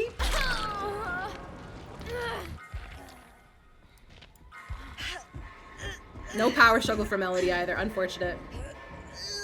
We'll see if maybe we can see a Kobe play from this Elodie. I think that this hook was also broke down or sabotaged. Because I thought that I spawned it earlier.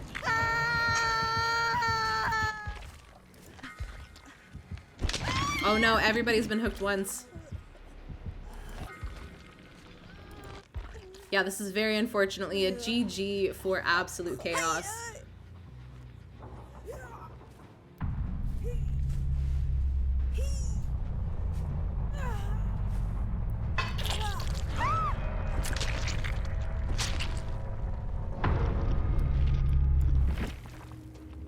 One will be in the finals later on today.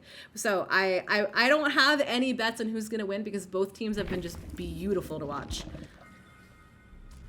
All right, checking builds.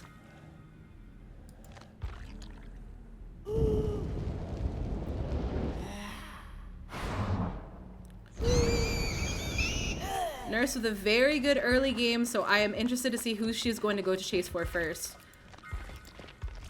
And I think the nature of the game now is just getting those gens done before the nurse manages to kill them all. Going for the walking approach.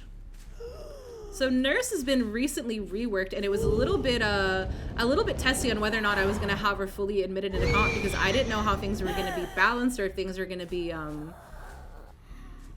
if things were gonna be ready in time, because with anytime that they I don't think that she heard the gen being worked on to the right.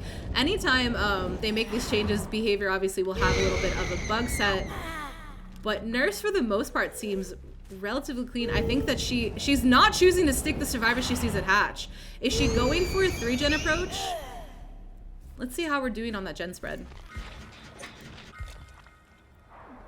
The Nia was the one that she spotted at hatch that was working on that gen over there. We see 2 gens being worked on. Are we gonna have a chase right off the bat near main building?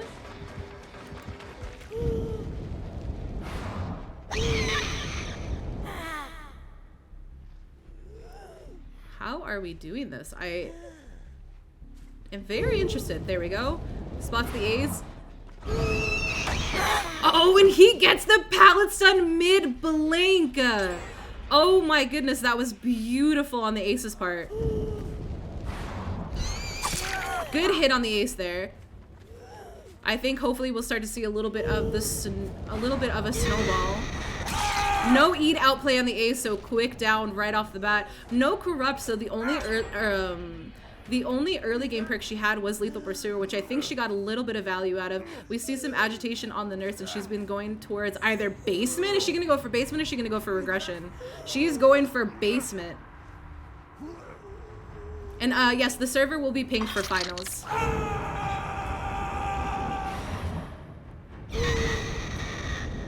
And I think she might be focusing on basement with the 3-gen with main building. Very interesting sound from that gen there.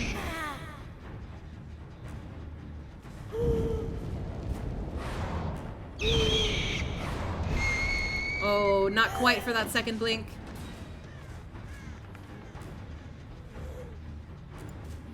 Again, I think we're just gonna go straight for the unhook. Are we gonna blink for the unhook? No, we're just gonna... Oh, I thought we were gonna get a really good grab. That Nia was super patient. Going straight for the tunnel on the Ace. Good BT and or off the record. I think that might have been a little bit of BT. Just going straight for the DS play against an... Oh, no.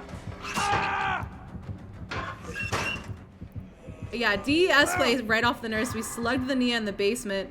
Hits the DS, but again, it is a nurse. No E to outplay. DS against a nurse is kind of a GG. The 3 seconds doesn't do anything. But we see a Nia get up with Unbreakable. Slugs the slug may or may not have been a good idea. Oh, right as they were finishing that last gen Pain Res procs. Is she gonna go for the gen or is she gonna go for the Nia? Or is she gonna just stick around the hook?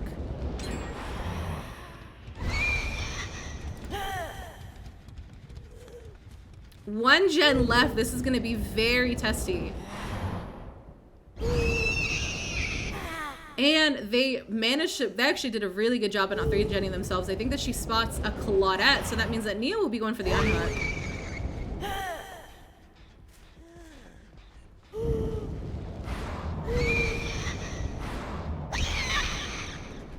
Good use of the wall there. Maybe going back to the hook to either secure a 1K or get a good 1-for-1.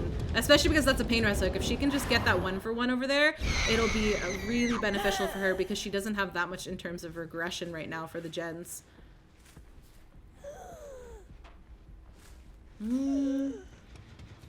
Spots the ace. Very quiet, was trying to heal. Oh, right at the end of the E, and she knows that his DS is up, so this is going to be an out for the ace, which means that it's a 3-man, or it's a 3 hooks on the ace, so now it's a 3-man at 1 gen.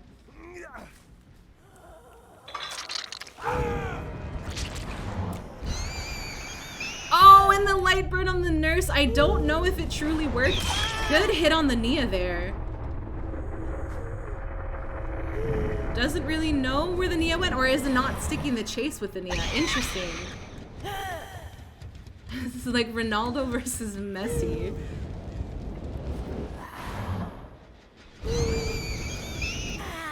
Nia's the only one that's injured, but again, she's on the other side of the map. I think that the nurse can kind of gauge what gens are going to be worked on.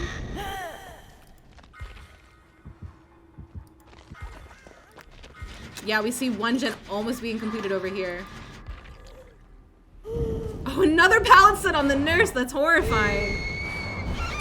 Good hit on the Claudette. He's got to down her immediately to get that eruption proc. Does she not? Interesting.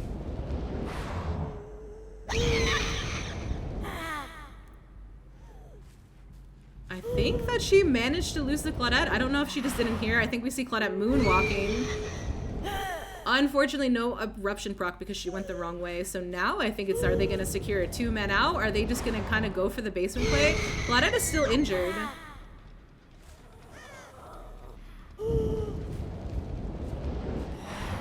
Good phase through. Let's see if anybody is working on that door over there. No, it's the gen, or it's the door that's on the opposite of the Claudette. So I think that this either will be a 2K with a really good camp, or do we see some Ultras in play and we end up with a slug? Again, trying to light burn the nurse. Which also means that the pickup will be very dangerous.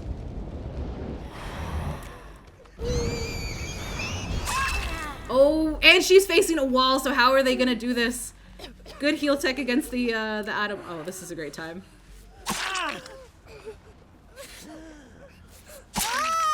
Oh, I think the Claudette gets out. Does the Claudette get out? No, she picks up the Claudette, and the person with the flashlight unfortunately is gone. So, and they're just securing the 2-men out. Oh my goodness. A little bit of a failure. Close on the heal tech, very close on the heal tech, but that was a bit of a choppy 2K, but a 2K nonetheless with all of the gens being completed.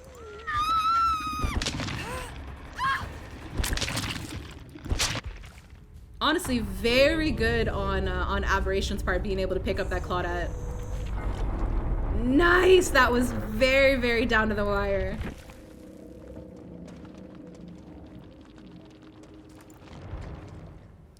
What a good grab. Oh my goodness. Some of them, like obviously main building would be Haddonfield, but I don't think that Hatch and Killer Shack spawns in a specific area on Leary, so that was a very interesting offering to see.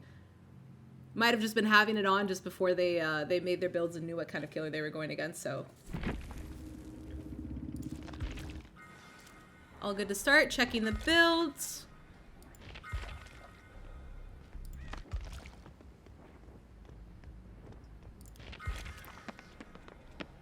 All right, we are all good. This team is not waiting out the corrupt. The last time we saw a Ghostface against Zaka, the team just waited out the corrupt, which I can't tell if it was the good play or the bad play. Getting almost an insta stock off the Nia right off the bat. That is amazing. We'll see if we'll see much value out of the corrupt. There's 2 people over here, so he's gonna get a pretty good stock on one or others if they don't manage to snap him out. Nia's almost completely stocked, so this might be a very quick down. Oh, and he gets the hit through the window with the Pocos. Very, very, very quick start. Having that down before Corrupt is even up is insane. Do we see a basement play? Do you think that he makes basement? I think this might be a little bit greedy. No, he doesn't go for it. I think there might have been a little bit of attempt.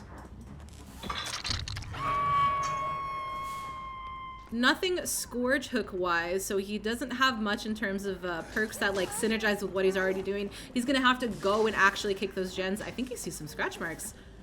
Are they going for the, oh, they went for the save right around his back, but he manages to whiff on the ace. He's just gonna go straight for the Nia, I think. Good forcing the BT and or off the record hit on the Nia. I think that he is just gonna try to get this Nia out of the game, so let's see how we're working on gen spread before they make it a 3v1.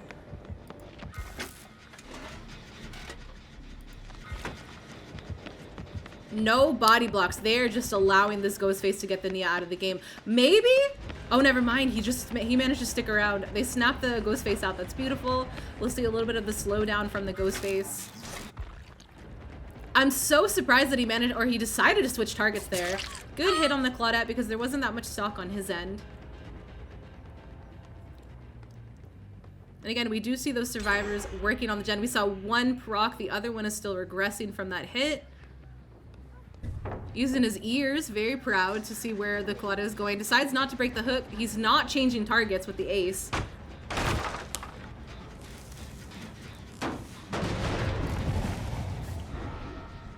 Decides to just kick the gen and go back into stealth mode. Very interesting. Maybe try to catch the Claudette off guard. How are we doing on gen spread here? A little bit of deadlock in the corner. Healing on the Claudette. Nobody on gens. Oh, good amount of stock on the ace, but I don't think the ace is going to be able to snap him out.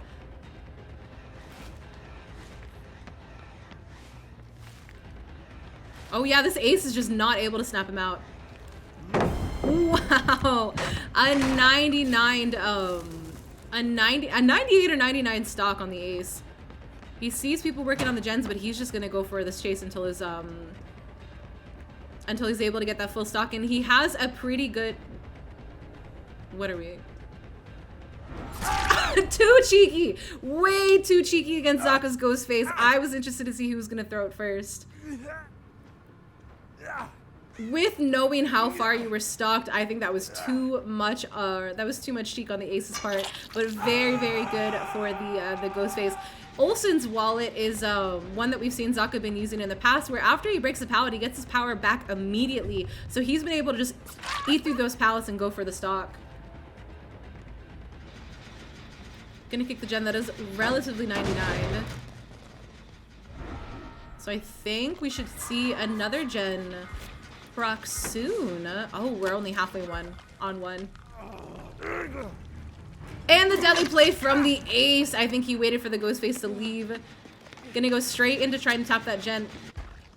Let's see what the Ghostface is gonna do. He's just going straight for the middle. He didn't go for the deliverance proc. I don't know if he was not gonna fall for a DS or an off the record play. But ace getting that, and we get a grab on the Claudette. No, he was able to get a grab on the Claudette the first time he played Ghostface. I cannot believe we saw that happen twice. And he is not able to kick with his gen perk because of deadlock. That may or may not be beneficial. Oh my goodness, getting that grab was disgusting. I am absolutely in love with Zaka's Ghostface. This is so fun to watch. Good pre-drop on the Nia there.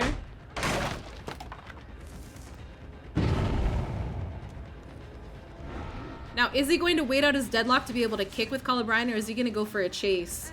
Oh, he found the Zarina, who has not managed to heal up yet. Good hit on the Zarina there. She wasn't able to make it to the pallet. Decides not to slug. Everybody is injured and everyone is in the same area. I feel like if he wanted to, he could have seen some pretty good slugging. But I believe we have an even hook spread. So he's going to have to start either getting someone out of the game, or he's going to have to start making sure that he's securing the second stage. Inner strength play, so almost everybody is reset now.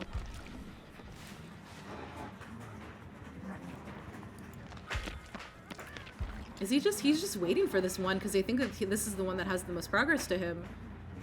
This is fascinating. Look at his little nodders. I think he's laying like a trap, and I'm almost scared. I would be scared to go against this Ghostface. He's just waiting for it.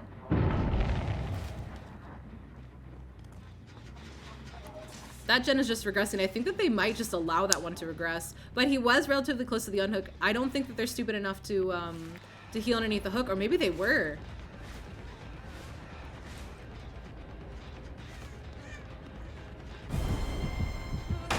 Oh, good pallet stun on the Ghostface, but he's just gonna, not breaking the pallet, he's just going for it. I think he's gonna try to balance this middle gen, but it's almost fully regressed.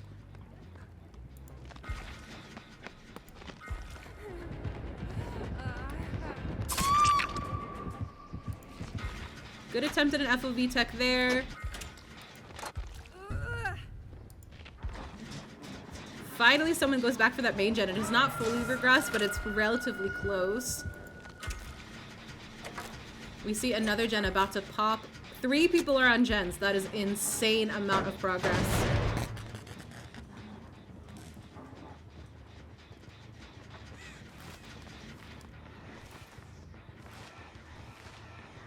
They are not allowing him to get the stock. I think that they're just going to try and go back and forth between the rooms. We see that one's deadlocked, so he at least knows which one has the most progress. And again, enduring would have been beautiful there. Got his power back. I think he's going to go for the hook. At 2 gens left, I think he's going to either have to go for 1-for-1s or to secure a 3v1. Yeah, he's just going to wait here.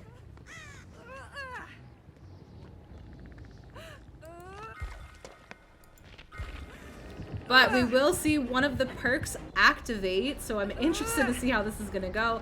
Look at my short king just face camping this arena there.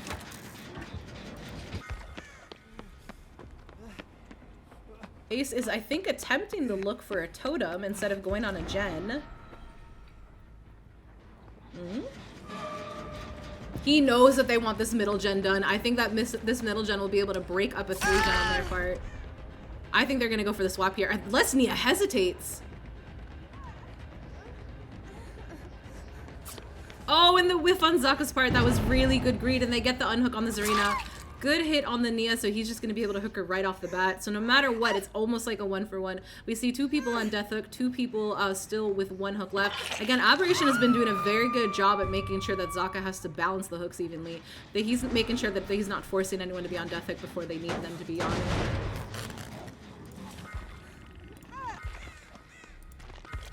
But nobody is on gens. Oh, except for the Ace. But the Ghostface manages to find him.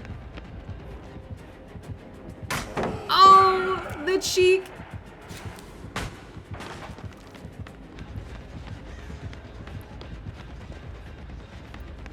He's not even attempting to snap the Ghostface out. He's just holding W. Claudette and Ace run into each other.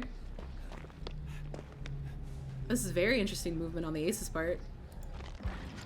No, he just goes straight back for that middle gen. Yeah, I think he's going to try to defend this middle gen. I think that he's closing all the gens in on each other, actually. I need to see... Oh.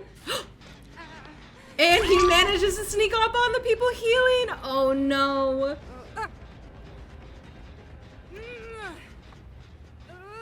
I believe that now forces it to be a 3v1 at 2 gens against Zaka's Ghostface. He sees a Colubrine proc there. I think he's going to kick this before he goes over there. Them choosing to heal next to a gen, I think, was a little bit too risky. I think they should have gone away from the gen spread because they knew that the Ghostface was going to be focusing on his almost 3 gen, actually. I think he has a very proper 4 gen.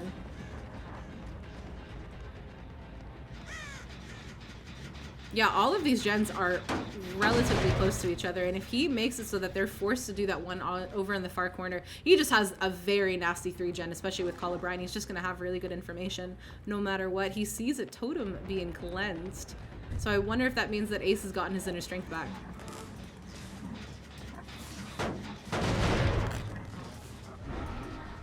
Oh, he sees a Claudette. Claudette with her very shiny cosmetic. And he's able to stalk through the holes in here. That's ridiculous. I think Claudette might know.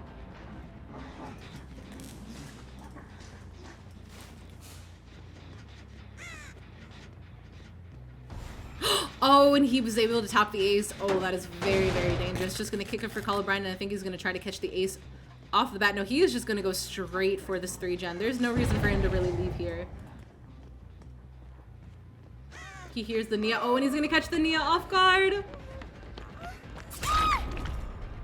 Is he gonna go straight for the pickup? I think he's just gonna go. Oh, I thought he was gonna go for the pickup in the Ace's face. But Ace is still fully stocked, so he's just exposed here. This is a very unsafe pallet. Oh, but the Zaka respects it. That is so interesting. Crouch check on Ghostface. I think that this may or may not be GG.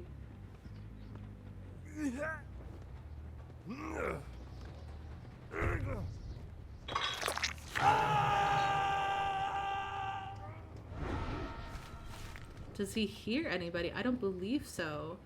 Again, they are not able to get back the progress that was lost on these gens, unfortunately. I love that Zaka's still going for these the gen kicks.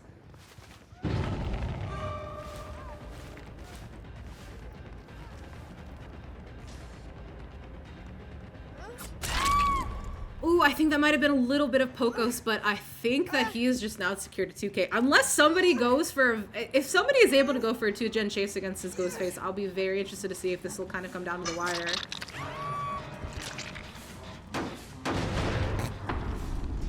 But if he gets one more kill, with the fact that 2 gens are still remaining, that will secure a win for Ooh Kittens.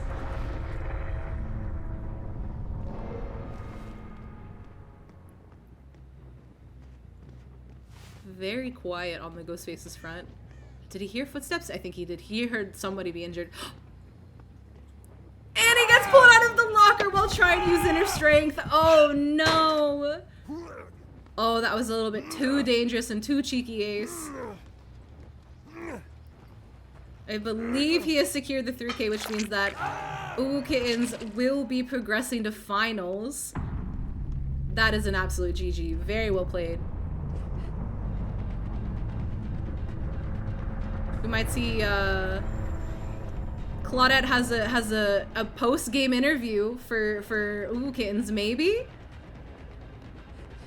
I was gonna see if she needed to be his doctor for a second. Good shit from Ooh Kittens. And honestly, Aberration played super well. Securing that 2K as nurse was very fun to watch, especially with the heal tech. But Zaka just had a very good run up, and we have the celebratory vaults.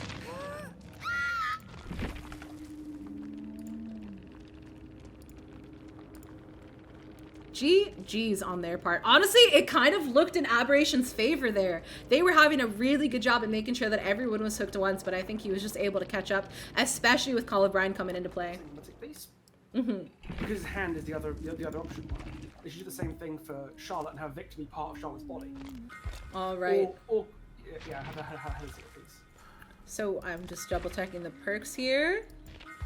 We have the Lullaby right off the bat, so I think that they just loaded in a really good spot.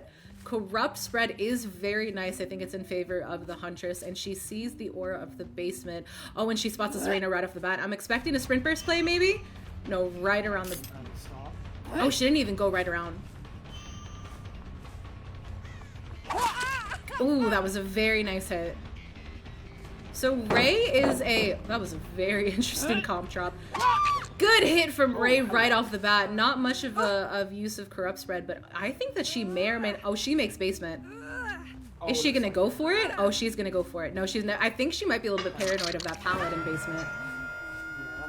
Yeah, that makes a lot of sense, but in any case, it's a really, really fast early down. No gens popping, no anything. That is Corrupt gone, unfortunately. Yeah, which again, I'm not in favor of corrupt. When I saw that Ray was going to be corrupt, I am so anti-corrupt. Aside from like hag or trapper, that I see it on some builds, and I'm like, I get it. You want that security, but have you ever considered lethal and some aura rating? I was going to say lethal just feels like on most killers more useful in the other game than corrupt is. On most ones. There's some obviously again trapper hag, where I think you'd rather have the gen blocker. Oh, did she get this? Good hit on the tap there. Sublime. They went for the unhook around her back, so I think she might either get. Ooh, she's just gonna go straight for that tunnel. Good flick. And she gets the hit on the Zarina, so she's gonna go for the insta pickup. She knows that the team might be around. Oh, and does someone get the pallet save right off the top? Oh, and they do. That was a little bit too cheeky. And the Blight for good measure. Just in case, you know? Yeah. But I think she hears where everybody is. This Zarina's gonna have to be super cautious around this. And she gets it down on Zarina no matter what, and she's gonna be able to pick up against a wall. Make sure that the person with the flashlight doesn't get that angle. No, and she just goes straight for the basement play. Yeah, that's against the wall, twisting in the basement. That's a good place you really don't want to be going down.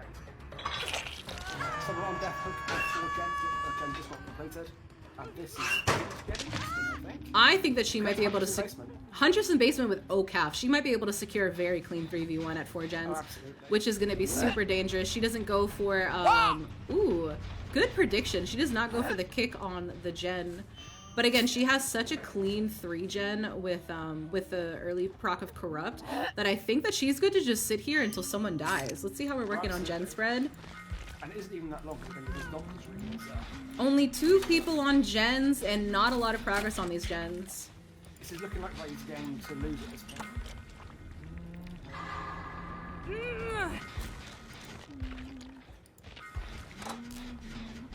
Yeah, I think that they're just going to focus on gens, which is the smart play. Oh! Good hit on that tap. Yeah, they are not going for this. I think that they're just going to accept the fact that Claudette is dead. Yeah, Zarina, I think. Oh, Zarina, sorry. Yeah, she's gone. She's double checking around the corners. Nope, I think that she's going to now have to accept the fact that they're working on gens rather than saving the Zarina. Yeah, they're just going for the heals. No hit there. That would have been very nice.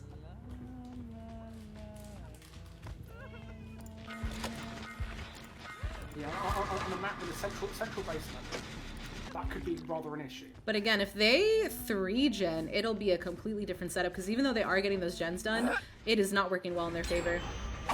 Good hit over the tire.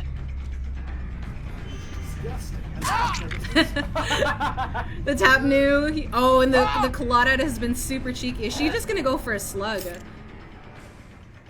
Let's see if she has to. No, Jeff. She's gonna know where the Jeff is.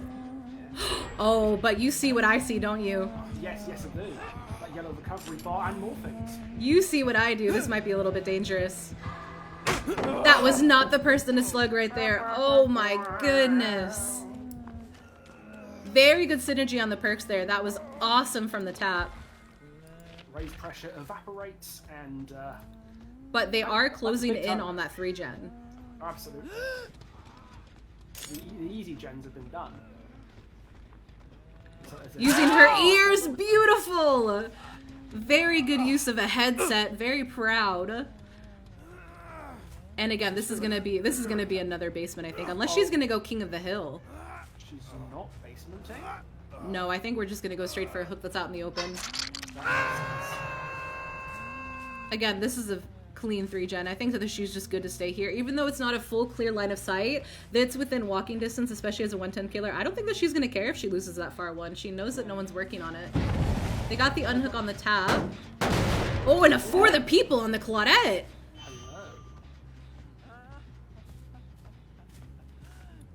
Just holding it. Oh, very patient on the Claudette there.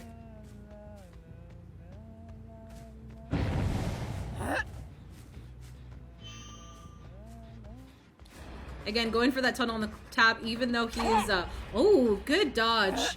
Even though he is, fully healed, I think she'll be able to get some pretty good pressure there. Lithe play, but I think... Oh, good flick.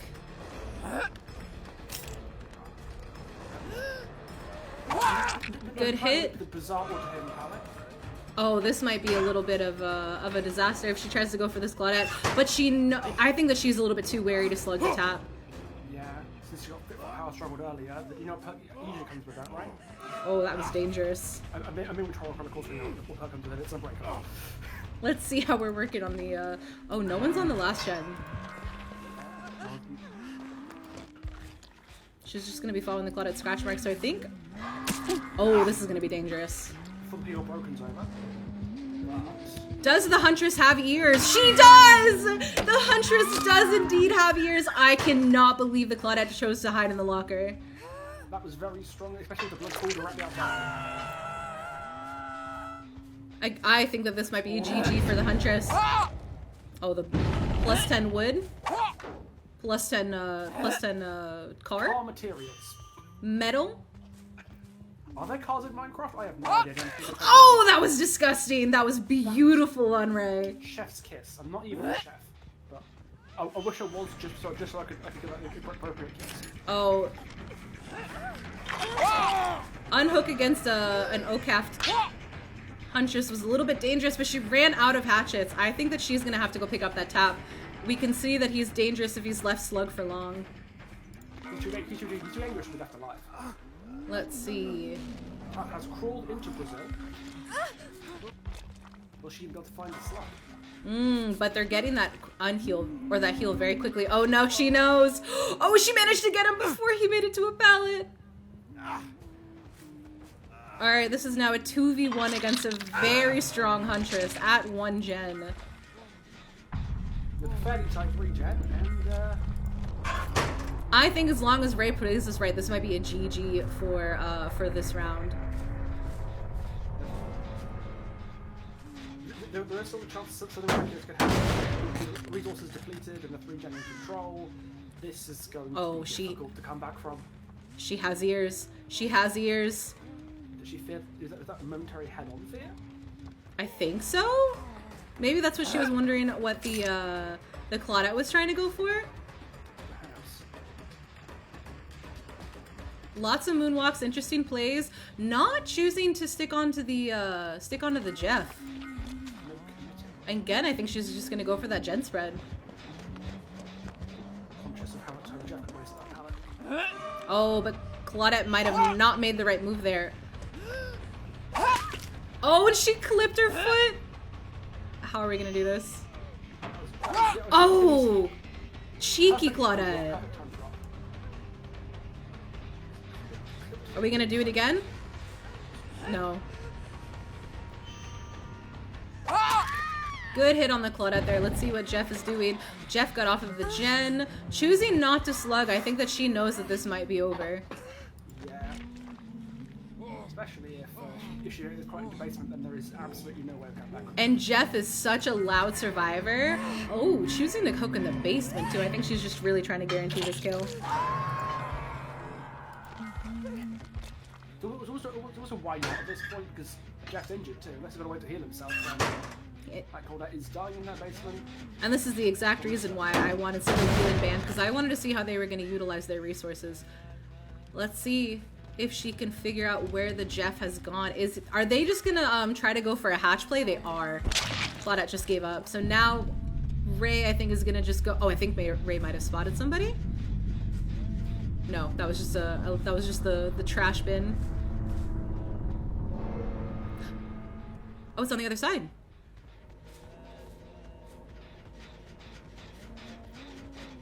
She still heard it. This might be GG's. That's it. That is it. This is going to be a very good 4K at 1 gen. Which means that if the other team wants to progress, they're going to have to get a 4K at 2 gens. 2 gens or more. Oh, now I think we're just playing around. Yeah. Oh, we quit behind her! Oh. No chase, just vibes. There we go. Guided by oh, that was his back. That was beautiful. That's what we call a survivor hitbox. Just in a nice little bubble around him. GG's. No use on that 4th perk either. No. Well played by Red. Valiant effort by Shot My Victor. And now, unfortunately, I can announce that Shirt My Victor will not be playing twins, which was my expectation. So we're being denied a comp twins, but I'm so excited to see how Shirt My Victor is going to play. Well, X-Bench was in this tournament, so that's the microphone I'm looking for. Oh, baby. That felt incredible to see Birkin, and I always want less things to be leaked in the future, which they might be, because obviously my sister has stepped down from DVD leaks. Let's see, checking the builds. Oh, we have some beautiful builds right off the bat. I look forward to it. Alright, so Wesker has brought Corrupt, and he actually has not the best spread, but a pretty good spread. I've seen sometimes with Corrupt being on like a completely different side, which has been so almost useless of a perk. I think he's a little bit scared to use his power right here, but he found someone right off the bat. Good hit on the ace here. Chasing the ace. What is, It's definitely a joke team made that. very good mind game. Oh, and no ace just kind of leaves. Oh, but Ace manages to dodge that second rush, so I think he's going to be able to go... Does he stay at the pallet, or does he go... No, he just stays at the pallet. There's no way on earth that he makes the window if Oh, good down on his part. We see a Nancy, so we're just going to slug right off the bat. Corrupt is now up, so I think the other two are going to be focusing on those gens, and he gets such a good hit on the Nancy. Also, DVD League, thank you for the raid. Welcome in, everybody. We've just begun our one of our qualifying matches for semifinals. This is Instant Dodge versus Shirt My Victor. getting instantly picked. All right, I don't believe we got a proc from one of our Scorch hooks, so he finds the Nancy again. Good pre-drop. That's a lot of instant pressure early, including the affection on the Nancy. That could if you end up leaving Nancy again, that affection could be a mark. Even if you keep committing and tuned to those parts. Yeah, I saw that that hesitation there. He didn't know who to go for, but he gets such a good hit on the Nancy. This Wesker is dominating. Oh my goodness. He knows what he is doing. Decides not to go. Oh, where is he? Going through a very interesting spread. Maybe that is a Scourge and the HUD just isn't displaying it. Yeah, that was Yeah, the it is a Scorch. Scourge. The HUD is simply lying to us. So we only have one person on a gen right now. That one is relatively close. Misses the Rebecca by a millisecond. That dash cut her hair and brushed her ears. Oh, good hit. I was going to see if there's going to be a cheeky window play trying to force the Wesker to vault here. Good life to go to the next pallet. Shack pallet is still up, but I think the Wesker is just going to infect and run. Yeah, I can see why getting the early infection pressure for him to use the vaccines. Oh boy. Yeah, this Wesker is doing... Plus she's her life, so she's got no distance. Fantastic. Already having really good pressure. 2 people are infected and 2 hooks in. Finds the Nancy again right off the bat before she can spray herself down. Oh, that was a good pallet stun.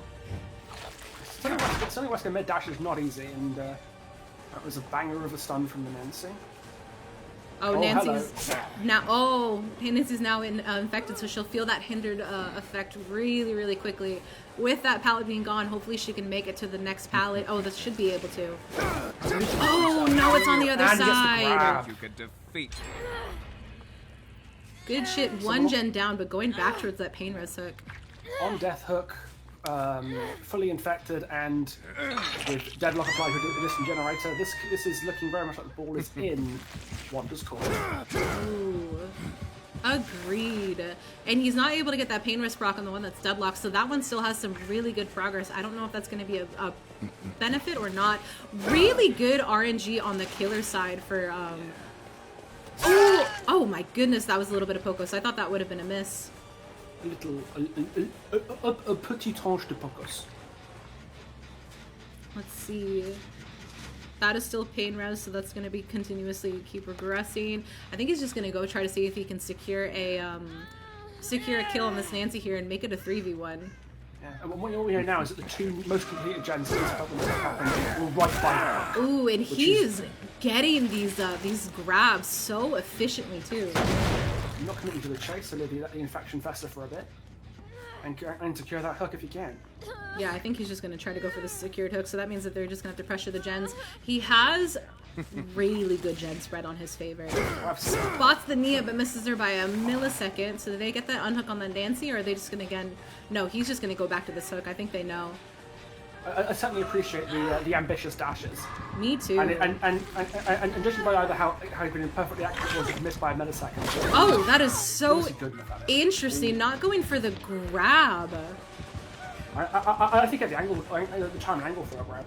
Yeah, I think he might be going. No, just tunneling the Nancy, getting her out of the game might be the smartest part here. We only have one person on a gen. Well, the collateral hit forced a deep wound, so I'm not too surprised. off the record, 18, whatever else, no problem. But Good. Renfer gives a free pickup. It's a free pickup from Renfer. I think that may be a pretty good play on his part, just making sure that they still have 4 players in the game. This is going to be Renfer's first hook. Just And because Wesker, the pickup was forced, they couldn't just slug. Oh, 2 people fully infected. Pops the deli immediately. deli. But finds Nancy trying to mend, and she's fully hindered. I think that Wesker might be able to overcome over here. Oh, certainly, especially because the ace is fully infected too, so it's going to get interesting. Yeah. Blind. Oh, and he gets the blind on the firecracker. Oh. Now I think it's going to be an official 3v1 at 3 gens. Yeah, the infection's being cleansed, so they're off gens. This is going to be a challenge for Instant dodge.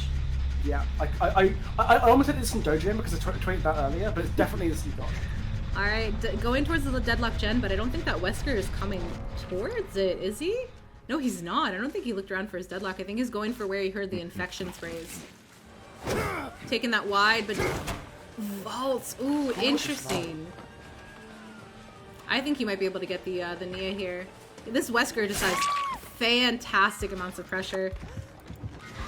We see that gen pop pretty good, so now they're at 2 gens. Oh! What's deadlock at? I see. Deadlocked, I think, on the one that the ace was running. Not being able to reset themselves, I think, is what put them in the red here. Yeah, the Weskers had some very fast chases. It really is Wesking time, according to chat, which agreed. Yeah. He has really good pressure here. I think that this Wesker might come out on top, so it's going to be very close between the amount of points that Ray was able to get versus the amount of points that this Wesker is able to get. It's very dicey, especially with the... I forgot what I was going to say, never mind. No, you're totally fine.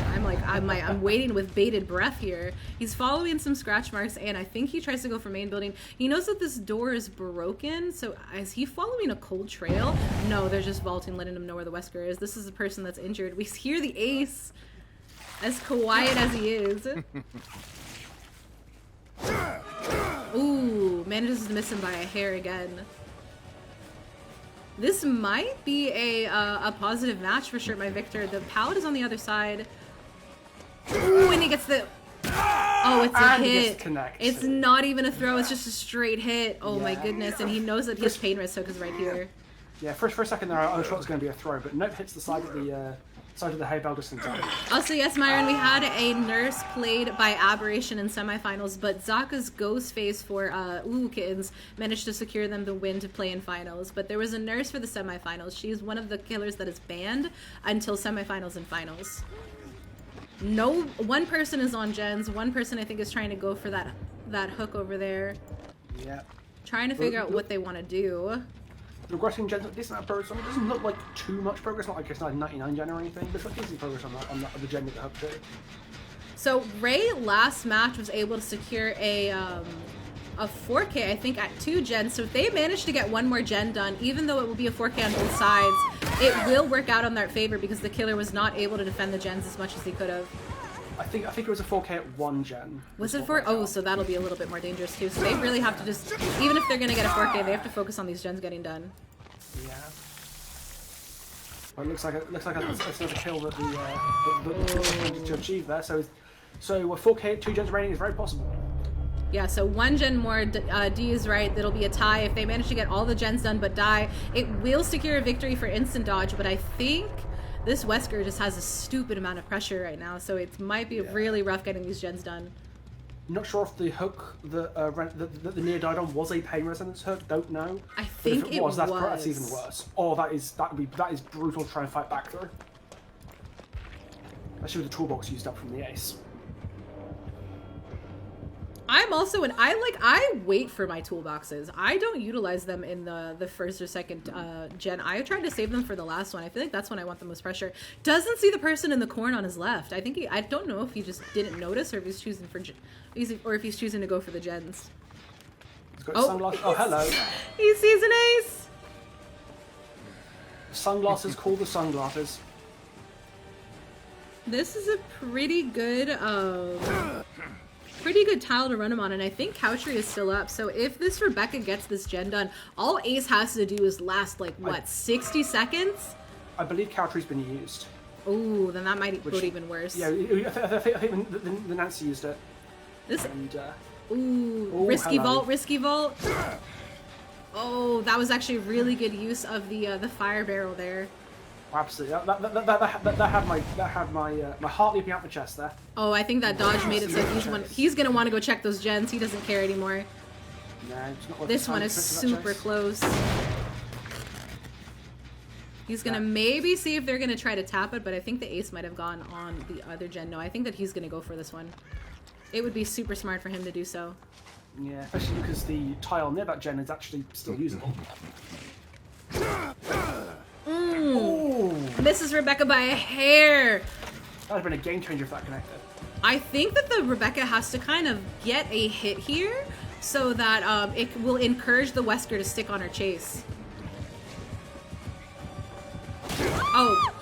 Oh, just the throw off the tractor. That is beautiful That's a for the Wesker Rebecca. moment.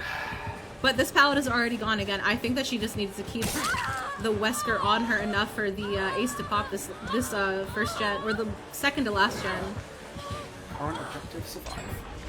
Oh, so this is now a Dungeon's done. tiebreaker. If they get one more done, it will be in favor of instant dodge. If they manage to do both of them, oh, good hit. Not able to do that life play since she utilized it earlier. But if they're able to get one gen done, it'll secure a win for instant dodge. But I think he's going to be slugging for that 4K. Makes sense, especially with Deadlock informing perhaps where you may be interested in going. So if it comes down to the wire like this, we could have a tiebreaker match, but it might be... Oh, he sees someone's foot! Good hit. But it will come down to the amount of points between the survivors just to make things a little bit easier on both sides. It's looking like a good This is hit. going to be a... Also trying down to to the wire. hook the ace first, which means that even if Rebecca doesn't have deliverance, she's not able to make a deliverance play. Oh, we didn't get to hear the voice line. I apologize. I cucked that voice line. I cucked the voice line. That's my fault. Well, unfortunately, one did not get the secret objective of doing the match in 7 minutes, but at least it was a 4K. Can't really ask much more than that. 4K at one gen, so I will need to get my moderators to double check on the points to see that alternative win condition to break up a tiebreaker. Now, this is tiebreakers are always interesting, especially when we don't really know. Again, I couldn't call it. Could you? No, Any guesses? I think that this Wesker has a beautiful amount of pressure, so give me just a moment to do a little bit of math here. But I think that it will come very, very close. If I had a drum, I'd be rolling it, but I appreciate you, Pixel. So May- I'm may- gonna get with my moderators really quick to see who is going to be the victor for instant dodge versus Shirt My Victor. not like bringing up a good point. Should a close hatch get endgame hook from opened up points? Agreed. And the hatch closing points. But Yeah. I believe it's the survivor points that counted, not the killer points. So I'm not sure it would have necessarily mattered. All right, so And, give me and that would risk adrenaline.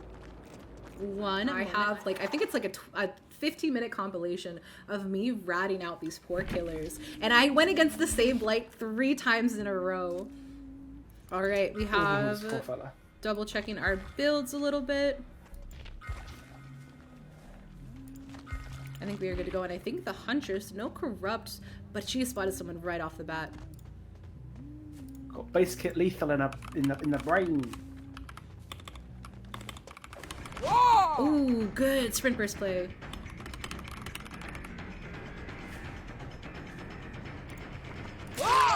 Good hit. Going for the Huntress strat is very interesting. Ray did indeed get power struggled. Oh, good loops. This might be a little bit dangerous. Not going to throw the pallet down. I think going straight for the vault. Interesting. Ace is so quiet. No Iron Will, just his huffs. He is one of those, Ooh. Is that? No, that was, for a second, that looked dead hard, but it was like, hang on a minute. This person do sprint burst. It must have been how they jerkily moved into the front of the pallet. I think they were trying to dodge it. Oh, and we have a Mordeo. I didn't get to see the skin. That's beautiful. Yes, it is. No power struggle. Unfortunately, the weapon on that skin is the size of a Star Destroyer. But it is a fantastic skin. Very authentic to the crypt movies too. If you haven't seen them, go watch them. They're bangers. Alright, I think we are about to hear 2 gens pop. I might be wrong about that. Yeah, I think we have 2 different gens that are being procced. I think that this Huntress might go for a camping strat. It seems that she's doing some pretty good proxy. And she has really good synergy with her 2 perks. Good M1 on the Nancy there. Nancy was not paying attention. Oh, good attempt. I feel like a little bit more of a charge, it would have hit her.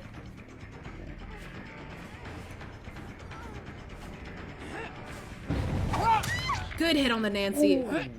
See someone, I think, trying to go for the gen. Oh, it's a Carlos, too. One person gets off the hook and one person is about to go on. Good pickup. I think that they are going to try to balance their perk synergy here. I don't think that gen is close enough for the Carlos to stick it, so if he sticks it, I think it might be a little bit dangerous on his part. Might be. No, he's not going to do it. Kind of surprised at the lack of the basement play, although pressuring the gen probably worth it over not going for the basement. Oh, really good nowhere to hide value there. I love that perk so much. This might have to be an M1 though. She is out of hatchets. And maybe to do bludgeoning. Good spin. This Huntress is getting some really good pressure here. It was a very quick chase and unexpected on the unexpected Carlos. Oh yeah, are we gonna go? We're slugging a little bit. I think trying to see if anyone's gonna be going for the save on the Nancy. Think we might have people focusing on gens. As we've seen with instant dodge, I feel like they might be trying to focus on those alternative win conditions if they know that that killer is going to be camping. Good pickup there. Just before she hit second. Cross map? Excellent timing. No, that would have been so good. Oh, it would have been. Alright, I think choosing not to go towards the hook is a very interesting play. Again, I think they're just going to focus on gen's defense. They have a really good option at getting to go back and forth, but as a 110 killer, it might be a little bit rough. Big gen kick and nowhere to hide value. Oh, I think that you could hit through there too. Good sprint burst from the ace, choosing to maybe go around the corner or block himself. No, I think he's going to block himself in. Oh, M1, they are not paying enough attention to the red stain. They've been getting some really good hits. Oh, that was nice. Yeah, it was very nearly very quick down, but Ace coming to his house a bit. I think she's gonna go back for that gen. Honestly, with the way that she chased the ace in the beginning, I think that it would have been totally fine for her to continue that chase, but I don't think that she wants to lose this gen. Yeah, it's a good target to commit to, but at the same time, when you've got the oh, Nancy got those perks, a number of space bars, I think keeping that regressing probably not a bad idea, because at the very least, it all adds up, especially if they're forced chases are forced in the middle of the map. This team has been doing really good at denying the really long-range Huntress hatchets. Going for the hatchet hit over the M1 is so interesting. Yeah, M1s have been doing Ooh, that green Nancy. I did not expect that. I was sure that pellets was going to go down. Almost didn't go down again.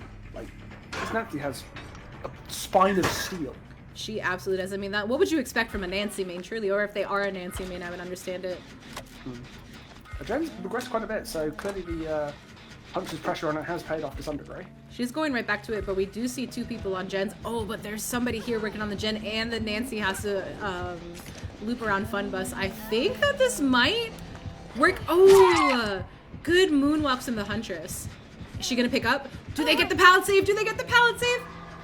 They do! Good job, Carlos. Beautiful. Elegantly done. That was gorgeous. Didn't want to risk a flashback from Ray's game. Didn't want to risk a power throw. I think we might be comp cornering here. Oh no, we didn't get to it. We're about to hear not to get against the Huntress. Some really good gen procs here. Absolutely. One from that A lot Yui. of time wasted by the Nancy and the Carlos. I think Nancy might honestly get this gen pop, but she might die for it. I don't think she will. No, I think she will immediately. Good play. And Nancy's legging it.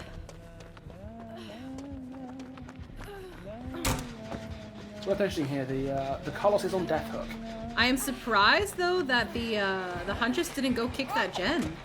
Yeah, that's very surprising considering that like Huntress has been hugging it so dearly for most of this match. She might still do it though, but I think she suspects potential foul play, chicanery. Good hit Just there, gonna trying to take get use out of that last part of her perks. She gets really good nowhere to hide procs, especially because of Wrecker's Yard. Yeah, I think what she might have been doing is trying to wait out the stage as long as she could, to try and prevent the save for as long as she could. Oh, Nancy not healing is very interesting. I think that's a little bit too dangerous. Yeah. Oh, she hears 2 people injured. Oh, Carlos, no! My beautiful himbo might be going down. And I believe he's dead on Hook. Yeah, that is our first man out, so we are going to be having a 3v1 at 3 gens, and this Huntress has been doing a really good job at the gen spread. They are slowly but surely knocking away at those gens, but I think this might turn the tide. This Nancy not healing is dangerous. Yeah, and with the real deficit starting to build up the circle around Fun Bus, this could be rather problematic. Oh, the eat out play! Honestly, that would have scared me too. I would have definitely tried to dead hard there. Yeah. You never really know what the Huntress hatchet. And that's a kick, and then a hook, and then another kick, which, oh baby. Well, not necessarily another hook, but I guess we'll see. Again, not going for basement, choosing to carry instead towards the generators. Given there seems to be kind of a gen deficit around Shack, does make sense. Alright, good hook on the Nancy there. Might? Oh. Ooh, she knows too much. Oh, good hit on the, or good miss on the Yui's part.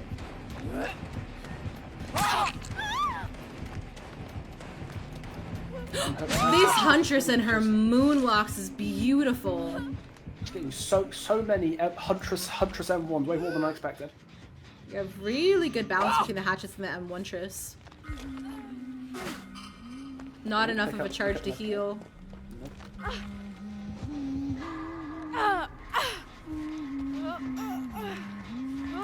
To the free gen. Oh yeah. First hook on Yui though. That might be a little bit nice for the reset for the rest of the team members. That's really good. But again, that 3v1 is going to be very rough because they're going to be going back and forth between going for unhooks and trying to do the gen. And if they keep swapping those hooks, I think the Huntress's perks might win her the match on top of her really good hatchets. Yeah, it looks like if this was being done at maybe 1 or 2 gens to go, I think it'd be easy to say it was a bit more equal. But with 3 gens to go, that's a hard obstacle for Paw Patrol to overcome. Oh yeah, this is definitely going to be a super rough one. And she sees that the gens are slowly but surely getting into the same corner. Oh, and one of the Nancy again. This Huntress is doing a really good job at trying to hide her red stain. I think catching them up. Ooh, good pre-drop on the Nancy. Oh, scary. Oh, that's ballsy. More moonwalks from the Huntress. That is beautiful. Doesn't go for the vault. Okay, good. I was gonna say that's dangerous, Nancy. No chase yet either. Just vibes. There we go. Catching up. So the Huntress is not able to get any bloodlust. No, I thought she would eat outplay there. That would have been a very good time to E. It really would have been. All right, let's see how we're doing. Slug. Oh, this is not a good gen spread whatsoever. Yeah, she's just gonna go ahead and secure this 2K. Yeah. I think she can probably afford to let a gen go at this point. Trying to waste as much time for the Huntress as possible, but this hook spread is also just really in her favor. There's one right there. Good attempt. Good attempt.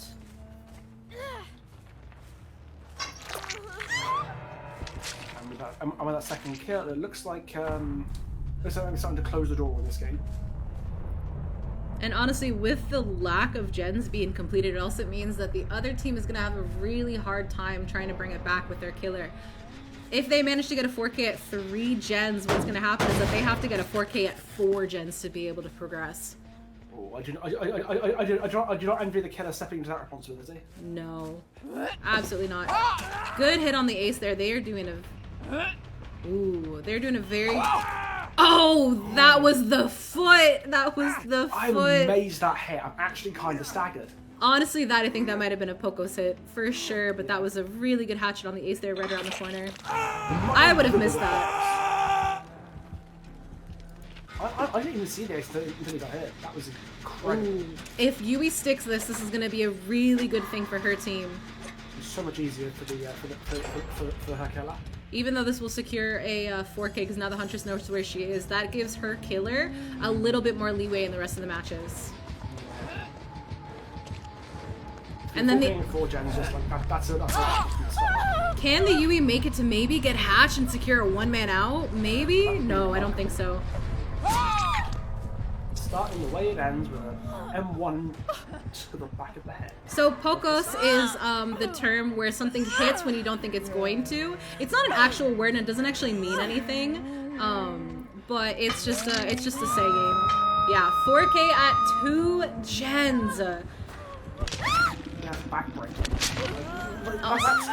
That's not an easy. That's not an easy hurdle for Paw Patrol's killer to overcome. Yeah, but I think that Yui might have been an MVP there, making sure that she finished that last gen. Absolutely. Turned from a before the locker changes, obviously, so they were trying to go for locker flashlight saves, and I was like, no, this is how you're going to utilize Victor. You got to do this, you got to do that. All right, really good activation, checking the perks to make sure that we're solid. That's not a bad corrupt spread. It's No. not like amazing, but it's not bad at all. 2 round main building. No, I'm really appreciating this corrupt spread. All right, we have a little bit of a hint of Terradius here.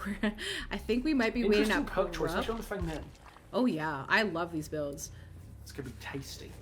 This different setup from the Oni that we had with, I believe it was Kittens, but they have things I think in more favor of the Oni than they do on Survivors, especially on Dead Dog. I'd argue so. Especially with the only build in question, which hopefully will kind of pattern as we see. Go ahead and break in these doors, and hopefully we don't see what happens. Listen, that, I'm telling you, that is a placebo. I'm telling you, the M1, so that you fall faster, is a placebo, and I've seen it so much in this tournament. Good moonwalks on the Oni there. I fully agree. I fully agree. I've never seen the benefit of that. It's a placebo. Good hit on the Yui right off the bat. Now, if you're willing to use coup de grace, then it becomes a chat move. Yeah. Less The coup de grace hit on the person with bounce landing. Coup de grace for distance. It's optimal. Ooh, good whiff trying to force that pallet down there. No, just going to get his power. Good stuff. So I think you'll have this power ready. Maybe bloodlusting around this pallet. No. Ooh, dead hard, dead hard, dead hard. No dead hard. So no power in. So the power off first chase at 5 gens. This is going to be backbreaking. Really good hit. Corrupt is gone, so they can hopefully break up this 3 gen, but they find someone and pop their power right off the bat. Everyone's saying it's not a placebo. It is a placebo. I'm 30 seconds into the future. Oh, that was such a good flick on the Oni there.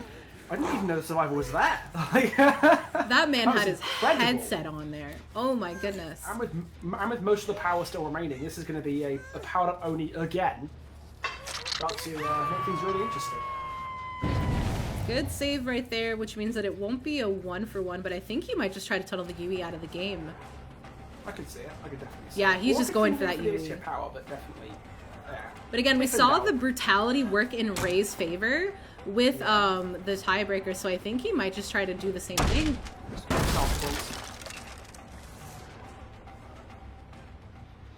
In case the injured person gives you some blood, so that could be useful to get another power to secure this second if possible. Oh no, just deciding to leave that Yui. Strike the gem with the force of gods. Also, I'm really enjoying this weapon that the Oni has on. We had the old like face wrap weapon, and this one's a little bit nicer to look at. I think my favourite Oni weapon though is probably it's the inscribed one with the bloodstains on it. I think that one's my favourite. I use the Krampus skin, so I like his weapon. Krampus skin up. Oh, you mean the Tibetan looking? Not Krampus skin. Sorry, the Minotaur. It's the Minotaur. Krampus is that makes sense. yeah. Krampus is Trapper. I forgot about that. I was gonna say Krampus skin. The Minotaur snowy looking skin. one. Though I also have the Attack on Titan skin, which I just bought all the Attack on Titan skins because I love that anime so much. Good pre-drop. They force second stage on the Nia that's on the hook, which is actually really, really good for this team. Teleporting a little bit on the Oni standpoint. Oh, good hit on the Yui. That might have been a little bit of amazed that hit. I'm kind of stunned at that hit. That might have been a little bit of a combination of bloodlust there. Oni looks like he's teleporting a little bit.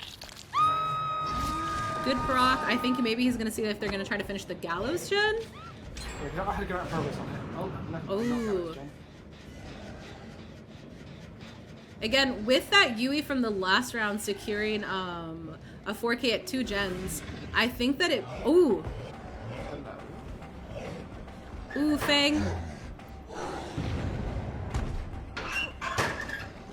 Good stuff. Oh, but he still gets the hit.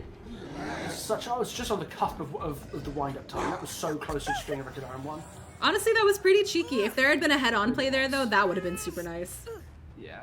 But I think this There is... was a lot of time and, importantly, a lot of power.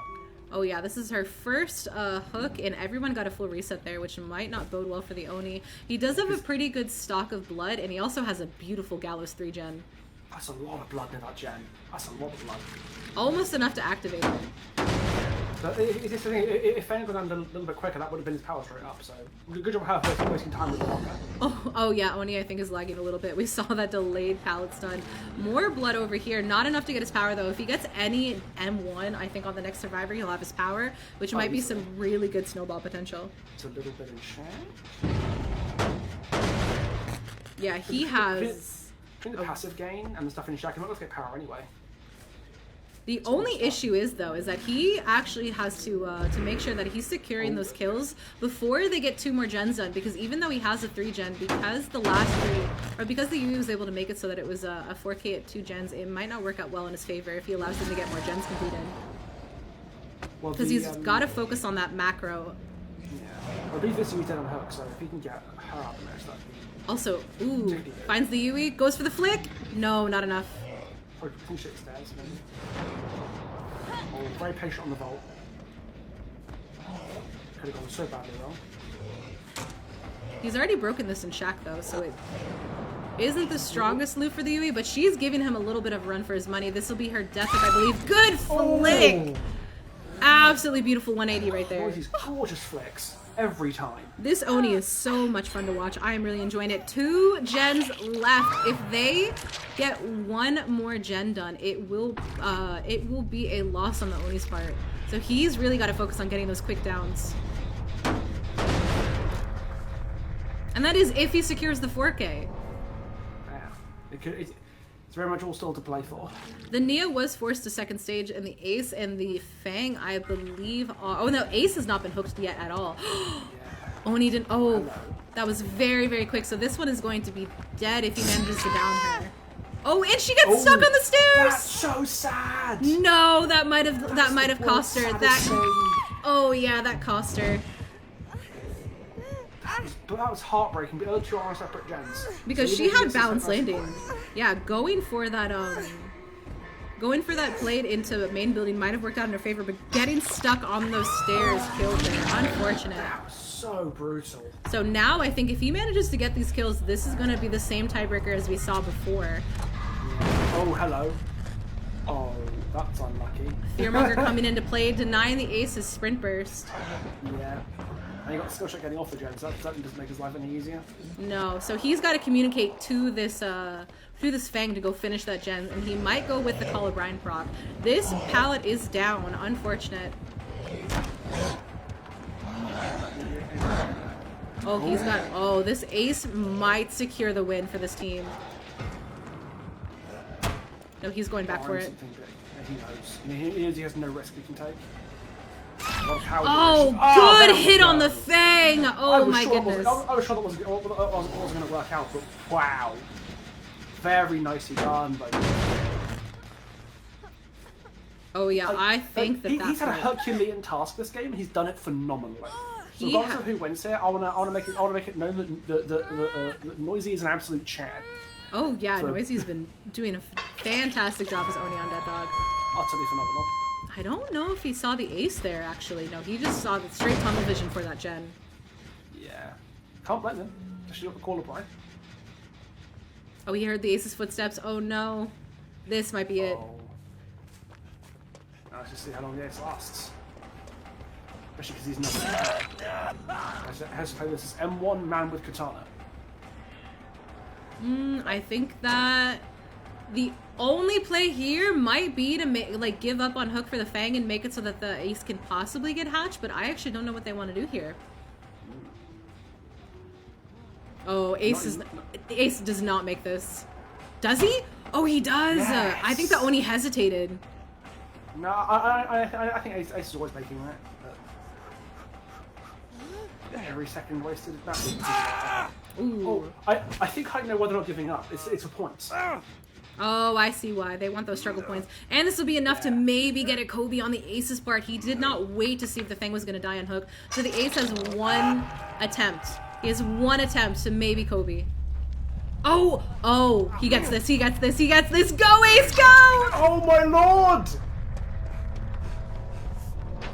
Oh, behind. Good job, ace! The deli play secured the one-man out for the... Spectacular! Oh my god, that was fantastic! That was why the Fangmen didn't suicide and Hook. Oh my god. That's why. I think that the Oni thought it was going to spawn and hatch. The fact that it spawned right in front of the ace securing a one survivors. I do hope that in the future Dead by Daylight will introduce the ability to have more spectators, because when I have my co-host later on, MissBarn, she'll be having to spectate through Discord. So I hope that maybe as DBD tries to see more of a competitive side with their community cups, we'll kind of see we'll see more spectators to be allowed. So let me just double check the builds. Beautiful corrupt spread right off the bat. All right.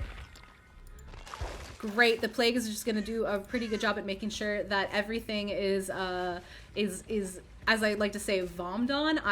I'm not a Plague enjoyer. I appreciate the Bubonic Babe and all of her glory, but playing Plague, I'm just not patient enough. But I think she might see some scratch marks right off the bat. So her corrupt spread is really, really nice, because it's going to force the survivors to figure out if they want to wait out the corrupt, because we've been seeing that a lot, or are they just going to go straight for it? Kate greets that pallet. That is so interesting, and I think because it was already infected, maybe the Kate would have just gone for it. Good pre-drop, so she's just gonna try to hold W, and I think that she's just gonna let her go. I think this Plague wants to test out whether or not this team is going to cleanse against her infection rate. Also, this weapon is so goofy to look at, because someone pointed out that it was 2D gumballs, and now that I see that, now I just can't utilize it. I don't play a Plague all that often, but just the fact that it's the 2D gumballs that don't move around is so funny to me. But again, still trying to follow the scratch marks. So I think, again, she's just testing out whether or not they're going to have the proper gen spread or the cleansing. Good infection rate right there. Circle of Healing is banned in the tournament no matter what, but I don't think we've seen anyone utilize the boons for the better or for worse. That was really, really quick infection rate. This Plague, a little bit of teleporting from the Zarina. This Plague is having such good spread immediately. 3 people are already fully infected. Good hits right there. Proud of being a Bubonic Babe enjoyer, not a Vommy Mommy Goblin. Listen, Vommy Mommy Bubonic Babe, either way, I appreciate Plague, but one, she is a solo queue stomper. I go against Plague so often. Oh, she might get some really good snowball potential here. There is a lot of people infected, and now I think this is going to force the survivors on whether or not they're going to cleanse. She's going to break this in main building. Family Estate is very interesting, because this main building can be very strong with the right spawns, but it also forces a pretty solid 3-gen if the killers decide to go that route. She sees the Meg not infected. I think she's trying to see what she wants to do. She also does have Thanatophobia, so she has that passive slowdown to where if she gets everybody fully infected, that will also just be such torture to go against. No healing underneath the hook from anyone, so they're just going to try to go through for those gens. Dangerous though, going for oh, and she gets the down right on the Yui who's turning the corner. I think she's just gonna go for the straight slug. That would be the smart idea. To just have 2 survivors that she can camp right off the bat. She doesn't even seem to need her medic her Vile Purge because she's just going for it. Good pickup on the Zarina. This is awesome to see. I think I hear Meg. Yeah, that was the Meg. So now that is going to be the second hook for her, and she might go try to pick up the Yui, but the Meg has a flashlight. Why are the perks covered? So the same reason why we have a 30-second delay is the same reason why the perks are covered. Not that I wish ill will of anyone, but it's just, you know, for some surprises. Meg with the fantastic body blocks.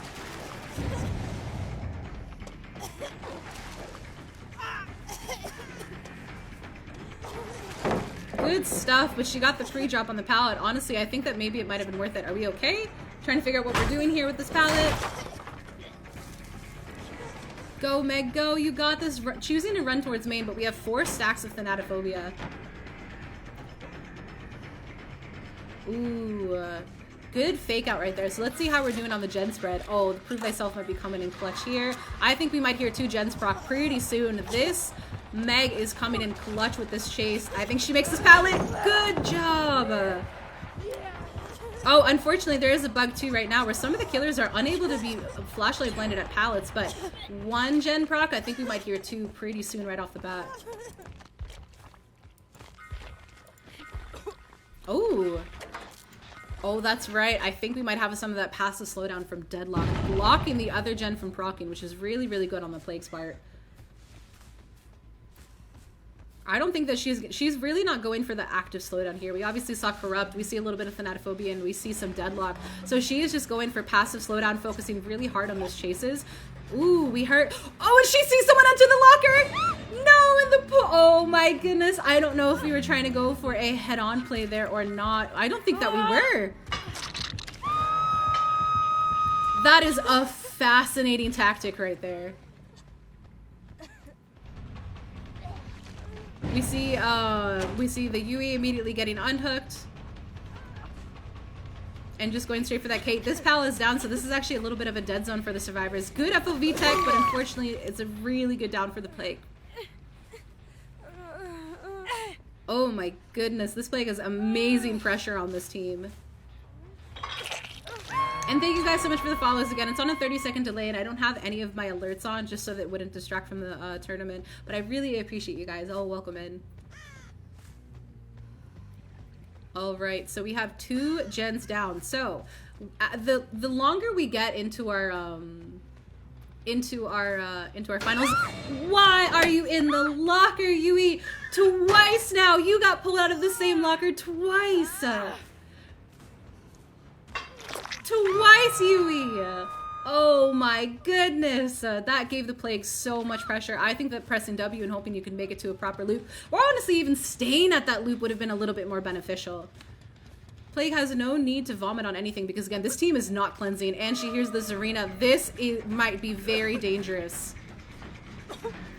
Pallet is on the other side. Good hit on the Zarina here. Honestly, this Plague is doing a really, really good job at making sure that this team is on their toes.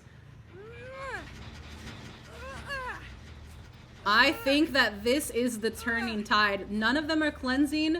There's some gen progress, but not a lot. And this Plague, oh, I think she's going for her Vile Purge.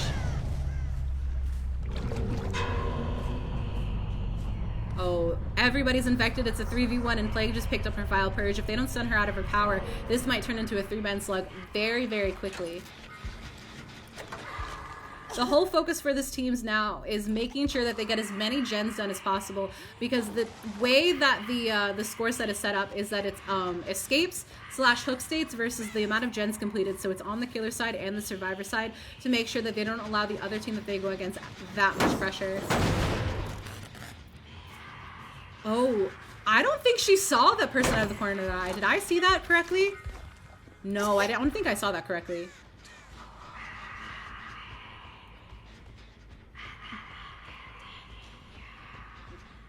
I think that she hears something. She's almost done with her power, and she hasn't had that much value from it. Oh, right at the edge of the vomit for the Kate. Really good job at getting these gens completed. I don't think that she's going to stick that. I would not either. We might be at 2 gens very soon. They are not sticking these gens, which is very interesting. Oh no, Yui going into the dead zone once more. This is the death for the Yui. So I think, again, rather than going for that unhook, this Meg should complete that last gen, giving their killer a little bit more leeway. Because as we saw with the last team, we want to make sure that they're getting as many gens completed, because if we have a 4K at 3 gens versus a 4K at 2 gens, it works out a little bit better. If she can complete that last gen and maybe get Shaq? Oh, 1 man out, 1 man out. 1 man out with out of 3 gens completed. That was beautiful, Meg. That Meg was playing the right amount of selfishness as she needed. That was awesome. Again, we had 3 gens completed with a 1 man out, but not hooked whatsoever, which means that the Meg gets 3 points on utilization of anything else, but making sure that they don't have anything that will kind of affect it, just because it is bugged right now. But also the combination of No Ed, No Way Out, Terminus, No Way Out, No Ed, Bitter Murmur, and Colubrine Eruption, because again, that is a rough one to deal with. Beautiful use of Lethal Pursuer right off the bat. I am a fan of Lethal over Corrupt on the artist, so I am so interested to see how they're going to go. Knowing where everybody spread, especially because they all started together, means that she might be able to get some really good gen pressure. Good hit on the David right off the bat, so let's see if the David is going to be able to throw her off a little bit. Oh, good hit, but I think he's running himself into a dead zone where she still gets a pretty good M1. Never mind, there's a pallet that spawned here. That's beautiful.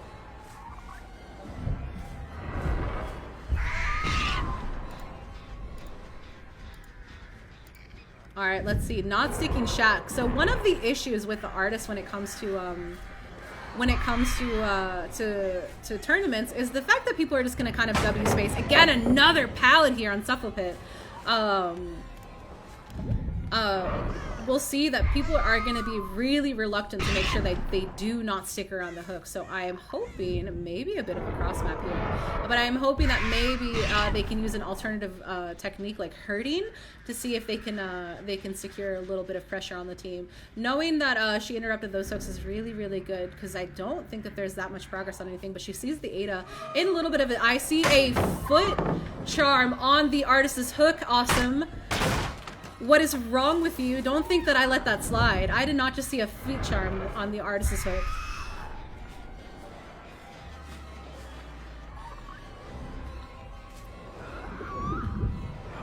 And one thing with the artist is, ooh, they're gonna have to break this pallet if they, or this door if they want to get a little bit more pressure on the main building. I think that they, I don't think that they saw the person working on the gen over on their left. Nope, that one got completed. Again, they're doing a really good job at using the crows to get them off the hooks, or off the gens, but actually getting those downs is really tricky. Oh, and he manages to slide right past it.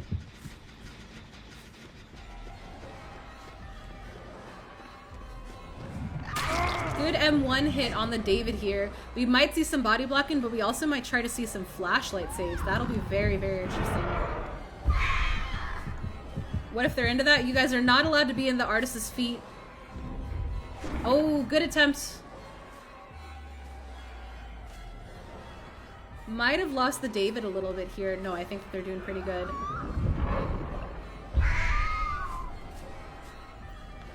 I want to see the rest of these charms. I better not. Oh, still chasing the David, but he manages to get that vault.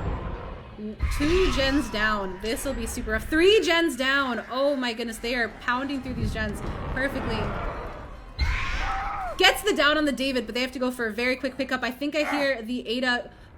Oh, good attempt. Super close. I was going to say, I think I hear the Ada trying to go for a flashlight save. That is a 3 feet hook on that, or 3 feet charm on that hook. And we see Deadman Switch activate. So if they are able to chain these Deadman Switch procs, it will definitely turn the tide in their favor. But I think that I see 3 charms.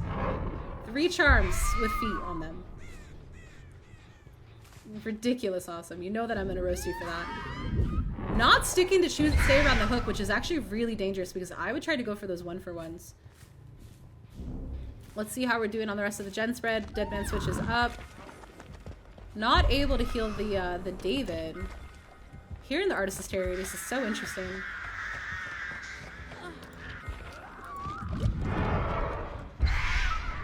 Oh, when we managed to get the hit on the Ada, that's beautiful. But again, not going for that David to try to secure a kill is very interesting because you might want to be able to pull some altruism from them. I think we saw a little bit of self-care from the David.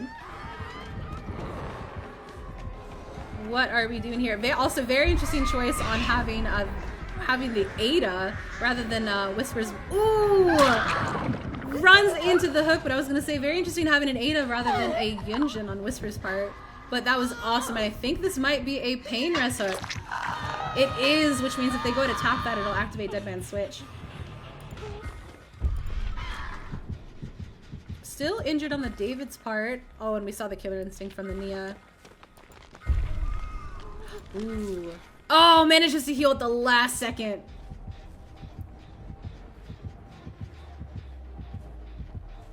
Does she not know where? Oh, I think she spotted the David at the last second. No crow set up here, but he might leave it. Just good attempt at getting to leave the pallet. Very interesting play. Oh, and the Artist, I think, lost the David, or I think she was going for that gen spread. Oh, I think that she absolutely lost the David. Unfortunate. Good deli play from the Ada over there, which leaves her injured. If she had decided to go back to the hook, I think that might have been a little bit more beneficial. We saw the David kind of know where she's going to send those crows, and I don't think that they've 3-gemmed themselves, so it might be very, very rough for the Artist to bring this one back.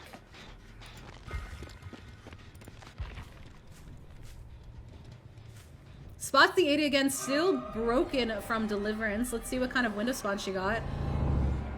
Really, really good. Oh, not able to get the bird back in time. This is why I think that oh, good hit. This is why I think that there is value in one of her add-ons that makes it so that when you have your crows gone from the debuff, you actually get them back a lot quicker. But the add-ons that we have for the Artist is going to be Oh Grief, Oh Lover, which inflicts the exhausted status effect for the survivors, and then Thick Tar, which makes it longer to repel. Second hook on the Ada here. I think that I would play King of the Hill, but I also think that I would be activating Deadman Switch on that gen over there that she saw with Barbecue. This is not the play. One of the benefits of the Artist and Deadman Switch is that you can activate it across the map. Not looking at that Barbecue prop is very interesting.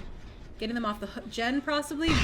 Ooh, are they going to stick it maybe to secure the last gen being finished? Oh, beautiful. That is the nice synergy when it comes to Deadman Switch and the Artist. Just getting to have that, the possibility of activating a really good perk even when you don't have a 3-gen is awesome. But I think she's not noticing that Kinship is active because she's around the hook. So she's got to either choose to get a kill or choose to defend that gen. Unfortunately, Thorniness is not allowed in the tournament because Mangled is bugged. So that is why there's no use of Thorniness. I honestly would have. I think I would have done a yellow add-on. Artist has better yellow add-ons than green add-ons. Velvet Fabric would have been super beneficial with how twitchy this team has been. I think that this Artist is just going to secure 1K and they're just going to go for the 3-man out. So yeah, that was a 3-man out at 1 gen, which means that Greed, unfortunately, is the winner of this trial, or of these matches. So Baby Shoes is a purple add-on. Unfortunately, for purple add-ons, they are only allowed to tier 3 killers, and Artist is a tier 2 killer. GG 1 or 2 gen chase, just to make sure that if you are gonna die, you put your team in a better position. Yeah, and that's why you see agitation so often on Huntress on Wreckers, because it's so much easier to get to the basement from almost anywhere on the map. And that's also why you see people dying in corners, because they know if they choose to run a tile, they do still run the risk of being put in that basement, which is what they're trying to avoid. And I also think we saw some very interesting choices with one of the teams going against the Huntress, where instead of trying to get the hit that they knew they were going to unfortunately have to eat and go to a loop that would have been a little bit safer, they just went straight to the comp corner. So I want to see what this team is going to do. Yeah, and I think that's the thing, and what I'm so excited about seeing in this team is that they're absolute Survivor Duker Looper warlords. And if I don't see some spicy moves and spins, I'm going to be a little bit disappointed. Gonna have to set a spin counter for sure. Aaron right off the bat with a really good TNO wall play.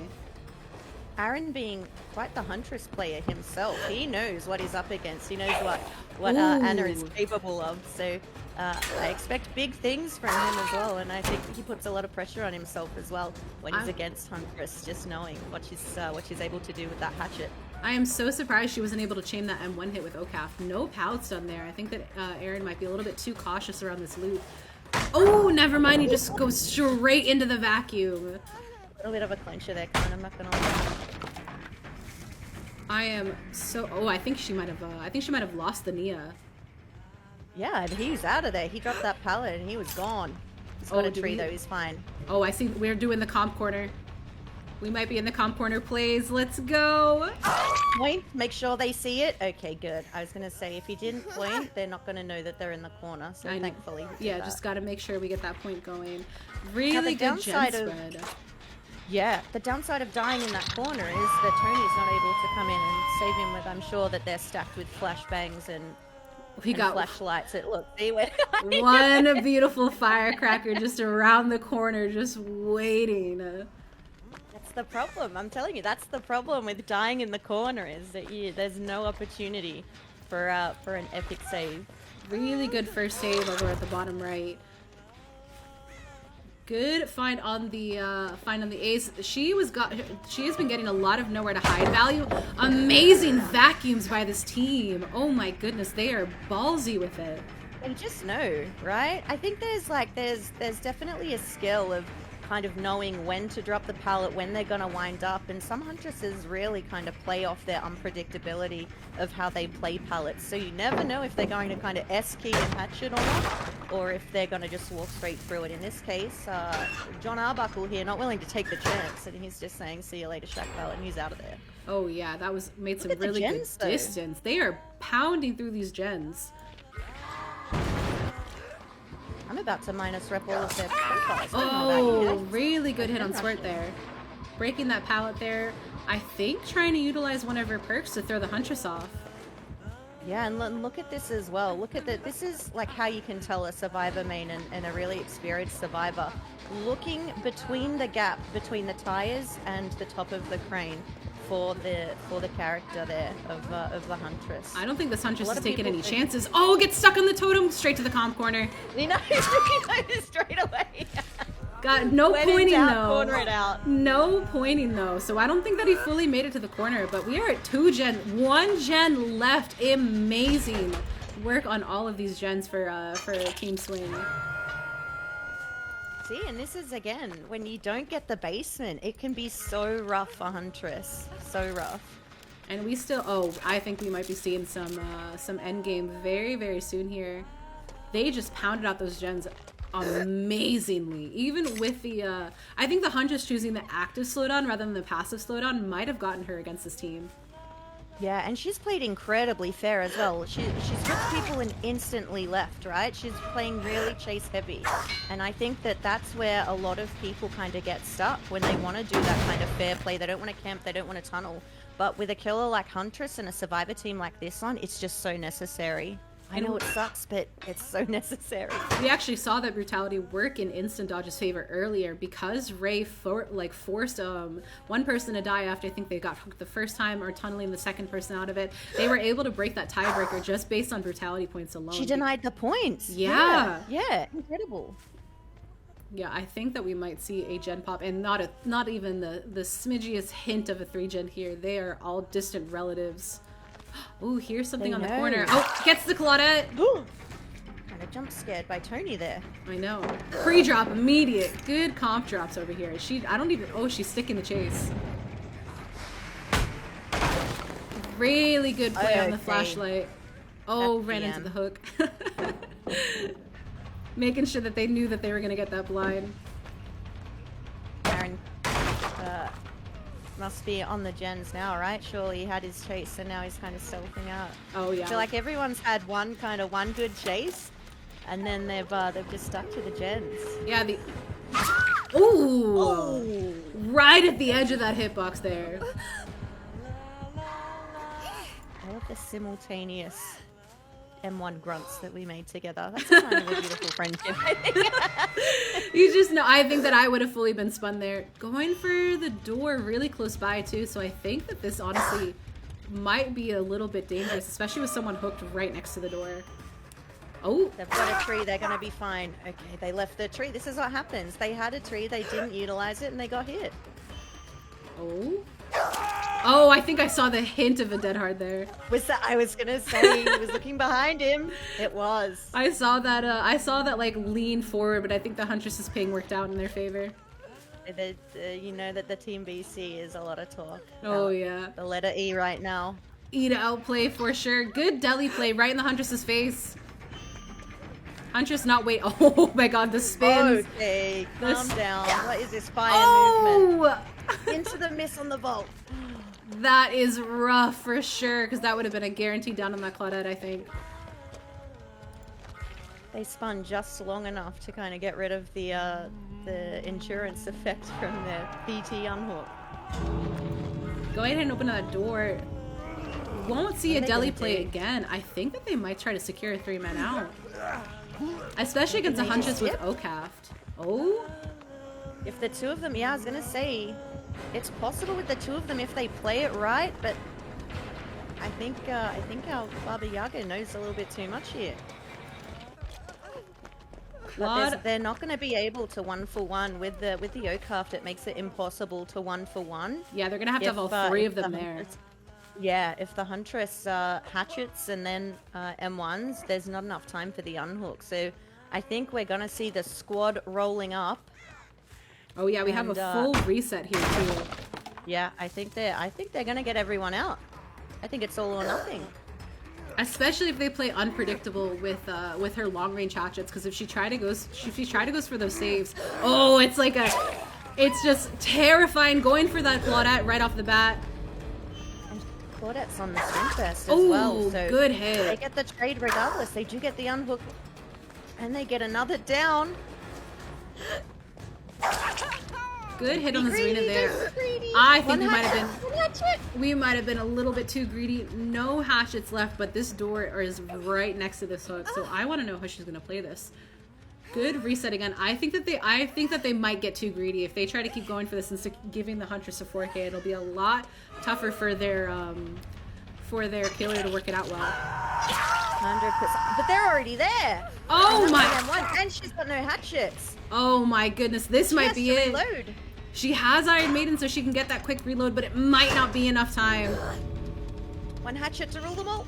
The tree. Oh, the down on the Claudette! Oh, Tony! Oh, poor boy! No! Oh, so close. Still getting that 1K, but it might have cost them too many points doing that many swaps. Yeah, oh, this is so sad. I think it was Shakespeare that said, we tried so hard and got so far, but in the end it doesn't. Oh, I think that might have been Abraham Lincoln. Oh, my bad. My history's not really up to date. What a nice performance. Again, like that, no camping, no tunneling, and still a pretty good result for Huntress. Really, really good. I've definitely seen that too with the limited list that I have on the survivor side and limited list that I've had on the killer side. I don't want to watch a 3-gen overruption, but I've been really happy that people have been trying to go for those active chases. And this is our first pyramid head. I don't think I announced that. This is our first pyramid head of the tournament. Do you know what? With all of the killers and all of the games that I've ever seen Osaka play, I don't think I've ever seen him on the pyramid head. So I'm super excited to see what he's capable of. Oh, look at that high DPI. I was really excited, or really surprised and really excited to see that. The Blight main DPI. Yeah, really excited to see the fact that, one, he didn't go for Oni over pyramid head. He went, because Blight's not allowed until semifinals. The fact that he didn't go for Oni is just so interesting. He just went straight to pyramid head. He saw these! Game sense champion of the world. Blended in so well. Maybe the cage again because of the allowed courtesy account as well. Like you're allowed to have deliverance in DS. The pyramid head can say absolutely not to any of those things. Ooh, I feel like that would have connected. That was pretty clean there. Good down on that ace there. Oh my god, that was phenomenal.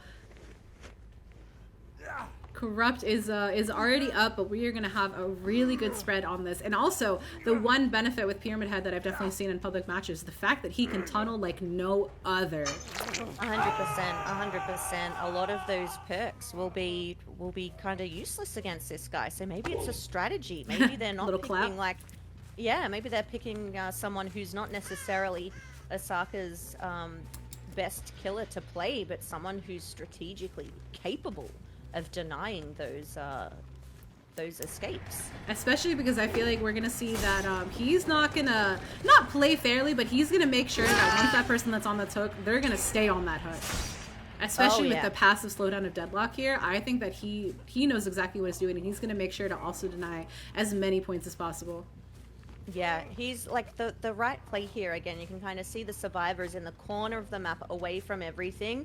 The right play here for Osaka is exactly what he's doing, monitoring the area and punishing anyone who comes in and thinks that they can touch that man on his hook, because he's not going to be having it.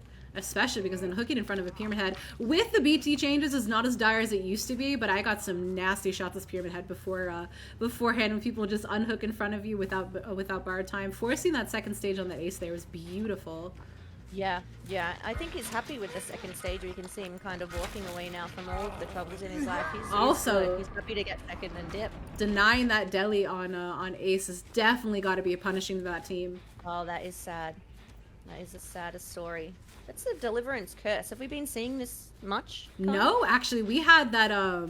We had an ace win their team the entire bracket just because of Deliverance, because they secured that one man out. Oh wow, okay. So we've been seeing some really good deli value. I also think that he's trying to deny a little bit of kinship. I think I saw on the ace there. Oh no, actually, never mind. The ace did not bring kinship this round. Ooh, 4 gens left. I think this ace might be going to death hook, so they're gonna make it a 3v1 super early, not falling for this Yui's bait. Oh yeah, this is a 3v1 area. Like Osaka at the moment with that gen getting deadlocked, I think it was the Yui running past. He knows where all of the survivors are, and I think that's the thing that makes playing killer and competitive is just so stressful. Is the amount of things that you need to manage. Where are the survivors? Ooh. Where could they be coming from? Which gens are they working on? So many decisions that need to be made. But he does get the death on the first hook, so that's already 3 stages. And there's 3 gens left. One of the weird Lego tiles. In the back. Oh, and she got into the lasagna. No, she got gooed up, which might not bode well if he decides to go for a hook or a cage. No matter what, she is getting tunneled for free. And there's not much here for her to work with as well. She's got this 4 lane and then a heal, the poor thing. So there's not really much she can do. Like in the way of distance, she's got to go to the corner unless she's got bit of a life play. Oh no, she goes down here for sure. Oh, no spin. Might not be getting spun. Oh, absolutely not. I would be very surprised. That might win them the entire match if he gets spun. Again, going for that passive slowdown with Deadlock is really securing a pretty good bracket, and we have a really good endgame setup, I think. So with that 3-gen, with it being a 3v1, with him being able to tunnel the Yui, this honestly is looking in his favor for sure.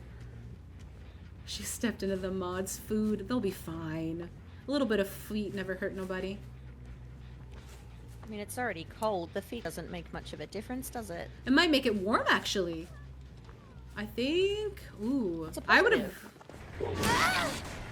I definitely would have missed that Nia there. I thought her scratch marks led towards the door. Or led towards the hook. Ooh. And another one. 2 people injured. Nobody working on gens. He knows where everybody is. This is going to be super dangerous. Really tough spot for our survivors. Did one of them have a medkit though? I believe the person who has a medkit. Oh yeah, she's healing up. Okay, alright. I mean, that's a plus. Ooh, stealthy a Nia little bit. Stealthy, yeah, stealthing it out. Very quiet on the Nia there too. That was very interesting. 4 second stage on the Yui. Again, he's making sure that in the event that is a 3-man out, which I do not think it'll be, he's making sure that the survivors have no points to go off of for the tiebreaker. Yeah. And again, we're so used to Pyramid Head being one of the weaker tiered killers in competitive that usually you're kind of forced to camp people to get those stages. What a nice pallet by the Feng being able to dodge that one and get the stun, but unfortunately running back to kind of behind the weird Lego tiles that they've been putting on these Autohaven maps. Saka with the predictions though. I think he's trying to force the Fang to get here. gooey. Good stuff. Oh, there. Oh. Fang doing a little bit of a juice. Everything. You're used to seeing him hit everything against Europeans, so when he doesn't get a hit at a pallet, it's quite a shock. No way she vaults against the pyramid head. Oh my goodness, I would have That tried to is have good faked goal. that. Doesn't fall for that little trick there. Good vault on Kayla Shack. Double vault? Triple vault maybe? No. No balls, make it a triple. No, back to the area that we all hate. This is where we all keep getting stuck. Stop running here. It's not awful. It's not over till someone does the quintuple Shack vault. Ooh! Whiffs on the corner play! He's used to playing against the European. He hits that every day of the week.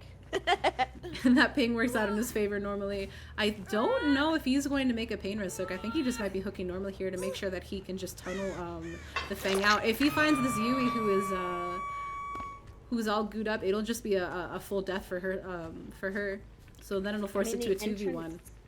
Yeah, and the entrance to the hill being on the other side makes it so easy for him to be able to see if someone's going in there. It's not like they can kind of just run from the middle of the map up the hill. They have to go around to get up there, and he'll be aware of that when someone's going in. But for now, I think he's doing pretty well. I think he's quite confident where he's at the moment, so he's just left. Yeah, it's he's trying to deny that last gen. Really good setup on his part, being able to have that. Also, I don't know if you noticed, the gen that was deadlocked had no progress on it, so they have no progress on the last gen. They have done really well to get 4 done so far. But I think that once he downs this Yui, who might be trying to comp corner it, but it doesn't matter because she's just gonna get bonked over the head. Oh, the whiff again! It's going for them. Oh, beautiful, beautiful view. Just censored just for YouTube purposes, obviously. Yeah, of course. We don't want people to see such hideous graphic imagery, so we'll just we got dono walled by the Murray, didn't we? Definitely not the adults-only murder game that is Dead by Daylight. All right, so I think he knows what they're working on, which means with the Fang still being injured, trying to go for an adrenaline play. I don't think that this will really work out that well. No, but I think there should be enough in that medkit to patch her back up again. Nia will be taking a hit and running away. Again, I think after they kind of got the Fang off the hook, it was the most logical choice to kind of cooperate on this gen, but... not even going for the kick, really. Yeah, I don't think he cares too much. Forcing the trail so she doesn't drop Shack Pallet in his face. Oh, and this Lego tile that is so unfriendly. And there's nothing over here. This is just a complete dead zone for her. Over to the corner. See, that's, I guess, like the decisions that you have to make. You know, what have I got in the area? What am I running to? And if there's nothing there, sometimes, again, it is just beneficial to waste the killer's time as much as you can by getting as far away from those hooks. But look at this! Oh, we are about to see... Oh, I don't think she spotted it. Has she spotted it? She did not spot it. Oh, Nia. Oh, Nia. I think she knows. I think she just saw it. I think she saw. While it doesn't matter, that 5%... That 5% speed boost is really going to work in his favor. I think the Pyramid Head is spotter. And the Pyramid Head has no head. Take the win! Oh, the Pyramid Head has no head! Oh my goodness. I mean, the cone has been nerfed. Lord. Because again, we're trying to get the HUD icons in the custom lobbies. Can we start off with the killer's heads? Maybe we take baby steps. We'll get the killer's heads, and we'll get what did you ask for before? Multiple spectators? Yeah, just to make it a little bit easier. Alright, so that 4K, even though all the gens were completed, secures the win for Team Swing. Which means that they will advance to deny the hooks and the plays and the altruism that they can do to make sure that, you know, that they're not getting someone tunneled out and things like that, where you've got things like for the people coming out, people taking hits. It's incredibly common in our matches in the DBD League to see forced penance because, again, as a doctor with people coming in and taking hits, when you're trying to tunnel someone, there's just not much you can do. So it's very nice to kind of see potentially a different playstyle here from these survivors who I know, again, incredible survivors. Oh yeah, and I think we might see a little bit of a deli curse here from the Ada, so I think you might have jinxed this team.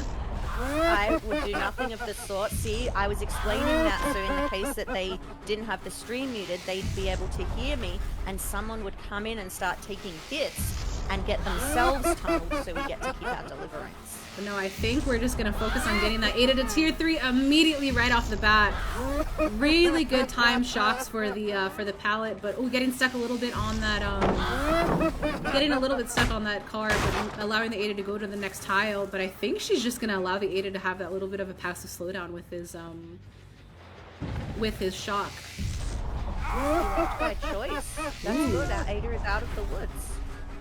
Well, we've got Sexy David here taking a big weapon in the back here and running over to where the pallet was just dropped, so going to need to find a different place to go. I did see Ada out of the corner of my eye. Oh, and we have a teleport from David. David has activated his nurse hacks, completely going to a 180 from where he was beforehand. Oh my goodness. David kicking the router just to make sure that his chase was a little bit longer. I think was that a bit of a balance play there? I have no clue what this David is doing. A bit of a slow vault. The crane lane's getting out here though. Oh, good hit, but it has to be careful. This team has been very altruistic, and I think this Ada might be cheeky. Ooh.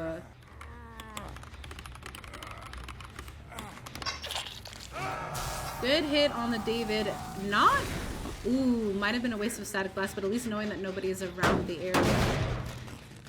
Nice little kick of the Jen there too. Very nice to see. Oh yeah, David has Jenner's last breath equipped, which might disqualify him from activating his nurse hacks as survivor. That's not allowed until finals, but we'll allow it to slide.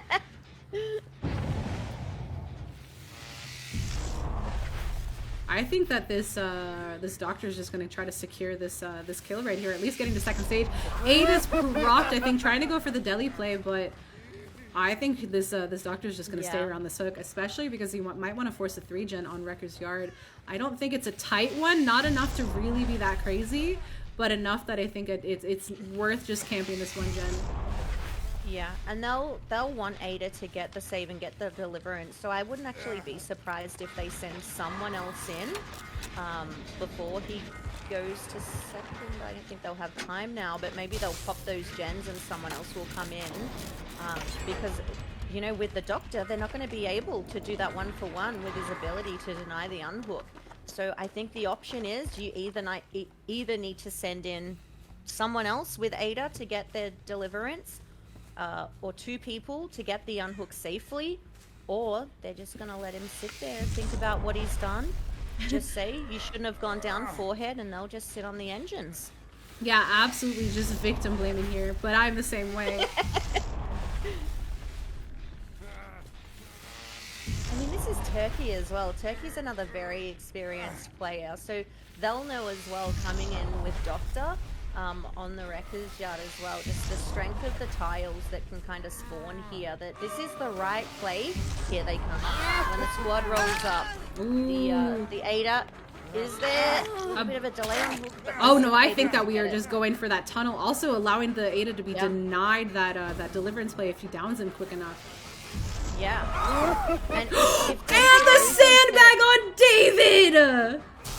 I don't know if that was a strategic anti-tunnel strategy. I need to know what that game plan was, but damn, David. Yeah. It could have been a, I'll take it down for you, don't worry, or it could have been like, the For the People play. Tunneled. Very interesting. For the People on not the David, but on the person that was on the ground. I mean, if you think about the David, right, he's going to have to mend, and if he hit tier 3, he's going to have to snap out of it and then mend. So tunneling him, I think, would have been a really good choice. But now that we've got the slug up, and it appears that we've lost the David as well, this is a bit of an L for the Kiloton, because you wanted to get some value out of that mistake that was made there, either with the pallet, but we now see, you know, we've got people resetting We've got the David out of mend, and that's going to be a little bit problematic here for Turkey when they're in chase of the Deliverance player. So that leaves 3 people able to finish those last 2 gens unless they go for a reset. Yeah, which again, I don't think that they are. This team might be a little bit too ballsy and just go straight ahead for that hit. Resilience value on the gen. Oh, and I think we might see a little bit of Merciless Storm, a little bit of Call of Brine procs here too. Good hit on the Ada, denying that either a Dead Heart or a Window Vault. But I think we might see a basement play here, which will be really, really good for the Doctor right off the bat. Do we get to make fun of someone if they miss the Merciless Storm skill checks? Oh, absolutely. I know I can say shit here, but I don't know if I can make fun of someone. Too greedy for basement. Too greedy, Doctor. That might have lost them the match. That was indeed super duper greedy. There's still Deli in play as well. I mean, if you want anyone to be hooked at this point in the game, it's the Ada. It is definitely the Ada with their Deliverance. So, you know, I'm kind of surprised here that they're not just calling in the Ada to come and just take that tactical down over this ace, just so that they can get themselves on the hook and the team can prioritize the last gen and then do the gates. Yeah, I think that unfortunately losing that basement hook and being greedy for basement might have lost the Doctor the match. He sees the Ada, unfortunately healed up, but might be able to go for the down if he decides to stick it. But I think we have someone on the gen healing up right here. Sexy David, I think, was previously. I think Turkey pushed him off. Let's see what David's going to do. This pallet is still up, unfortunately.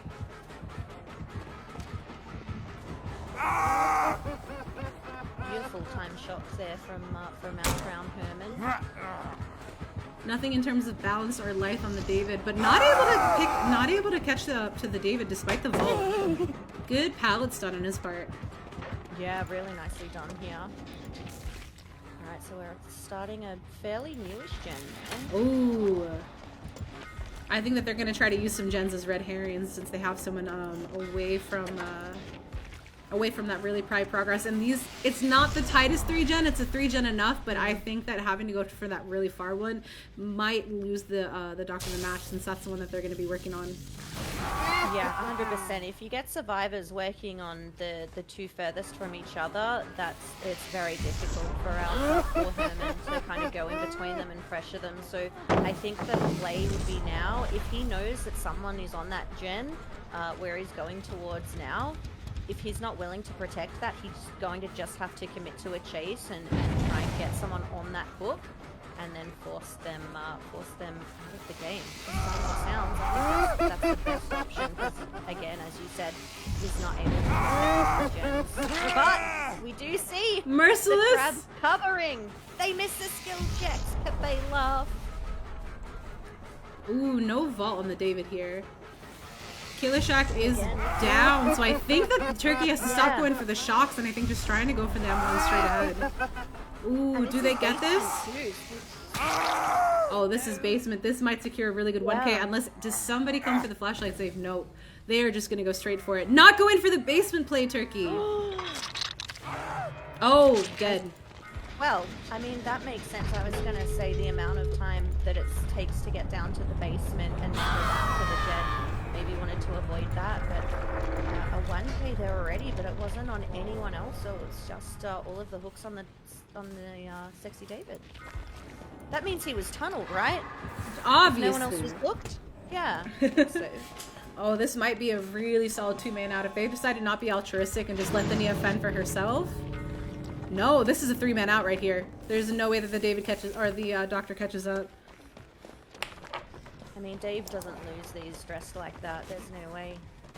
Gotta leave those items as offerings. That is a beautiful gesture. So that is the pugs. I used to have the same thing with my cats. They all did that as well. They'd go and they'd toy with them, and you'd always know if there was a spider in the corner of the room because the cats would be just looking up. Oh, our cat does nothing.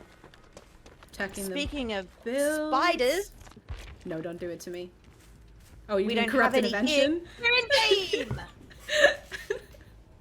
Oh my goodness. We've got crabs on the generators instead, the gen crabs protecting. the 3 engines decided that The are ones motors. that it wants. Yeah. Good find right off the bat with the Jake, and he doesn't have the best corrupt spread, but I think that it might not matter if he gets a really quick down. Ooh, almost a really close spin there. Yeah, I didn't know if he was changing his pathing and doing a little bit of a juke or just going for the spin, but either way, Dave does manage to get the hit. He is going to put the lasagna down. Ooh, close. Oh, nice prediction, but not good enough. Not the best tile. Nice. Ooh. Oh, run straight into the Jake. No. How This is why unfortunate. people use filters, so that red stain is very bright, so that doesn't happen. Oh, I've seen Competitive advantage. the competitive advantage of having that all blue filter. That to me is my favorite. Oh, there's so much you can do with filters in this game. It's actually kind of surprising to me now just how much time people spend on perfecting their filters and then keeping them private and not giving them away. Some people actually requesting money That is for so a copy funny. of their filters. I am on the side of I just want to be able to see scratch marks on Coldwind and on the decimated Borgo. I don't utilize the filters that much because they don't show up well in my stream because I'm technologically inept. But yeah. if I can just make it so that I can track people. Ooh, runs under the barrels. I think that might be a hit on the Michaela. Gotta make sure she doesn't fall into the vomit. No, she fell into the goo. I didn't know if it was worth kind of running through the goo, then dropping that pallet, losing the sprint that you get from that hit because he's caught up so quickly. Oh, she takes the tire. Gets out of it. The tire was her friend there. Emotional support tire. A little kiss. We have to see a pretty good, over here. a pretty good spread of perks from the Pyramid Head's standpoint. So I think, oh, does she get the hit here? Eat outplay? No E. Oh. No cages either. It's so tricky what to, like in that situation, he didn't M2, so, you know, she was like, I probably could have vaulted because he didn't have his M2 ready, but what if he's got an add-on where it's faster to M2? What if he just swings? What if he's not going to at all? So fair play on that one, going for the window and then just choosing last minute not to. Bit of a dry kick over here. Oh yeah, and it like again, that's just one of those situations where you're gambling. You're just hoping that the Pyramid Head is just gonna you're just hoping that the Pyramid Head is just gonna miss rather than you actually getting hit. Yeah. A wise man once said it's all about the 50-50 and holding your ground. Sometimes that's just what you have to do, but we find that Nancy as well as a gen pops in the distance. They're all kind of getting these M1s. I think that's what's super important in competitive and these kind of tournament games, right, is positioning. And I think that that's something that people don't necessarily think about is where you're positioned now. If the kill was to come to you, where would you run to, where would you go? And that is, you know, constantly catching people off guard, I think, when newer teams don't have the communication of kind of explaining clearly where the killer's coming from. People can be caught off guard, and if they are kind of sitting on a gen in a dead zone, they don't necessarily know where to go, or if they're not communicating which pallets they've dropped as well. That's another thing where they can kind of, you know, run to a jungle gem thinking that there's a pallet there and there's not. So again, just showing that the experienced teams and the ones getting these results that we see where, you know, there's killers that aren't getting a single hook. This is all of the things and all of the strategies that they put in place to make sure that that happens, and all of the things that they've learned over the years of playing. Ooh, really good hits, and I feel like this Pyramid Head is utilizing his M2 perfectly. He's been able to have some pretty good torment early on, but also making it that he's getting those hits on these survivors who are he's able to predict super well. Yeah. He's the master of the M2. Putting his lasagna down everywhere, making sure that that everyone knows it is not messing around. These Autohaven and Macmillan tiles, we've been calling them Lego tiles, but they're such an interesting, awkward TNL setup. That one with the double windows and no pallet, I don't know how to use them. I will just vault through and go and look for something else. I see, you know, some people will spend ages there and block off the windows and stuff like that. I don't understand how you're meant to run these. This specific one, I don't know how you're meant to do it. Good hit there. Really nice good done hit. by Dave, yeah. I'm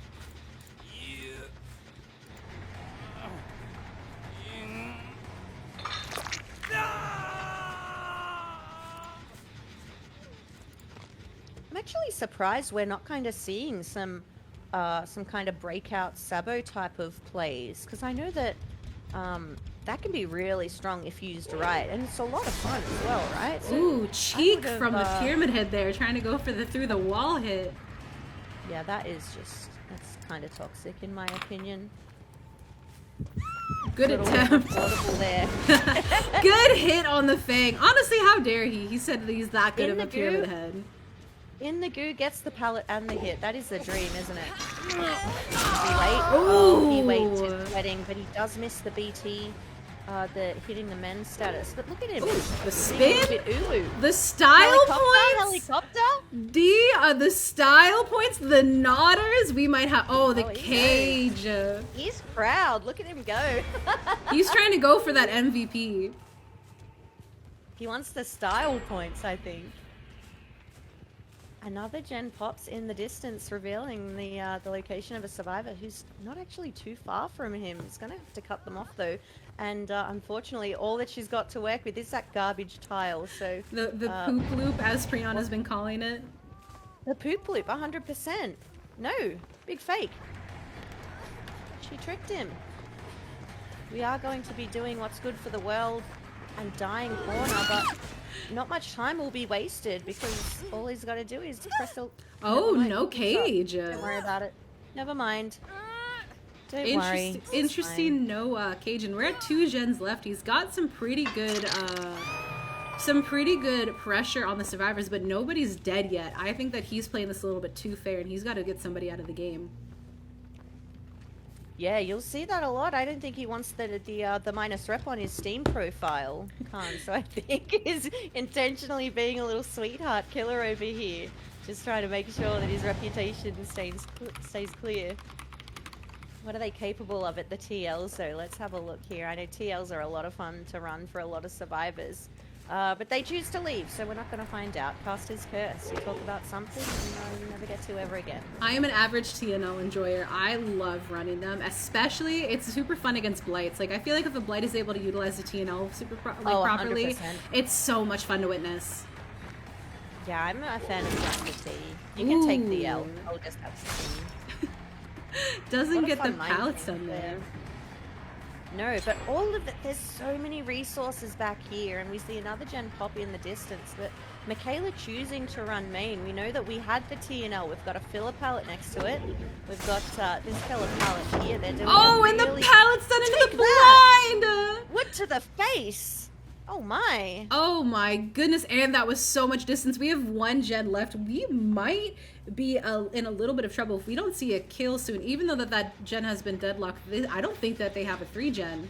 And I She don't has balance off the hill. believe, no, and I don't believe this this Michaela is on dead hook though, so I think the Nancy needs to go for the swap. I think that chase from Michaela just like absolutely put points on the board for this survivor team. That was such a great chase, and I think one of the longest that we've seen in this game so far, and she utilized hardly anything as well. Just really good pathing and knowing which tiles were there and what to run to. I think really, really nicely done by her. That gen is super duper close, but no hit on the Fang. Again, I think that the Nancy needs to be the one taking the aggro here. If not taking the aggro, I know that she was kind of lurking around with the flashlight, so maybe we can see, we see the last gen pop anyway. So if Dave commits to this one, it wouldn't surprise me if the other 2 just head on out. But, you know, again, Fang's got this pallet, and then main building next to her, and then the TNL a little bit further. So it depends on what Dave chooses to do, if he breaks the pallet or not, but I think he might get it with Bloodlust. Good He job! doesn't even need the Bloodlust. He is securing that 2K, which may be a win for Team Greed there, just because he still has. We got the wall before, and now we get the pallet. Like, what is Beautiful. this? We gotta censor this for YouTube later. They've been hounding on these DVD content creators, unfortunately. What, isn't that wild? It's so crazy to me. Getting that 2K, I think, has won Greed the match. Now everything else is just style points. Because unfortunately, the last match was a 3-man out with a 1K. So having that much, not going for that Nancy or not having the Nancy tech aggro might have lost the team that match. And I just realized they weren't even able to open the gates until about 5 seconds ago because he's got no way out. Yeah, he had So they weren't even... 3 stacks of no way out. Yeah, I thought they just opened the gates and dip, but they weren't able to, and we do find the Jake standing the door. Wouldn't surprise me now if his teammate Nancy is on the other one, and that's exactly where he's running to. But I don't know if there's enough I think we get time this. for her. Do you reckon she No gets the head ball? on There's enough Pyramid time Head! to body, Oh! You get this, you get this? Heel tech. No! Not even going for the flashlight save, Nancy! Oh, she couldn't get the blind anyway, he's got blinds. So that's fair. Nancy not even attempting the heel tech, the flashlight save. She said we're securing the 1-man out. Just like a proper Nancy. What would you expect? Every man for himself. Look at my teammate dead on the floor. Can you see him? Good, I'm heading out. That's what I would expect from a high prestige Nancy there. That is Nancy mains in a nutshell. Just letting their teammate die, not even going for the flashlight save. Really, Nancy really, mains really are about to cancel you, I swear. Really, really nicely good done hit. by Dave. Yeah.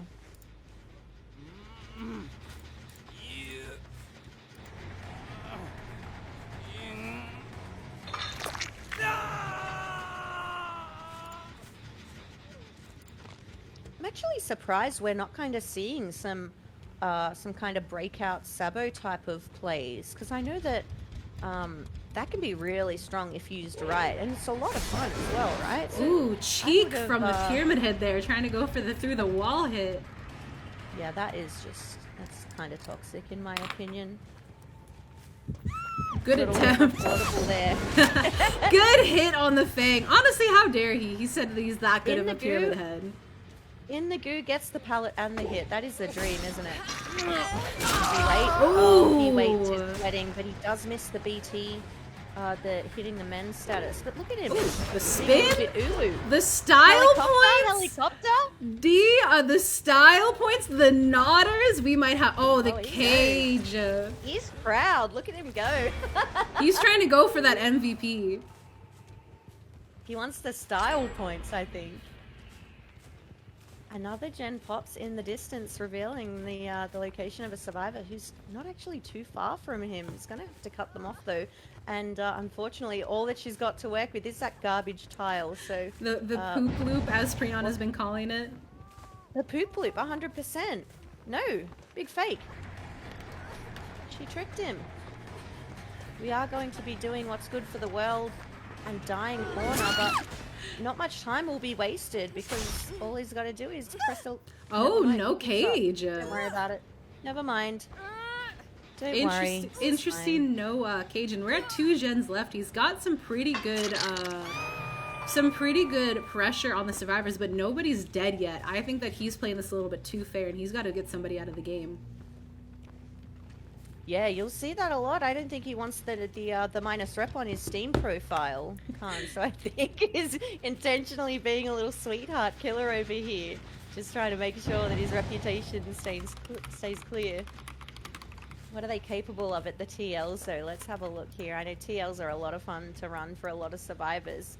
But they choose to leave, so we're not going to find out. Caster's curse. You talk about something and you never get to ever again. I am an average TNL enjoyer. I love running them, especially it's super fun against Blights. Like, I feel like if a Blight is able to utilize the TNL properly, 100%. it's so much fun to witness. Yeah, I'm a fan of just the T. You can take the L. Ooh. I'll just have the T. Doesn't What a get the fun mind pallets game done there. No, but all of it, there's so many resources back here, and we see another gen pop in the distance, but Michaela choosing to run main. We know that we had the TNL. We've got a filler pallet next to it. We've got this filler pallet here. They're doing And the really... pallet's done into Take the that! blind! What to the face?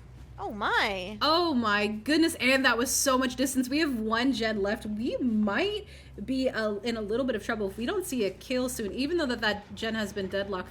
I don't think that they have a 3 gen. And She has balance. off the hill? believe no, and I don't believe this doesn't. Michaela. Oh, this Michaela is on dead hook though, so I think the Nancy needs to go for the swap.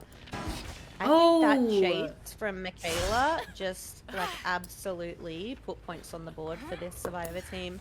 That was such a great chase, and I think one of the longest that we've seen in this game so far. And she utilized hardly anything as well. Just really good pathing and knowing which tiles were there and what to run to. I think really, really nicely done by her. So you don't make any spooky noises as you approach. I know that one's become really popular as well, just for that reason. All right, good load in, checking the builds. The icy knife. I believe this Ghostface chooses to run the ice cosmetic rather than the comp cosmetic. He's doing it for style. I like it. I'm not go for fashion. I'm a Devil's Ghostface enjoyer. I see we load into a Devil Ghostface, and I know that that's my boyfriend. Oh, I like the new What's Up, Danny Johnson. Oh, he's fun. Ooh, do we get a snap out here? No, we're getting some really good snock in. Ooh, good snap out from the Zarina, and she gets a really good stun. We see Olsen's wallet again, along with I think it's Knife Sheath. Oh, that was a losing battle. Zarina should have just kept holding W. All right, the squad's gonna roll up and take hits to protect this Zarina, I'm calling it. I think that they might be thinking the Zarina can hold her own. I mean, Sweat is pretty confident in chase, right? So you would hope... going for the vault, that is terrifying. I mean, he does have a really strong pallet here. There's not really too much a Danny Johnson can do at this pallet besides kind of break it. Because lusting it's not going to help. But look at the setup here. Into the window. He's got more windows around him. Another pallet should be just here. But I think he makes it guard. He doesn't. And again, that's that back and forth with Ghostface. While he does have that advantage of the stock, there's a lot for the survivors to utilize here. So I'm interested to see. Ooh. Allowed them to get the first gen done and maybe a bit of progress on a second question mark. Oh, I think that he's wearing the classic movie Ghostface outfit, actually. Let's see what this cosmetic is. Oh, classic movie Ghostface, beautiful life play. Runs right back into the Ghostface, though. Gets stuck, but actually, Ghostface doesn't stick the chase. That might have been a fumble on the Ghostface's part. I think he might be trying to go for the tunnels. Strategic target? Strategically targeting out the Zarina?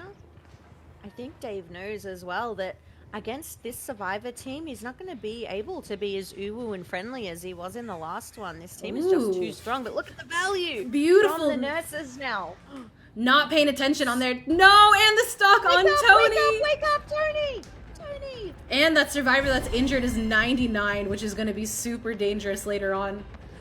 I don't think that we have anything here, do we? Oh, wait, we don't make this pallet because it was already utilized, which means this is going to be a body block from Nia. Aaron is not going to let a game slide where he doesn't come in and save the day, but Tony, the little greedy boy that he is, look at him go. What a brave soul. Actually, I don't have the balls for this. Doesn't drop the flashbang for the pallet, just straight up presses W. I think that he's going to try to cut Tony off around the corner because he is going to activate Olsen's wallet. Ooh. That is such a common add-on that we see in competitive as well. Did he just drop it on the wrong side of the window? Yeah, I think he did. It was a good, honestly, with the way that D has been vaulting, that was a pretty good prediction on his part. Yeah. Not getting that blind though. Instead of blinding the killer, he will be good reset here on their part. We have a little bit happy. Two gens super close actually. Beautiful deli play from Tony. Disgusting Survivor. Beautiful rat plays right there. Reported. We've got Sweat back in chase. Oh, and that 99 from the fact that he was injured. I wonder if he knew. Do you know, a lot of people as well, they'll kind of know how much they're stalked and they'll try and get M1. The medium vault. They'll try and get M1 to remove the progress. But I just don't think Sweat knew how stalked he was, how much progress there was. The tiniest little look, and he was out of there. I think that would have been an adjustment, knowing that Tony was fully stocked. I think he should have expected it and maybe played a little bit stealthy. But again, it's a little bit hard with this Ghostface. He's doing a really good job at pressuring, and there's also a beautiful 3-gen here. They have to leave that one at the far corner for last, or make sure that they're not touching it. We did see, I think Sweat had deja vu. So they may know that that 3-gen exists, but Leary's, it's very common to get a really nice gen spawn for the killer. Usually they'll kind of see that loading in. They'll see, look at the value he's getting from nurses. Oh, still spotted though. Good crouching. These are some, oh, that would have been, that's greedy, Zarina. That's beautifully greedy. I don't think you get this. This is the last chance. Oh. He's dead on hook now, right? This is his last chance to Yeah, kind so of put up a juice of bait and get to safety. I think we might see John or Aaron coming for the saves. Aaron's about to complete the last gen, and there's a god pallet here. John just showed up out of nowhere to take the aggro from the Zarina. Oh, good for the people played by John, which means that he's allowing the Zarina to get that extra health save. This is a pallet that was dropped pretty early on. And, oh, waste of a dead hard, but a good body block. Which I think was a misplay on the Zarina's part, but we mix this pallet anyway, so good pre-drop. And Dave, again, the perfect opportunity to tunnel sweat out to get that kill, and he's like, "No, you can go and heal. That's fine. I'll take this one." Good pre-drop. You should have a lot to work with now, right? Because I feel like all of our chasers have been in the same area because everyone seems to be getting caught in that room without the very strong pallet there. But our Danny Johnson, oh, stealth mind games. No, he's gonna stay near that pallet. I think that this ace knows. Ooh, he decided to W, trying to get his exhaustion back for that dead hard. Yeah, he does seem to be doing some tactical walking. There's not much here though. What's he got? Oh, this pallet right here. Dangerous though, very dangerous. Whiff on the ace! Oh. This pallet's already gone and he doesn't make the one that's on the other side. But he makes that vault. That is a disgusting vault to be available there. 1 gen left. This, it might be, this is going to be super rough. You know what's so funny? When did that happen? They've been pounding through it. Oh, misplay on the ace's part. That's a really good down for the ghost face. But we are about to see this last gen pop right here. They are getting ready. Oh, look, Aaron's heading on out. And we do not sweat lord have anything in terms of endgame or any more passive slowdown. Aaron is like, yo, I'll meet you all at the gate. Have fun. He's a good boy. I'm kidding. He'll open the gate and then he'll come back in and save lives. I mean, we won't see that from that as another Nancy play. That's for darn sure.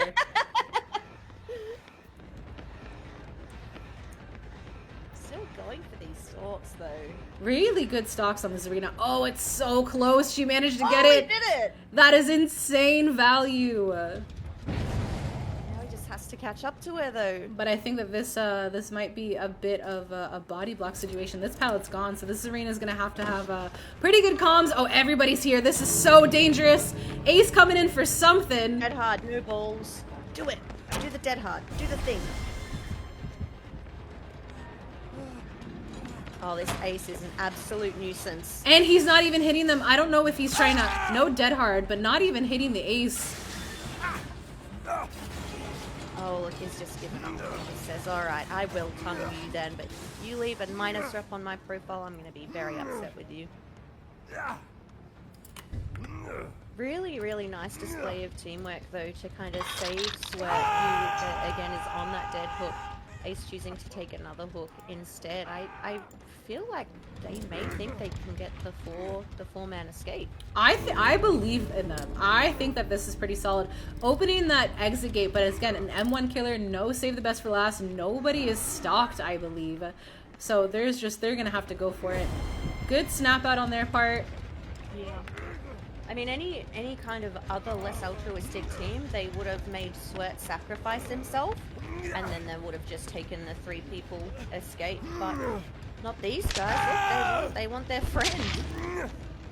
Oh, beautiful body blocks. That is Aaron insane. has never lost a grabbed and never been grabbed in his entire life there, so there's no way that he wouldn't have perfected that unhook. Oh, I think that this is a 4-man out right here. This is a beautiful 4-man out for Team Swing. without the stalk progress and with all these fully healed, beautiful people running before you, there's just not much that you can do on the way out to the gate. That is insane. 4 men out from Team Swing. Dave playing so fairly, he did so well. So well. Not all the Attack on Titan cosmetics because I love Attack on Titan so much, but I just save it for him. Like, I guess I have a Zarina daily. I might as well play her with the Hanji cosmetic. But I put all of my blood points in for 5 months into the artist to get her to P100. But yeah, see, I didn't have that type of commitment. I don't know how people are doing it. Ooh, are we We've okay? got Adiris. We have the Plague on Family Residence again. We saw Plague last round, or the last time Plague was played, dominate, and we have a really good corrupt spread, forcing the survivors to move upward. And this is a beautiful build, by the way. I think that this is going to be awesome. And I'm also very happy that we do not have the gumball cosmetic on. You don't like the candy weapon? No, because someone pointed out that it was 2D, and I hate it now. Oh. The gumballs are 2D. They're they don't move around, so now you're just looking at a picture of a gumball. Ooh, really good on the ace right off the bat. Yeah, this is a strong build. I think the survivor team here gonna have to put in some work. This is a strong build, especially against a Plague as well. And having that corrupt spread where the survivors spawn, that doesn't always happen. I feel like having that corrupt spread force everyone forward and all of the gens being completely touched with that added factor of thanatophobia is going to be super rough. Yeah, do you know, I used to always tell people when the Call of Brine was first released, I always said, like, imagine this perk on the Plague, because you vomit on the gen and you kick it, and then they're going to have to touch the gen to stop the regression, which means you're like forcing them to get infected. Ooh. And like, yeah, it's not bad. Good force hit on the Ada. I think he's gonna... Oh, he sees the ace. The ace is fully infected. Saka sees everyone. I swear, this guy has got eagle eyes. He knows everything that's happening in the game. Yeah, he's got really, really good game sense over here. And seeing that ace... Oh, look at that vomit vault.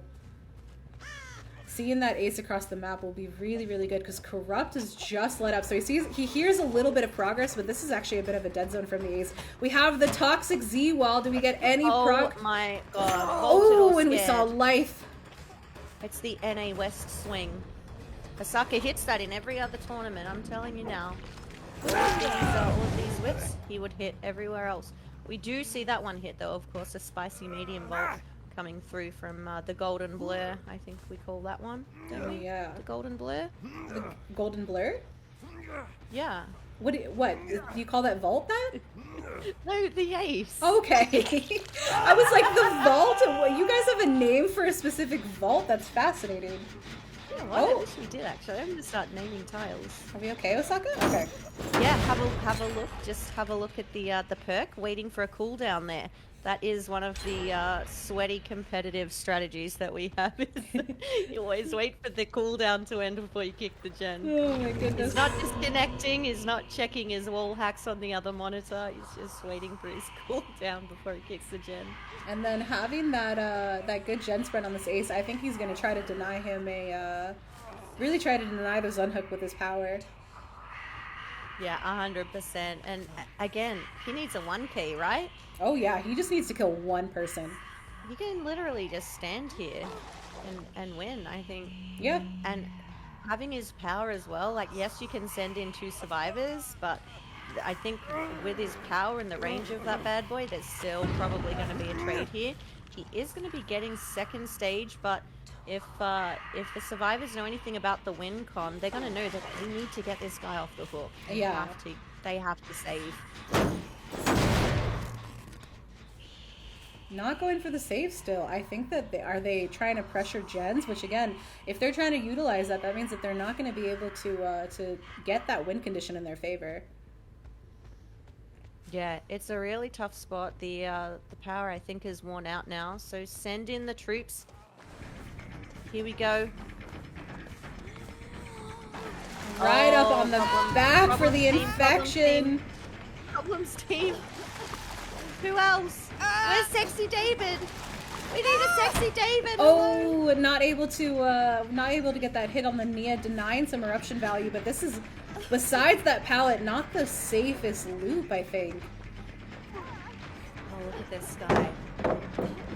Ooh, really good mind games right off the bat. I think trying to activate that Bloodlust. Going over to Killer Shack. He does have a Corrupted Plague, and if this... Oh, I don't think that Shack Pallet's on the side. Oh, yeah. Good down with Eruption, allowing a little bit of Okay, the regression sexy there. David came in clutch. The sexy David saved our boy. But Jeez. now we see the passive slowdown about to activate with... Oh, never mind. The Ace has decided to cleanse.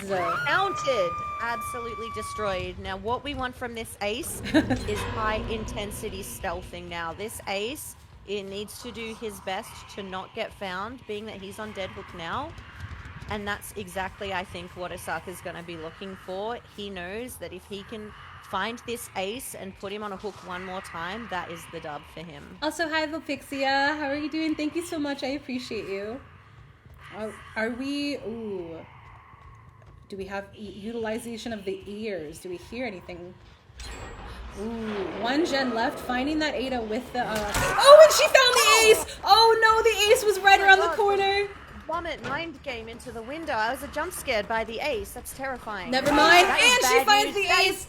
The Ada might be around for a flashlight save, but if he is able to hook this Ace, that is a win for Team Swing. We are gonna have to see some Flip-flop breakout Sabo. Breakout Sabo. disgusting altruism here.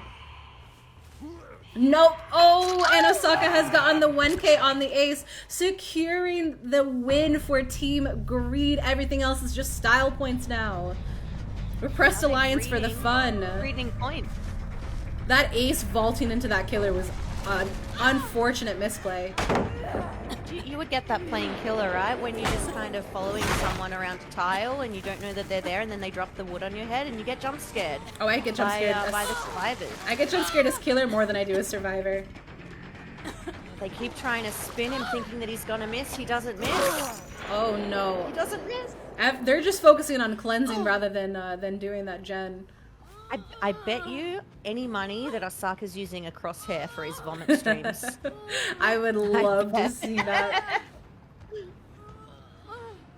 I swear he is that guy. He's got the blue tack on his monitor, so he knows where to aim the puke. I gotta do that for Huntress. I'm so impossible to aim as Huntress for me. Oh, I just don't play it, so I don't have to aim. It's a dub. Yeah, everything else is just now style points. We're gonna see if the other survivors are going to be Oh, a failed skill check on the Nia. I think that might have been an attempt at a hyper focus. I can't hit skill checks. That's why I never run hyper focus. It's just an absolute waste. Ooh, doesn't see Nia's head poking out around the corner. Oh, and David has been spotted, but I don't think she sticks that chase. She knows where the other two are, I think. David? Yeah, I think it was just coming out, getting a little bit of information, trying to see where are my survivors, what are they doing, are they touching my motors, yes or no? And once he kind of got that information, realized that no one was kind of around to get that unhook in the basement, I think that he was happy with that. But knowing that he's hit the win con, there's no need to calm it on down now. You can using that unfortunate exploit of an infinite of a rock for this yeah, blade. this is absolute filth. Good hits.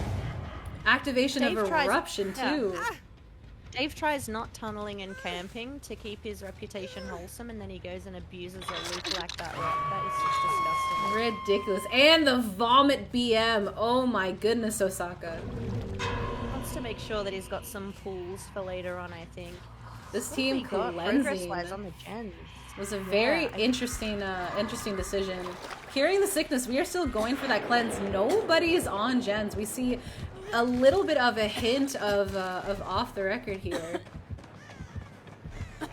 Oh, interesting to see if Ada makes it for the play here. He takes it. Oh, right and around he the still gets it shoulder. after the pallet. Oh god, he doesn't break. Oh, securing that 2K on the break Ada. shack pallets. He's just like us. He must be a secret artist main, not breaking that shack pallet. Who needs to break Shack Pallet? That is my favorite thing in the entire world. Look at those high DPI spins there.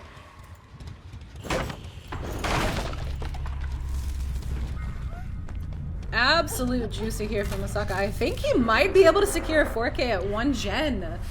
That 2v1 is rough with no progress on anything. 2 people are slightly infected. David's gonna get that higher infection. And this build too, like it's so gross. I mean, we said from the start it was going to be tough, right? But I think after that ace got found, it was just downhill from there. And I don't think that there's too much you can do to that from that. Sexy David now found taking a bit of a, what is that called? A scepter in the back? I think, oh, and Dave's here to party too. A lantern.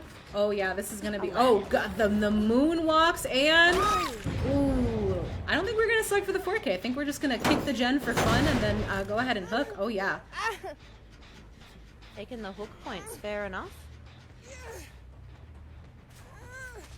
Really, really good stylist choices here. I think the benefit of the survivors versus the killers having that really good juicer squad, but also making it so that the killer, even if they wanted to relax a little bit, didn't have to focus too hard on their win condition. Just getting that 1K was clean. Yeah. And David escapes with the dead hard exploit. That is ridiculous. Absolute GG's from minding my own business on a gen, and I just see this Birkin barreling at me in the fastest way possible. Double checking these builds here. He's running at me while screaming. There is not enough like reason for that much hostility. Oh, let's see. Right, we so have the gen at the gallows, but no other. Where's the other corrupted gen? Look around, Momo, real quick. Just turn real fast. Stop looking for survivors and show us. Oh, that is an okay 3-gen, not the best that we've seen from Corrupt. I think that the one he got earlier was so much better. You're gonna have to get the twit longer out, do better, Dead Dog, I think. But yeah, I'm really interested to see. I know that ID would have been at their prime when stealthing out Corrupt was the right play to do. So again, it's teams like this that I haven't seen play together in so long. It's so exciting to see them back and to see what they're doing. But Momo does find a beautiful Rebecca here. It is King Hamdan first chase. Now we do know the first person to get hit by the Oni does get kicked from the team. So no pressure here. Absolutely. But we are going to do the water tower chase with the pallet down. I think. Oh, Hamdan messes up on that that moonwalk from Oni there. Oh no. Oh, close to the blind there. Does he make this? He does, but he's gonna greed this a little bit. Good moonwalks on Momo there. We are trying to mess up that red stain. Good pre-drop there. We haven't seen anything in terms of exhaustion from Momo, I don't think, or from Hamda. Ooh, swing and a miss on Momo there. And that whiff gets him to the next pallet, even though he has Bloodlust. Bloodlust too, by the way. He is quick.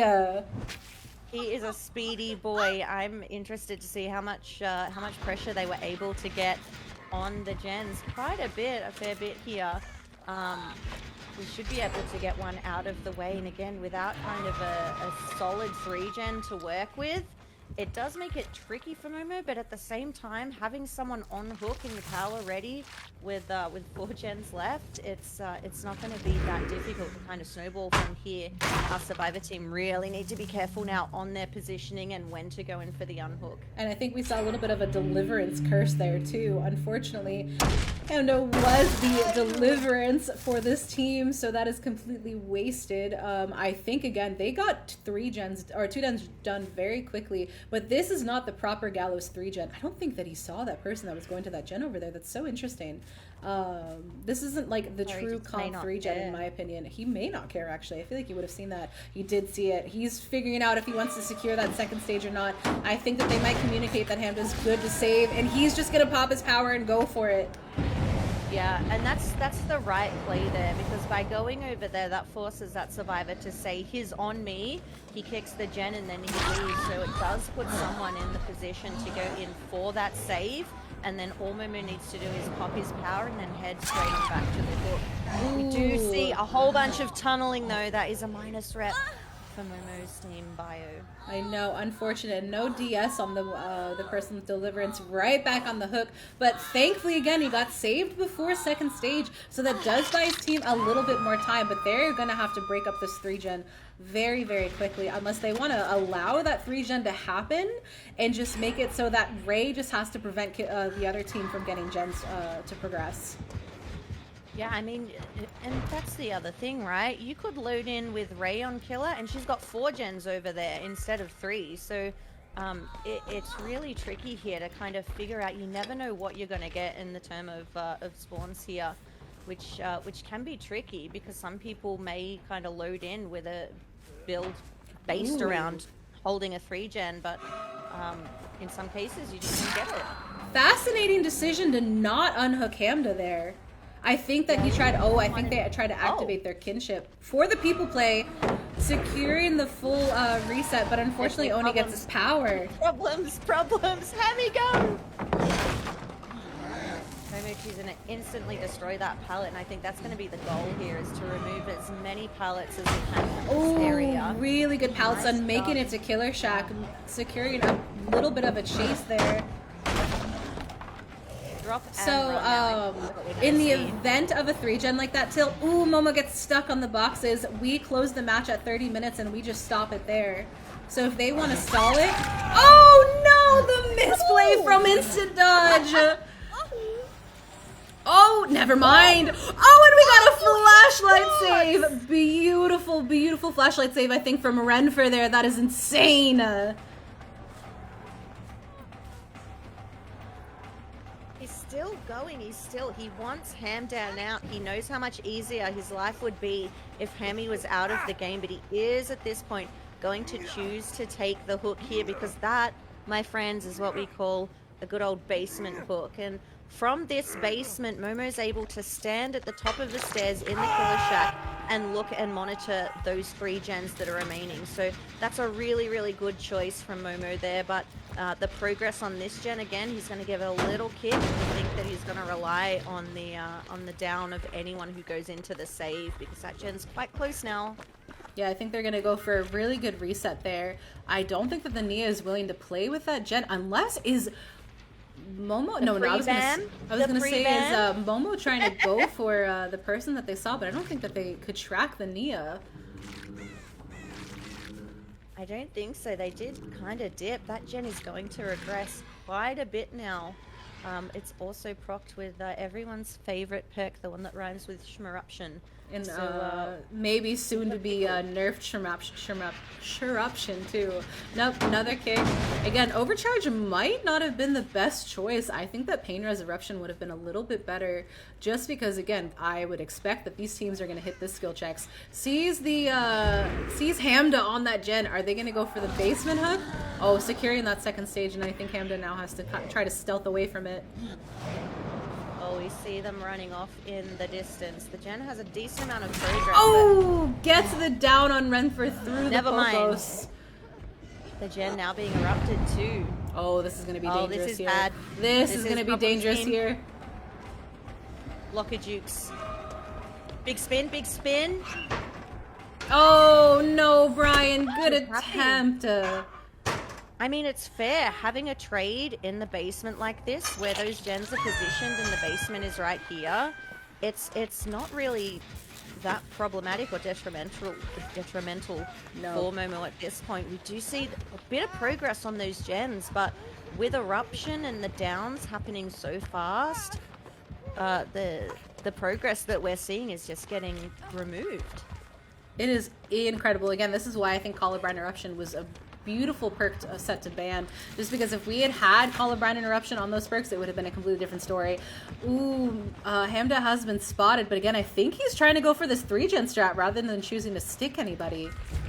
Oh. Yeah, I'm interested to see if he does proc his power and go for Hamdan, seeing that he does know that he's dead on hook and he tried to get him out earlier.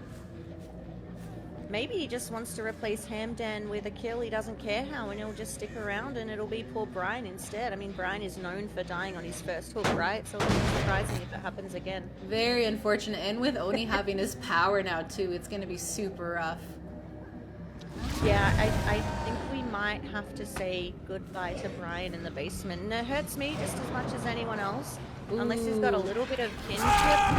Very, very good down on the Oni here. And we see those eruption procs. Hey, and go for it. That basement unhook is going to be very, very scary here.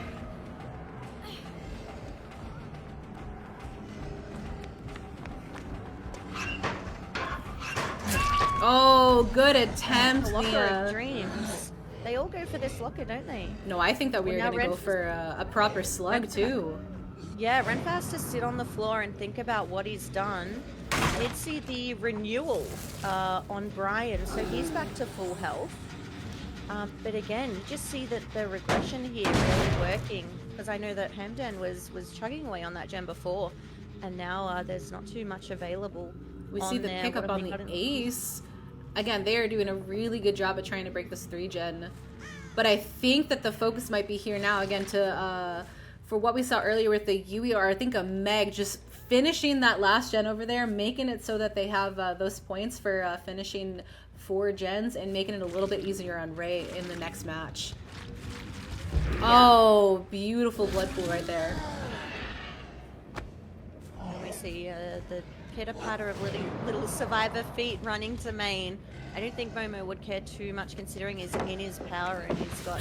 Oh, good fake out on Hamda there. Again, we saw that eruption proc. Yeah. That would be a missed overcharge too, I think. Judging by that one, but we unfortunately say goodbye to Hamdan. So that's 1 kill so far. There's a couple on dead that foot. gen is nothing now. Oh my. That's like the actual feeling of sadness and hurt, is working on a gen, seeing it be like 90% and then going back to it. And just knowing that it's gone. At 0. I think we saw someone go for that faraway gen. I think that they're going to do that strat where they're just going to have 4 gens under their belt and hoping that the outcome is the same for Ray. I mean, yeah, it's definitely a possibility and something that that they can do. But I think with survivors of this caliber, they're always going to be striving to get someone out, always. So I think that they'll just hope that Momo commits to someone for long enough for them to get a gen done, and then they have to battle in the 3-gen. Which against an Oni, once he's already kind of got his power and it's passively recharging and they're leaving blood everywhere, I think it's a pickle. Ooh, I don't think that Momo saw where those survivors went, so he's just going to go right back to this 3-gen, which might have been a little bit of an issue for that stealth. He also might try to see... Oh, never mind, he found scratch marks with the Nia.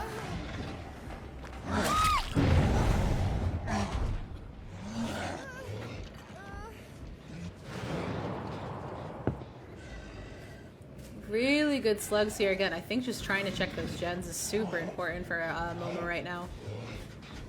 He's got like so much eruption value, really knowing at what point to kind of leave and kick the gens and to make sure that eruption applies. I think that's been working really well for him, because you can see the regression. These 2 gens were 80% and they're now basically 0. And again, that's due to knowing like when to go and kick the gens, when to drop chase, when to find the reset, when to leave the hook. Momo knows all of this info. And I think doing main building gen was definitely not a very smart move, because we do have someone who is balanced landing who could be the person going at that main building gen in a situation like this. Because the gallows now though, right? I think we're going for the pickup. We're going for the pickup. Let's see what we're doing gen spread wise. They're not doubling up on gens, which is very interesting. I think if they had made their way over to one of those 2 gens, we would have seen that gen completely finished already. But if this is what he's planning on doing, where he's going to collect the blood, get his power, and go off on his route to kick the gens again, you know full well that's then going to be 2 people in the line of fire, and very problematic. So I get the decision here to kind of split gens, but again, I think with Momo's experience, he's going to know that they're going to be splitting gens. He certainly knows about the whereabouts of Brian caught in a dead zone, but we have a Z wall. Let's see Brian. No! So close. Going for the unhook, which is a little bit scary with Oni's power. This could very much turn into a three-man slug so quickly. Yeah, 100%.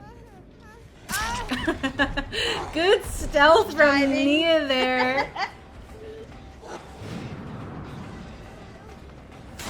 Big spin. We're not slugging for the last one. We're just gonna go ahead and get that pickup.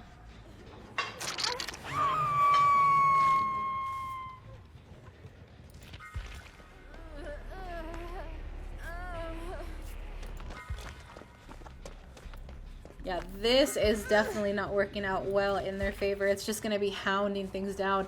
But again, if they get that that same result, having this match go on for this long might be pretty good points wise. Yeah, 100%. 100%. And all of the resetting as well that they've been doing. That's certainly a plus as well. Good dead hard from Brian there. That was too cheeky. Brian on the DH.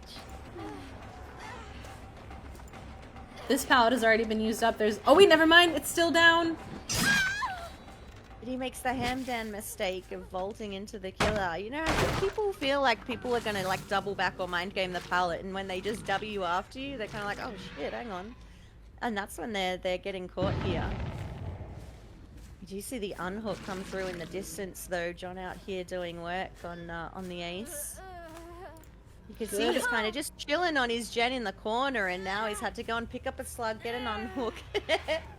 Yeah, picking up, Brian is on death hook too. Everybody's on death hook, so now it's just securing that 3K or a 4K if they can get hatch.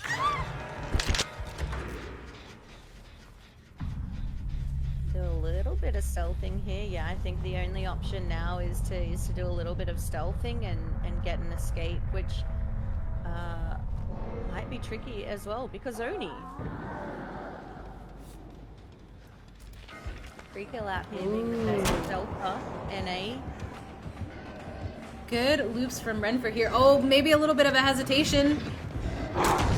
Good attempt from Momo there.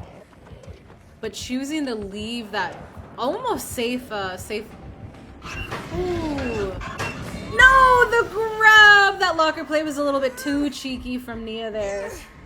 I feel like Renfrew's been going for locker spins the last day. He's been grabbed from lockers twice, and I guarantee every time he jumped out, he wanted to do a big old spin. Oh, Oni's swinging that thing there. Now we wait for the hatch, and we pray for the RNG gods to give us the gates on the same side, I think. Beautiful hatch play. Oh, this is an unwinnable battle for Ace, I believe. Do we have some type of a floppy bonk stick bug? What I am think seeing here? Oni's just swinging that thing around. Oni, this is for the DVD After Dark setup.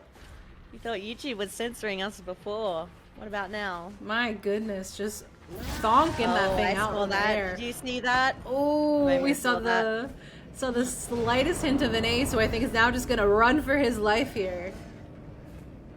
Yeah, I mean, it's so unfortunate, right, when you try and, like, stealth to get a gate and the gates are in that position where the killer can just kind of stand somewhere and look at both of them. Once you get found, it's pretty much over, but John's managed to do something really nice where he's just Houdini'd, I think. I don't know where he's gone, but he's gone. Let's see where this ace is hiding.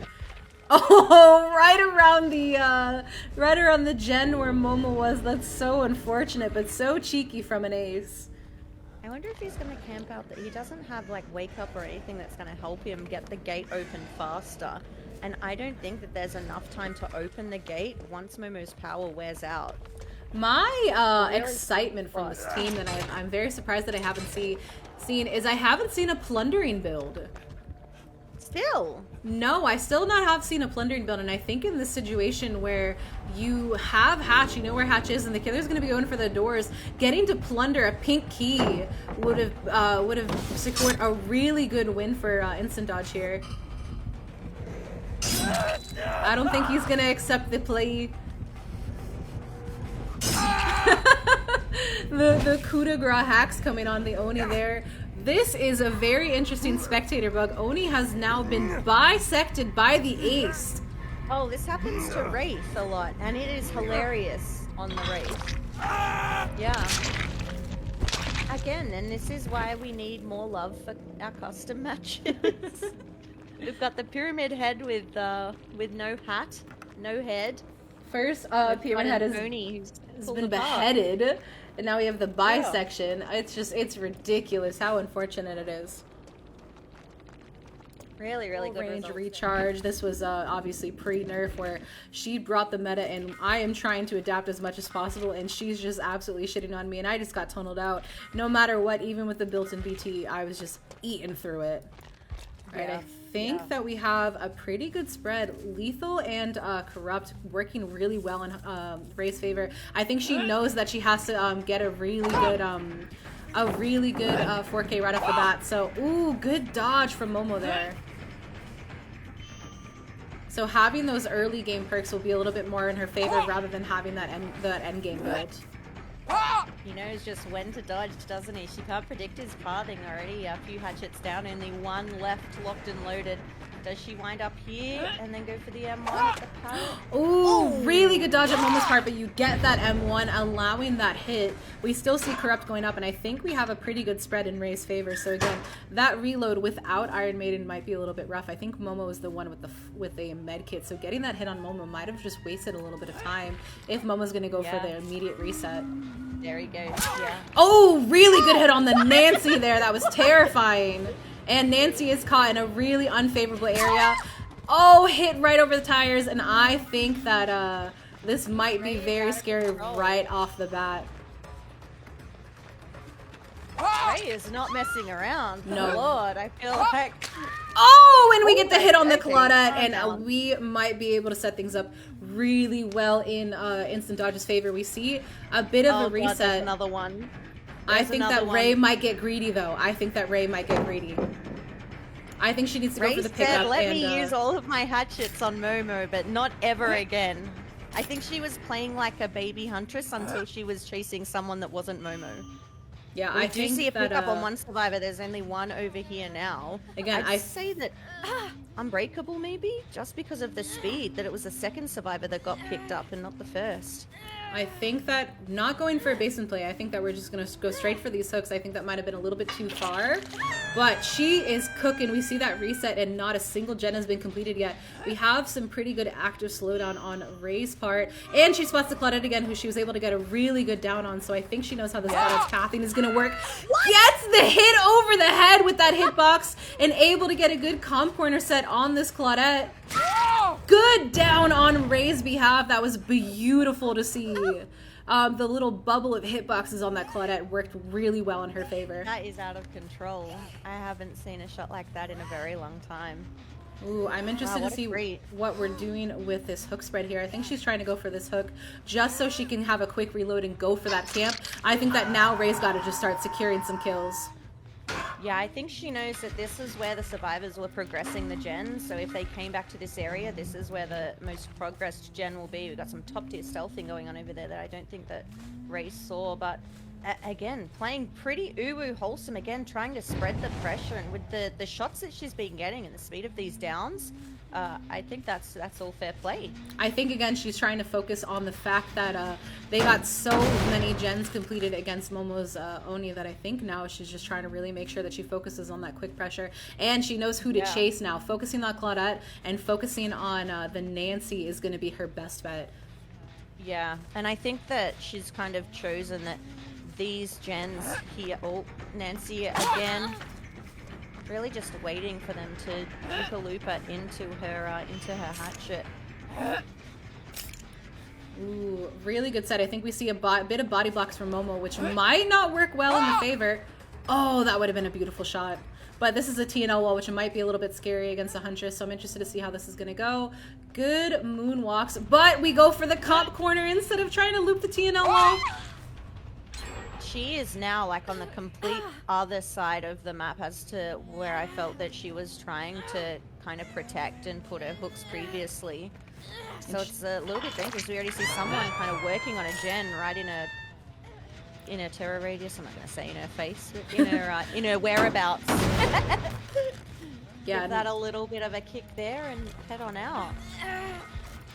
Ooh, and we do not see, besides that one gen, a lot of pressure on the gens from Gorset's side. Yeah, that's surprising. So if she secures this kill on this Nancy, ooh, chasing Momo might be a little bit too risky. But if she secures this kill on this Nancy, she's going to have a very strong 3v1 to set up at 4 gens.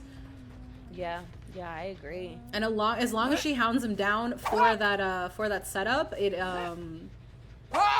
good style points on Ray. Oh, hit on hook from the Nancy. Come on, Ray. Yeah, -2. Come on, Ray. You just see that Nancy scream from across the corner. Yeah, I think she's gonna try to go for this this kill on the Nancy, and I think the team knows it, and they're just gonna go for those gens.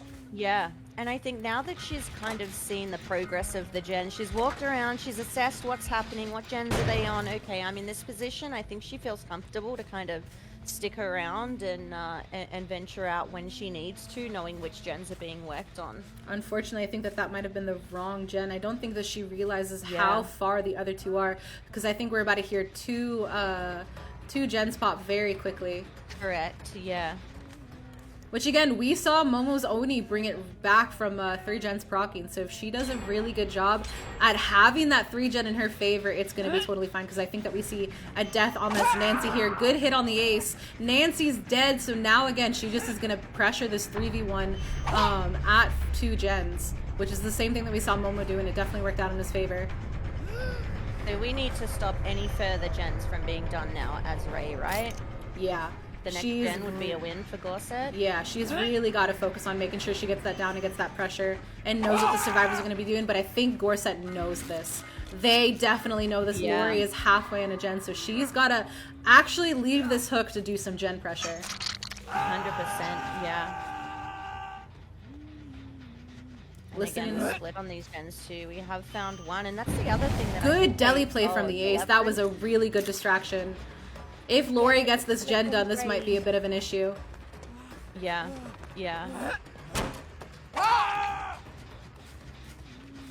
Let him sit and think about what he's done. Good flick.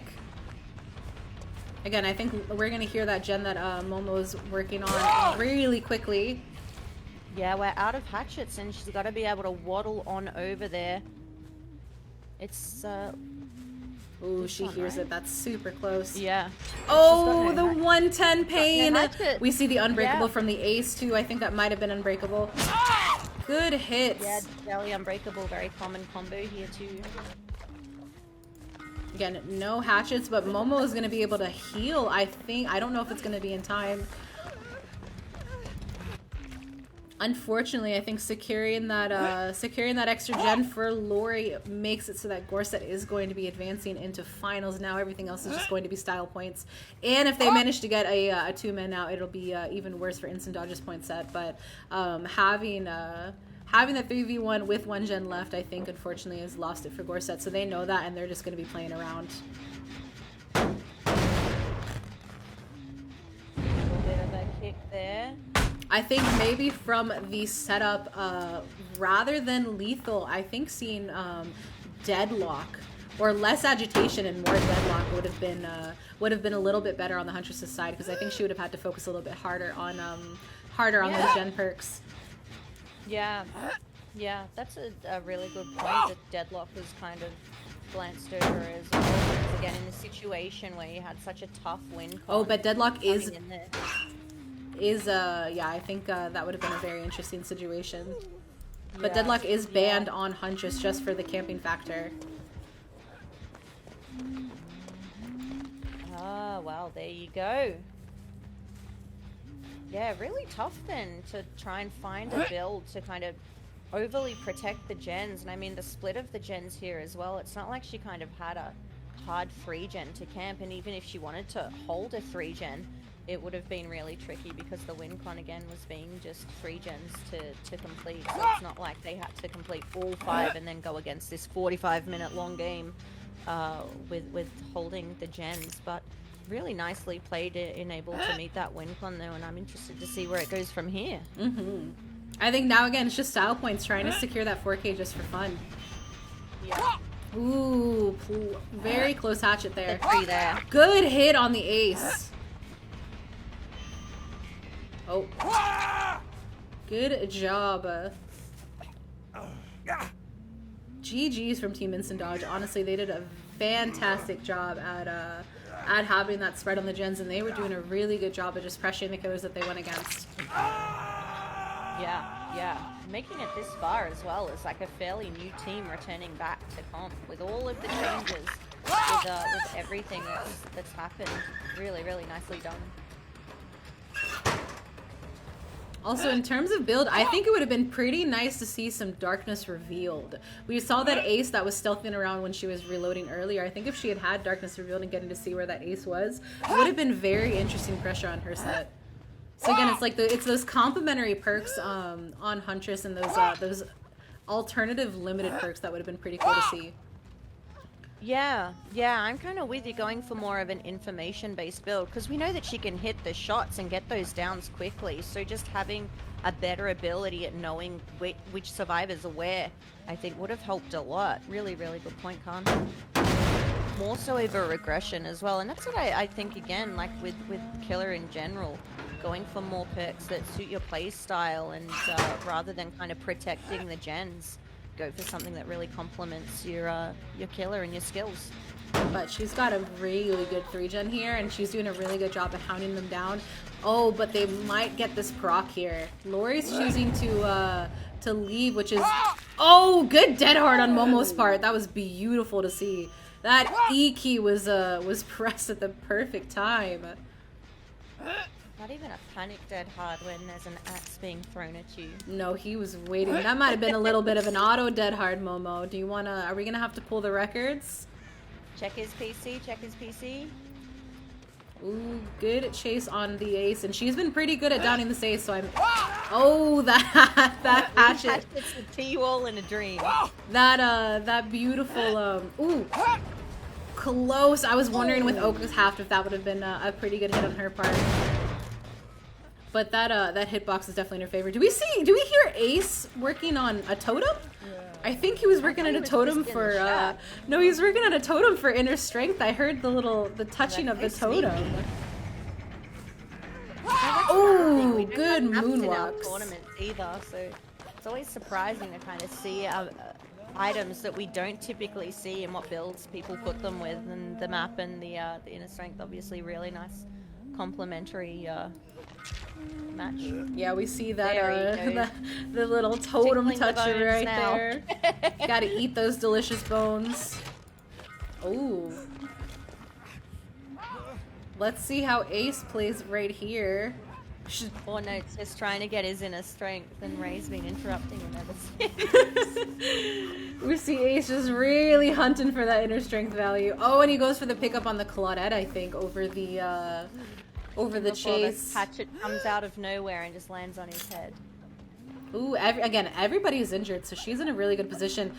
No E to outplay on Momo, or hopefully no E to outplay on Momo. For some reason, the chase has not started.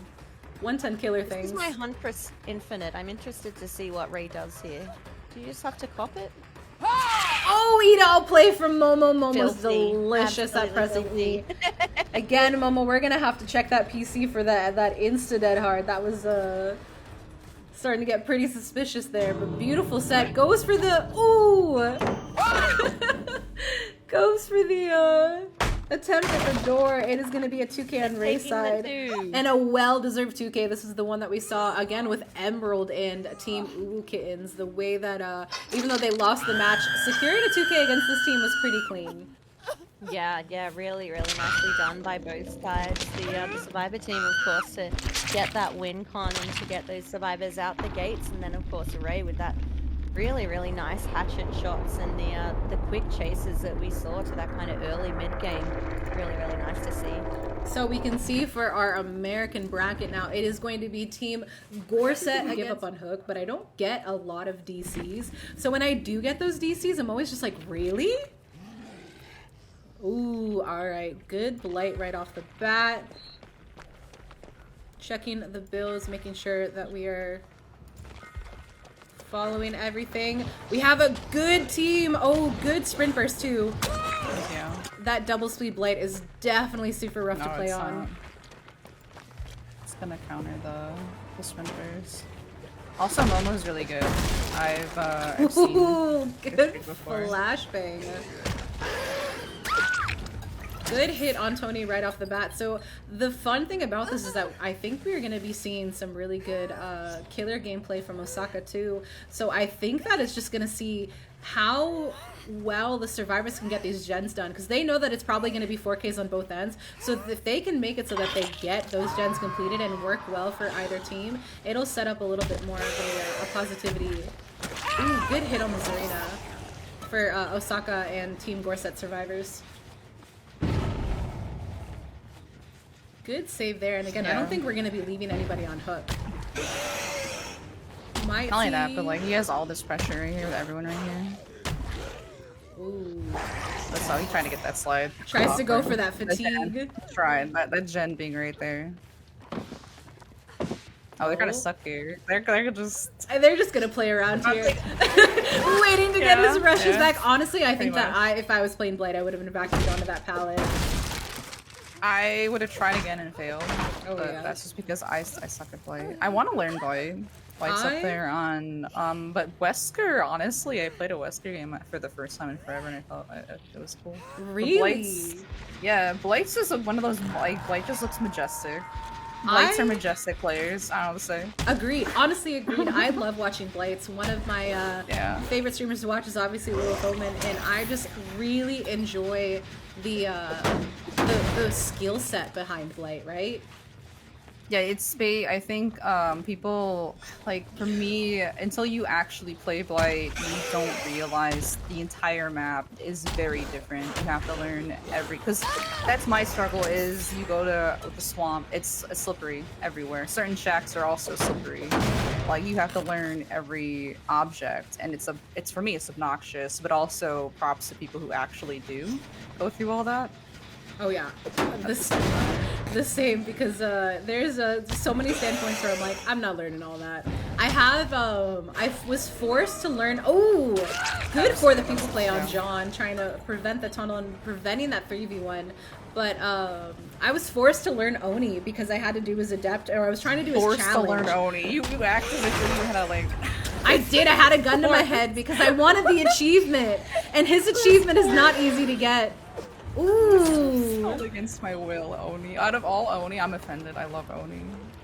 I know, I love him too. Now I have just such an amazing appreciation so for the way that Oni players play. He's probably the next one after Meg that I'll P100 just because if I am not in an artist mood, then I am in an Oni mood.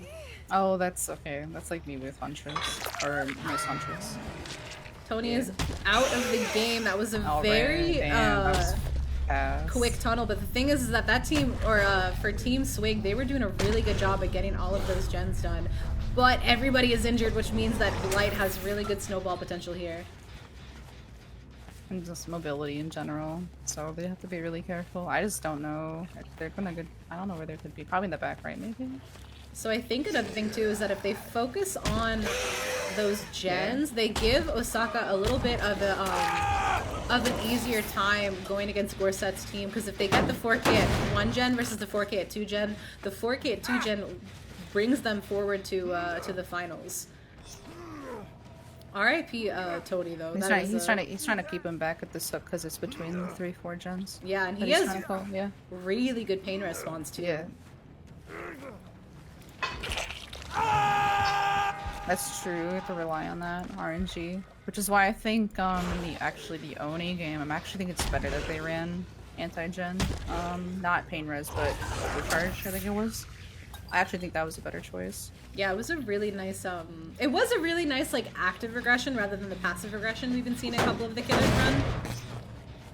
That's about it. I don't know where that was the Oni game. What were they running? Was it Call of Brine, I think? It's Call of Brine. I think we saw a Call of Brine. Yeah, Call of Brine Overcharge was Momi's Oni build. Which the Overcharge was fascinating because they weren't really missing those skill checks. I think mainly it's mainly due for the stacking of Call of Brine. Ooh, really good palette center there. Yeah. Timing it perfectly to not get the dash or the rush with break. Playing relief safe around the 3. John's about to hit second stage. Thing. Good pallet stun. I think that they get the save on John before he hits second stage. Really clean. Second, yeah. That is so nice. That's a really good barrier. Yeah. You might see a bit of a tunnel on this ace, but again, I think that we see that Nia going for that. I think he was trying to wait out the. Oh wait. Let's see. Do we hit these skill checks? We do hit those skill checks. Very proud. There's like a pallet here, so they make it. No, probably not. Oh, that was a beautiful dead hard bait. Oh man.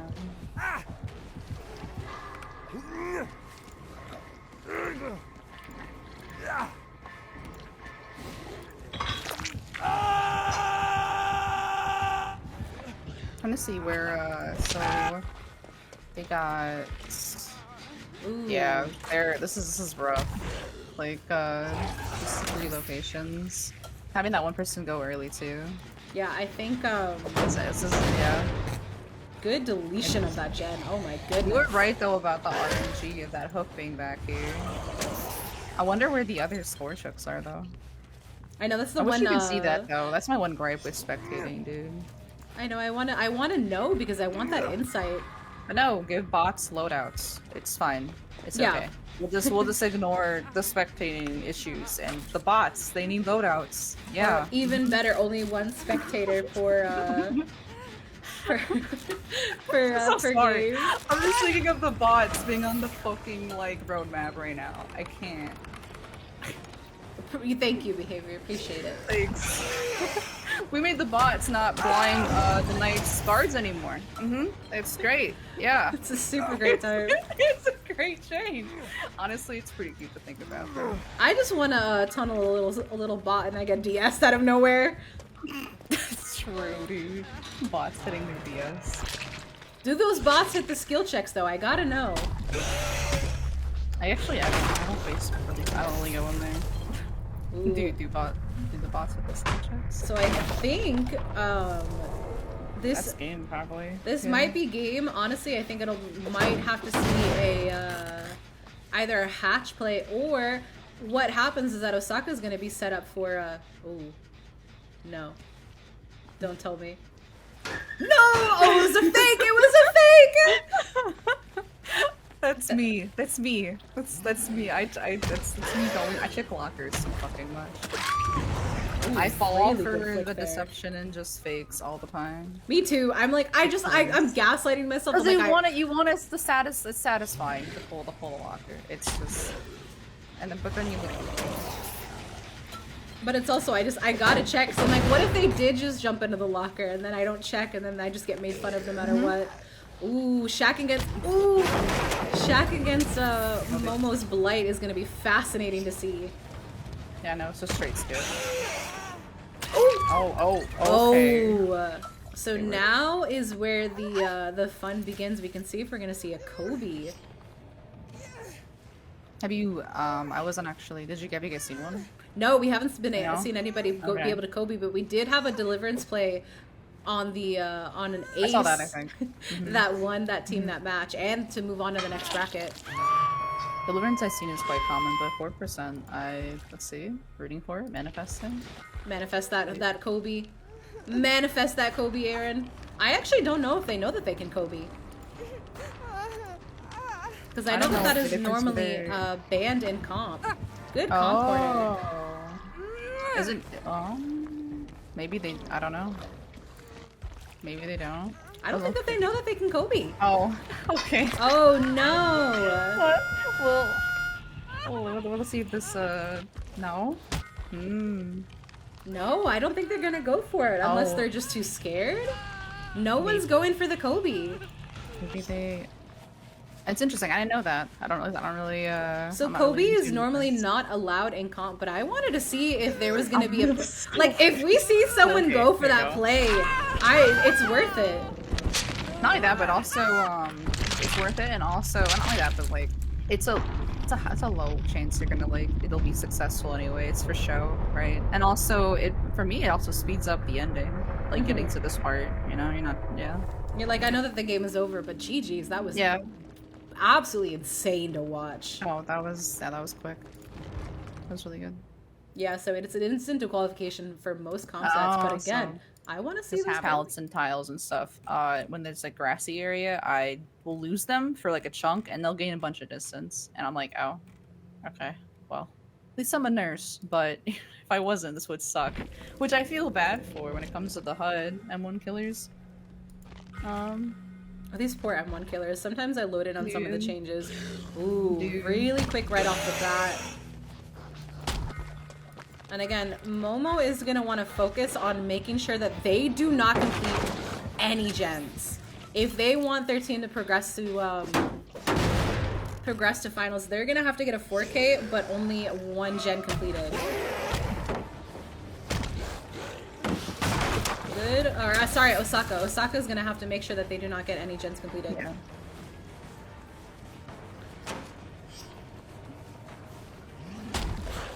Ooh, rough collision there, especially on Gas Heaven's Shack. Right around the tires. Good hit on the Nia right off the bat. That was a bat. really good rotation. Patience, yeah. Osaka is doing a fantastic job at having a little bit of pressure. These ugly Lego tiles make the Nia just completely abandon abandoned. Lego. That's what they are. They are disgusting Lego tiles. I hate them so much. That was personal. Really quick pain res right off the bat. Again, with these RNG on these pain res, dude. Really on. They're right there. Amazon Prime delivery. Just very free. Again, it's right there. I wish I had this RNG all the time. Okay. I would love to see a rework for the score tricks where the first hook that you do becomes a score trick. Oh, you know what? That'd be really cool. I'd be okay with that. Because I'm just and like spawns the first one, the rest will just become random. I like that actually. Because it's so unfortunate. Getting to the point where it's like, cool, I would love to have really good turn on the Nia there. I would have slid on that. I'm still on the rock. I wouldn't have hit the rock. I would have slid on it. I wouldn't have down the Nia in the first place. Like the rock location placement, like rocks. I'm scared of rocks. Ooh, good down again. We see that eruption proc. I want to see how we're doing on gen spread.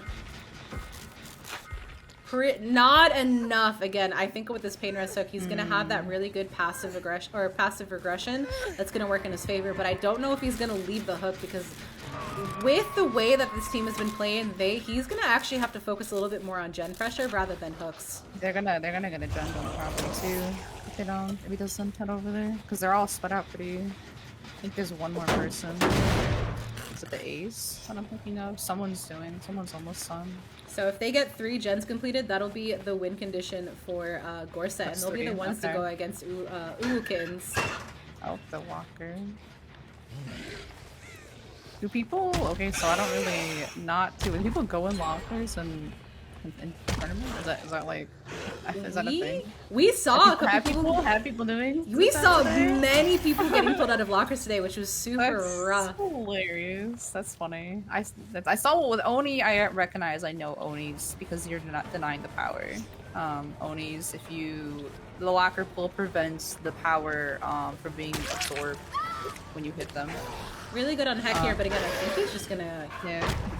Oh no, just going right back to the unhook. Okay, he's like no. Oh, they tried to get that. That might have been a swap on Osaka's part, which might not be beneficial, but he knows where 3 survivors are, so that last survivor is definitely going to have to be working on the gen. Throwing the pallet early just to buy them time to get the gens done. Nice body block on Ace here. Honestly, I thought that he would have. I thought he would have gotten that.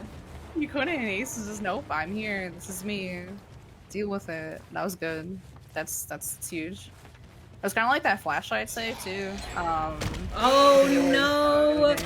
That 3rd gen just procced, which even if Momo gets, or even if Osaka gets a 4 gen, because Momo got a 4K at 3 gens, that just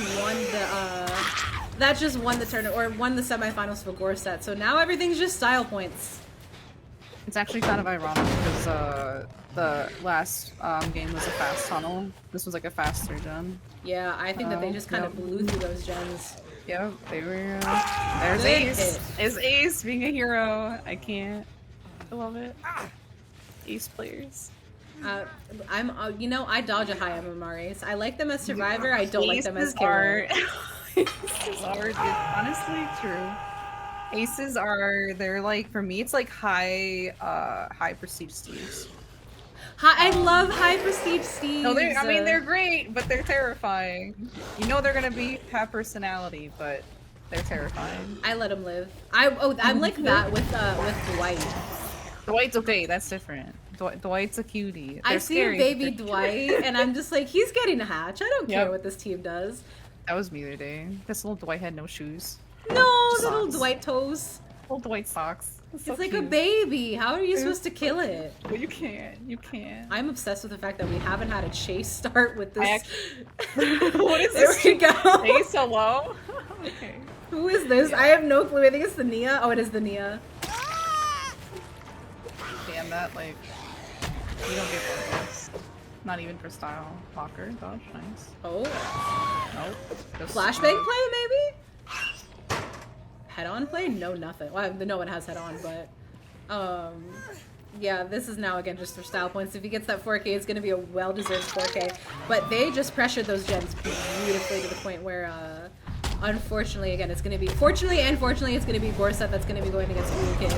Now we just get to see really good Blight gameplay.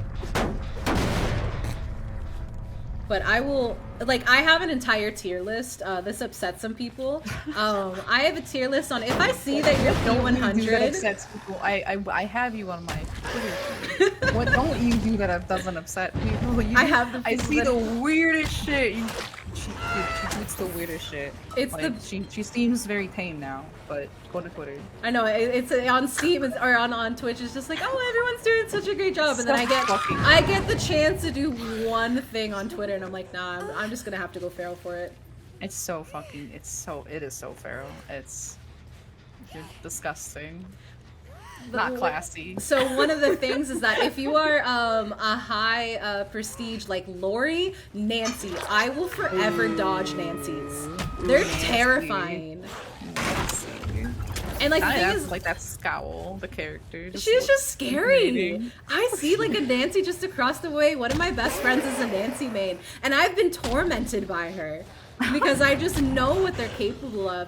And it's the same thing, and it's those survivors that I'm scared of as killer that I love to have as survivor. Like, I see a high prestige Claudette, and I'm like, this is my girl. She is going to... I'm protecting her with my life. She's going to protect me with my life. I see that Steve, that Ace, that the Bill, the high prestige Bills. Choosing to play a survivor that is that loud, and just knowing that you're going to be able to hold your own is just amazing. I just like how everyone has their own opinion on, or like, I guess, projection on the survivor. Survivor they're choosing. Good hits there on the Ace. No eat outplay from him. P100 Kates. My friend Narlin is a P100 Kate. I'll dodge Kates. Wow, Vicky would be offended.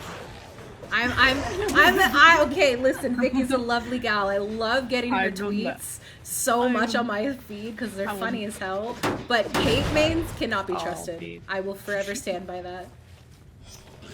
Kate mains are 1 in a million, but I can't stand. Can't trust him. But I can't stand Narlin. He's a high prestige. Oh, the locker play. That was a little bit too delayed because I don't think that Osaka knew that he was in the locker. I didn't even know that dude. I didn't even know he was. Yeah. Oh, good hit. Oh, the inner strength play. I think Ace is the one that's been playing with inner strength.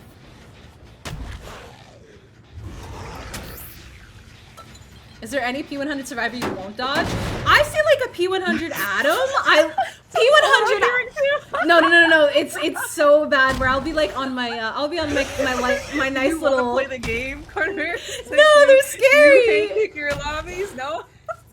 Yeah, I do. I load in as bots, but I have an overlay that just shows like actual names so that nobody knows. And every single time they're like, "Karn, you're P100 artist," and I'm like, "It's a consolation prize." I got it.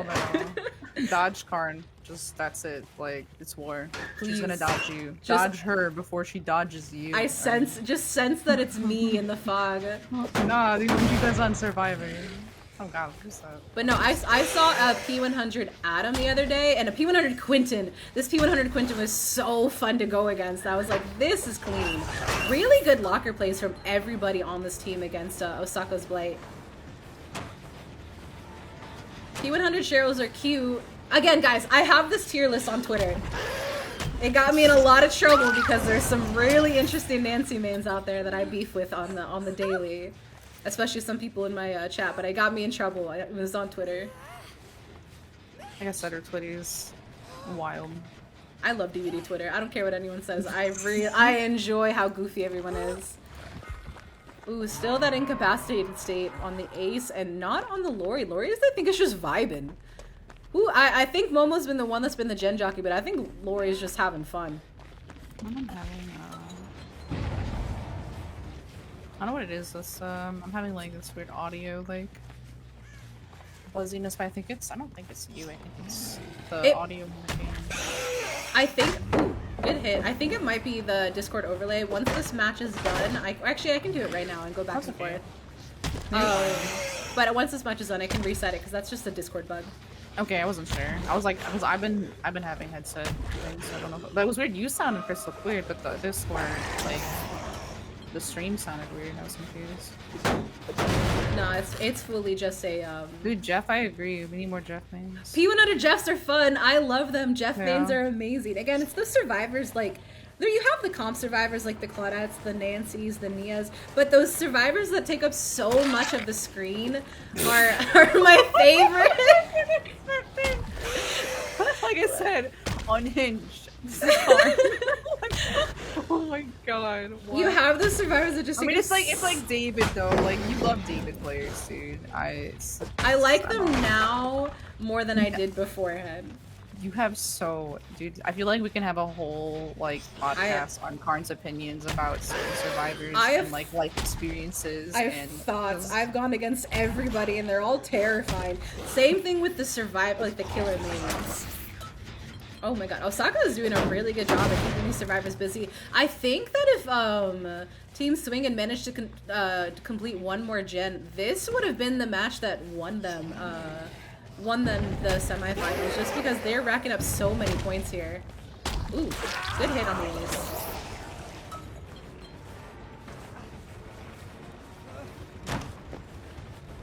Oh. Oh. Oh, no Pluto tech. Okay. No eat out play from the Ace either. Good attempt at a Pluto. I think that just in that tight of a corner, he was just able to slide around and get that bump logic going. No, I wasn't expecting that at all. But again, I don't. I mean, you called it a Pluto because, like I said, I don't really pay attention to so Pluto tech. A Pluto tech is on a Blight's first rush, stopping him because obviously he doesn't have that collision to be able to injure you. If you just stop him and force him into fatigue, it's a Pluto tech. Yeah, okay. I didn't realize there was like a name for it. It didn't happen though. I don't. Everyone likes to name everything. Yeah. No, we got CJ. We got yeah. But it makes sense. Okay. At least it's nice because you can identify like what that like. There's if you're like in conversation, you know what they're talking about instead of like explaining the whole thing. Really good hit on Claudia. I think that Momo is the only one that hasn't been hooked yet.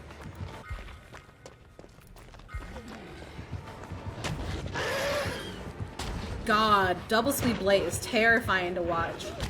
That was dude. Pause. Oh my god. Who scores there? I didn't realize it was a 30-minute timer. Yeah, so after 30 minutes is when we just call it. But again, these are just style points for now, right now. But yeah, because you know, I love everybody that's been in this tournament. I don't want to I agree. A 45-minute 3-gen with Oberuption. We'll just go to pubs for that. Yeah. You guys can let's go play Arrogance on Unholy Trinities. You can go against that the night that 3-gens on Dead Dog in your own time. It's the Do we make that? Do you make that? No. Oh, you do! Oh my god, the Pocos was disgusting there. I don't know if that was. I felt like that could be don't know if that was ping. But that was I think that close. might have just been ping favor on the killer side, but Yeah, that was looked very deceiving. Definitely, yeah. that shaved the back of Lori, and the check pallet was dropped immediately in the first chase. Oh, good attempt! Oh, Good attempt! I like how they're attempting for these though. Nice. Oh, okay, I'm gonna get this. I think. Oh, good hit. Oh, okay, good patience. Again, really, really, really good 4K from Osaka here. I think Momo was just able to secure a 4K at 3 gens, which secures Gorset the win. But honestly, this was a really good display of skill from both sides.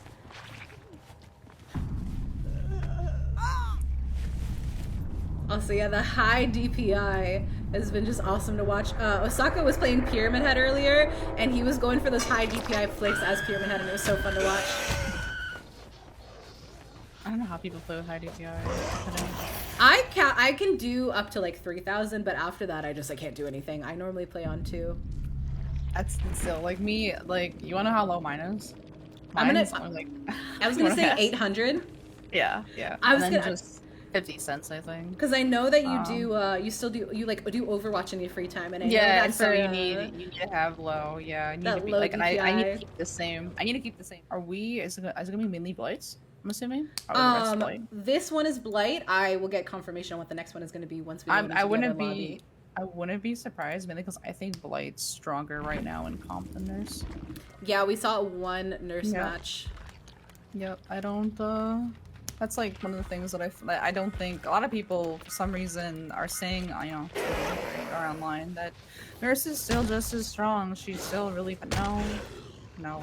Like there's certain things, yeah, but in compare, Blights are really like close comparison now, very close in the tier list, if not like higher. I think that it's again, you have the nurse where it's like I think if you try to weigh it for the 1v1, right? Like Nurse, I think because she's able to go through those certain loops and get on the survivors really quickly, it's a little bit rougher. But Blight having Shack Pallet immediately goes. Blight having those factors where it's like it depends on the map and it depends on the skill of the Blight, but it's the same thing with Nurse. He's not gonna stick the chase on that Clut either. I think he's gonna. Yeah, try it to... also depends on add-ons too. The limited add-ons that you have versus like public games and competitive.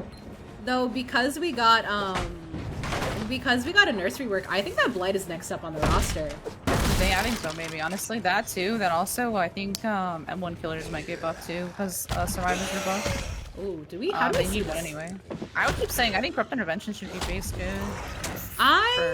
In general. Okay, I hate Corrupt Intervention, so I don't think that that'll work well in my favor. Good I don't hit! do it just because they're not going to fix spawn points. No. That's how I see it. But I think with Blight, like, I think his base game is pretty fun. Like, going into Blight without double speeder, without any, like, adrenaline vial or anything, I mean, it depends again, the skill of the Blight, but getting rid of Alchemist Ring and getting rid of that speed and seeing a little bit of a nerf to adrenaline vial would be really nice to see Yeah, from the Blight's I would love perspective. the face splice like that, yeah.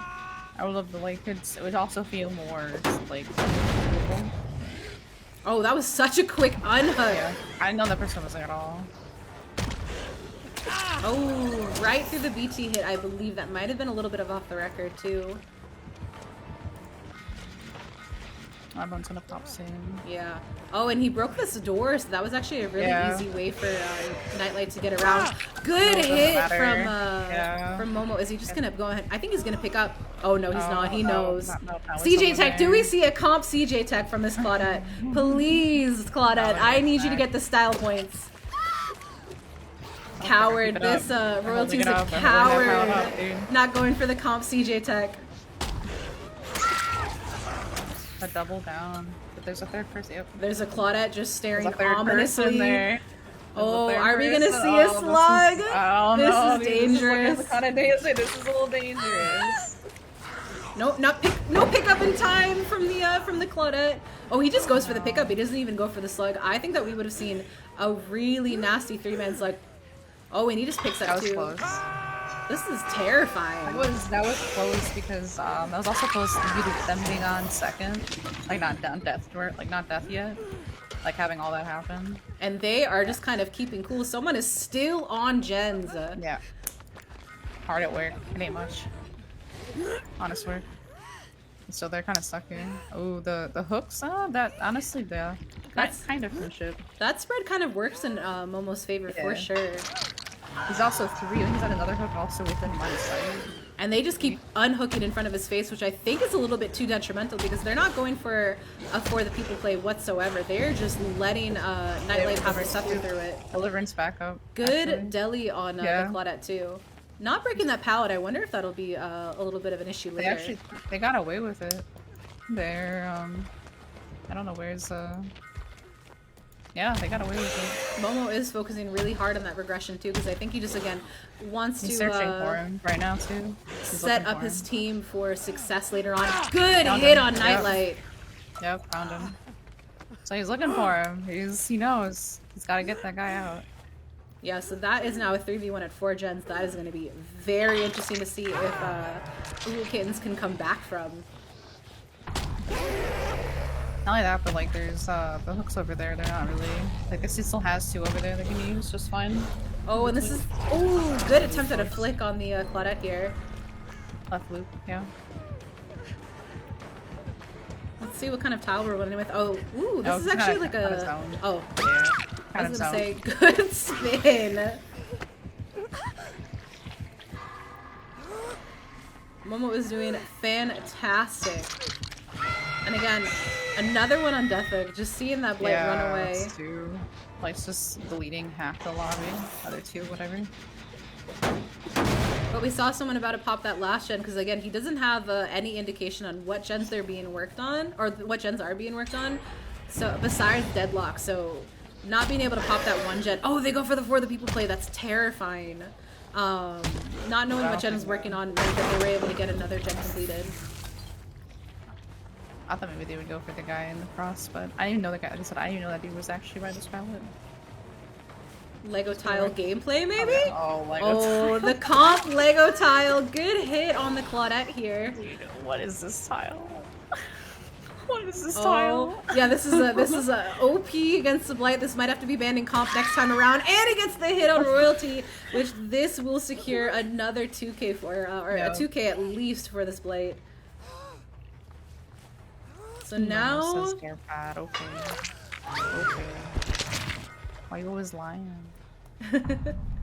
Momo Blight is going insane. Really good plays here. One is still injured because of For the People. I think they're just waiting for that broken timer to run out before they go ahead and reset. Yep, there we go. Again, now I think it's just again setting up their team for success on the other side, because if Momo gets a 4K, because it's at 3 gens, as long as Gorset gets at least 3 gens completed against Zaka's killer, they will be able to win the tournament itself. Just because of the way that Momo has been doing such a good job at keeping up the pressure on these survivors.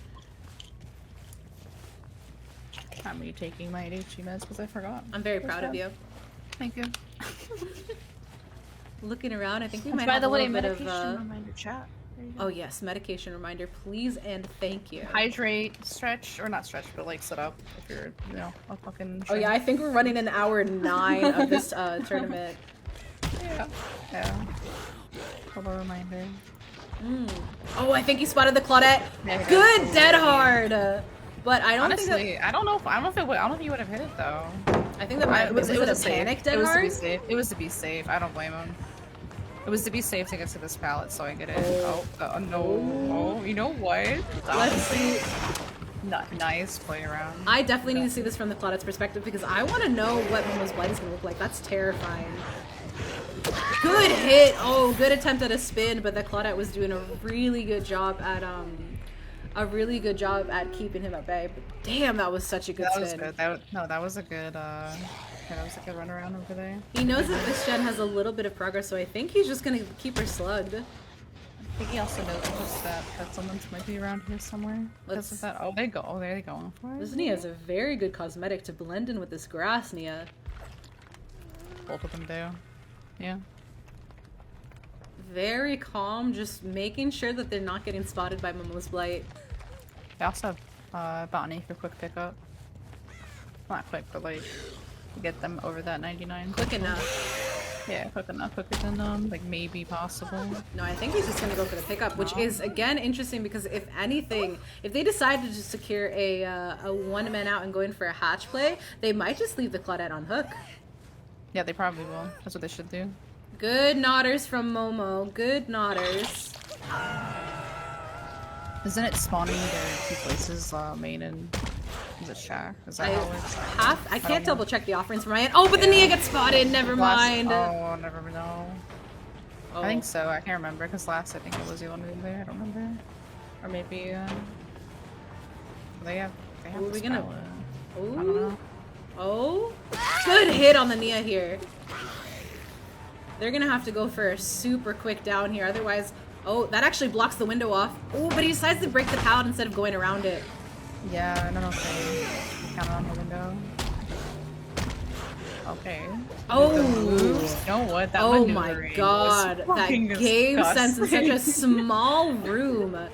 Pedro is Pedro's holding on, which might have killed the Nia, but very good down on Zaka. So that is a 4K at 3 gens, which means if Wookins wants to win, they're gonna have to get a 4K at 4 gens. Do we see a Kobe? You're just begging for the Kobe. Just give it to Come on, Zaka, please. you can Kobe. I believe in it. Kobe, you Kobe. I've never not seen you Kobe. Everyone. I believe. Damn, so close. No. Everyone's so scared. It's so cute. But I get it. Because now I know, but it's just interesting. That was awesome. That was so cool to watch. Very great chases on everyone's side, but Momo had some main building, I think? awesome pressure. Yeah. Yeah, so I think we had basement and Killer Shack and then hatch and main. Pedro holding on and deciding not to kill himself, I don't think was the best play because maybe there might have been a hatch play there, but he was just hitting those skill checks. Yeah, after the Ruin nerf. Like, if it was a Ruin nerf, Eruption came out, it would have been fine as the only perk. But the fact that there's so many kicking gen options, and then you're stuck staring at the gen as it regresses 200, 300%, like, no. You're just looking at it fall between your fingertips. And No, you're no, like, thank all right, you. that's fine. No, Whatever. No, that's my problem. I didn't want to have any fun anyway. There was a point, though, when Ruin was nerfed, all you had was pop, and that was it. And that was that, and because Ruin was ass. And then we were kind of stuck in a dark time. Eruption would have been fine then. But no. This is not the time for Eruption. Yeah, get rid of it. Alright, perfect. Gonna double check all of these builds. We have pretty good spawns right off the bat. What's that? Ooh. And Saras have, is it 2? And Saras have 2 perks for? So they get 2 limited perks and 2 oh, okay. I see. And 2 non-limited perks, and they're able to duplicate the non-limited perks, but the limited perks can only be 1 per. I wonder if we're gonna see, because this team knows how much there is, that they might. Oh, never mind. They're not even able to wait up corrupt. Zaka found them almost immediately. Immediately. Like, they spawned pretty close. They just moved to the left and immediate spawn. Good crouch. Oh, he's just gonna run for it. Never mind. I was gonna say, how are they not snapping him out? They're just gonna be running side along each other, just vibing, just 2 bros out for a walk in Leary's. No, again, I'm so impatient as Ghostface that I would just go ahead and hit him. I'd be like, you know what, it's fine. That's an L. I'll just go ahead and hit him and begin the chase. It's, good pre-drop on Momo's part. Able to have that immediate reset of his power. So Olsen's wallet has been the common denominator between the ghost faces that we've seen on Leary's. Because the survivors have been pretty good at just pre-dropping their pallets, he's able to get his power back immediately. I also want to see if Zaka's going to be able to pull off a yoink on this team. I think they seem super aware of him. I'm surprised they didn't go to stock this ace. Maybe he just wants a better. I think he's just trying to work on building up everybody. There you go. Oh, snapped out at the last second. That's close. All right, they just have to find somebody. We have 2 either Ace people. Or Claude. 99. That is fascinating. Hopefully Claude, because Claude was here. But I don't think Claude might not come back. On my just not even Oh, bothering. and the never Claudette was mind. way too greedy with that Claudette gen. came Oh back, my yeah. goodness, that was too greedy. I was hoping Claude maybe went off to the edge, just to like, you know, just assume that because they were already there. That nope, I would have underestimated the 99 too. That would be me. That's me. Just coming back and teasing Ghostface. There, my short king Ghostface just stalking through Leary's. We have an okay gen spread. Oh, he's found the Nia right off the bat. They also had an eruption proc too on the gen they kicked earlier.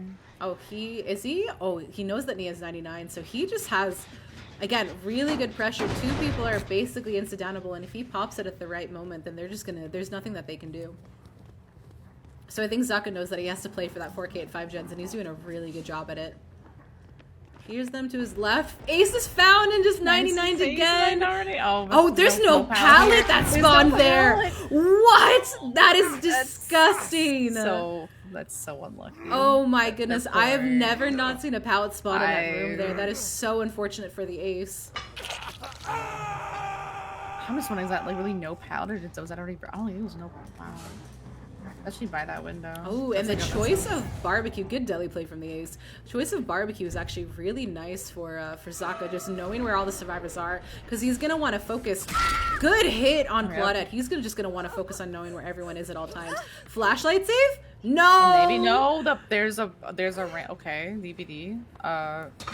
It's a random. I guess maybe that counts as opaque or like not. I don't know. I'm pretty sure that you can get a pallet or a flashlight save through there. Yeah, we are definitely seeing Zaka focus on these gens, which again, I think that if he keeps up this this much pressure, he might get that 4K at least at 4 gens. Found someone here. He's gotta find the Nia. If he doesn't find Nia, it's... Ooh, we're about to see the first gen proc. Oh, when he finds the Nia. Oh, yep, there it is. Dude's so lucky on these finds too. Like, I'm just expecting, like, he's not gonna find. No. Just, what's Ghostface has a little Halo going on. Little Halo devil horn going on. Like Halo devil horns. That was weird. Beautiful. Okay. Oh, and we're going for the slug. I think he's gonna try to see if he can interrupt the unhook. Yeah, he wants to. Oh, this is gonna be very dangerous. The 1-for-1 on Ace. That is insane. They go for it. We have 2 slugged. I wonder if Momo's gonna keep a level head and just stay on that gen, or if he's gonna he's gonna come to save his team.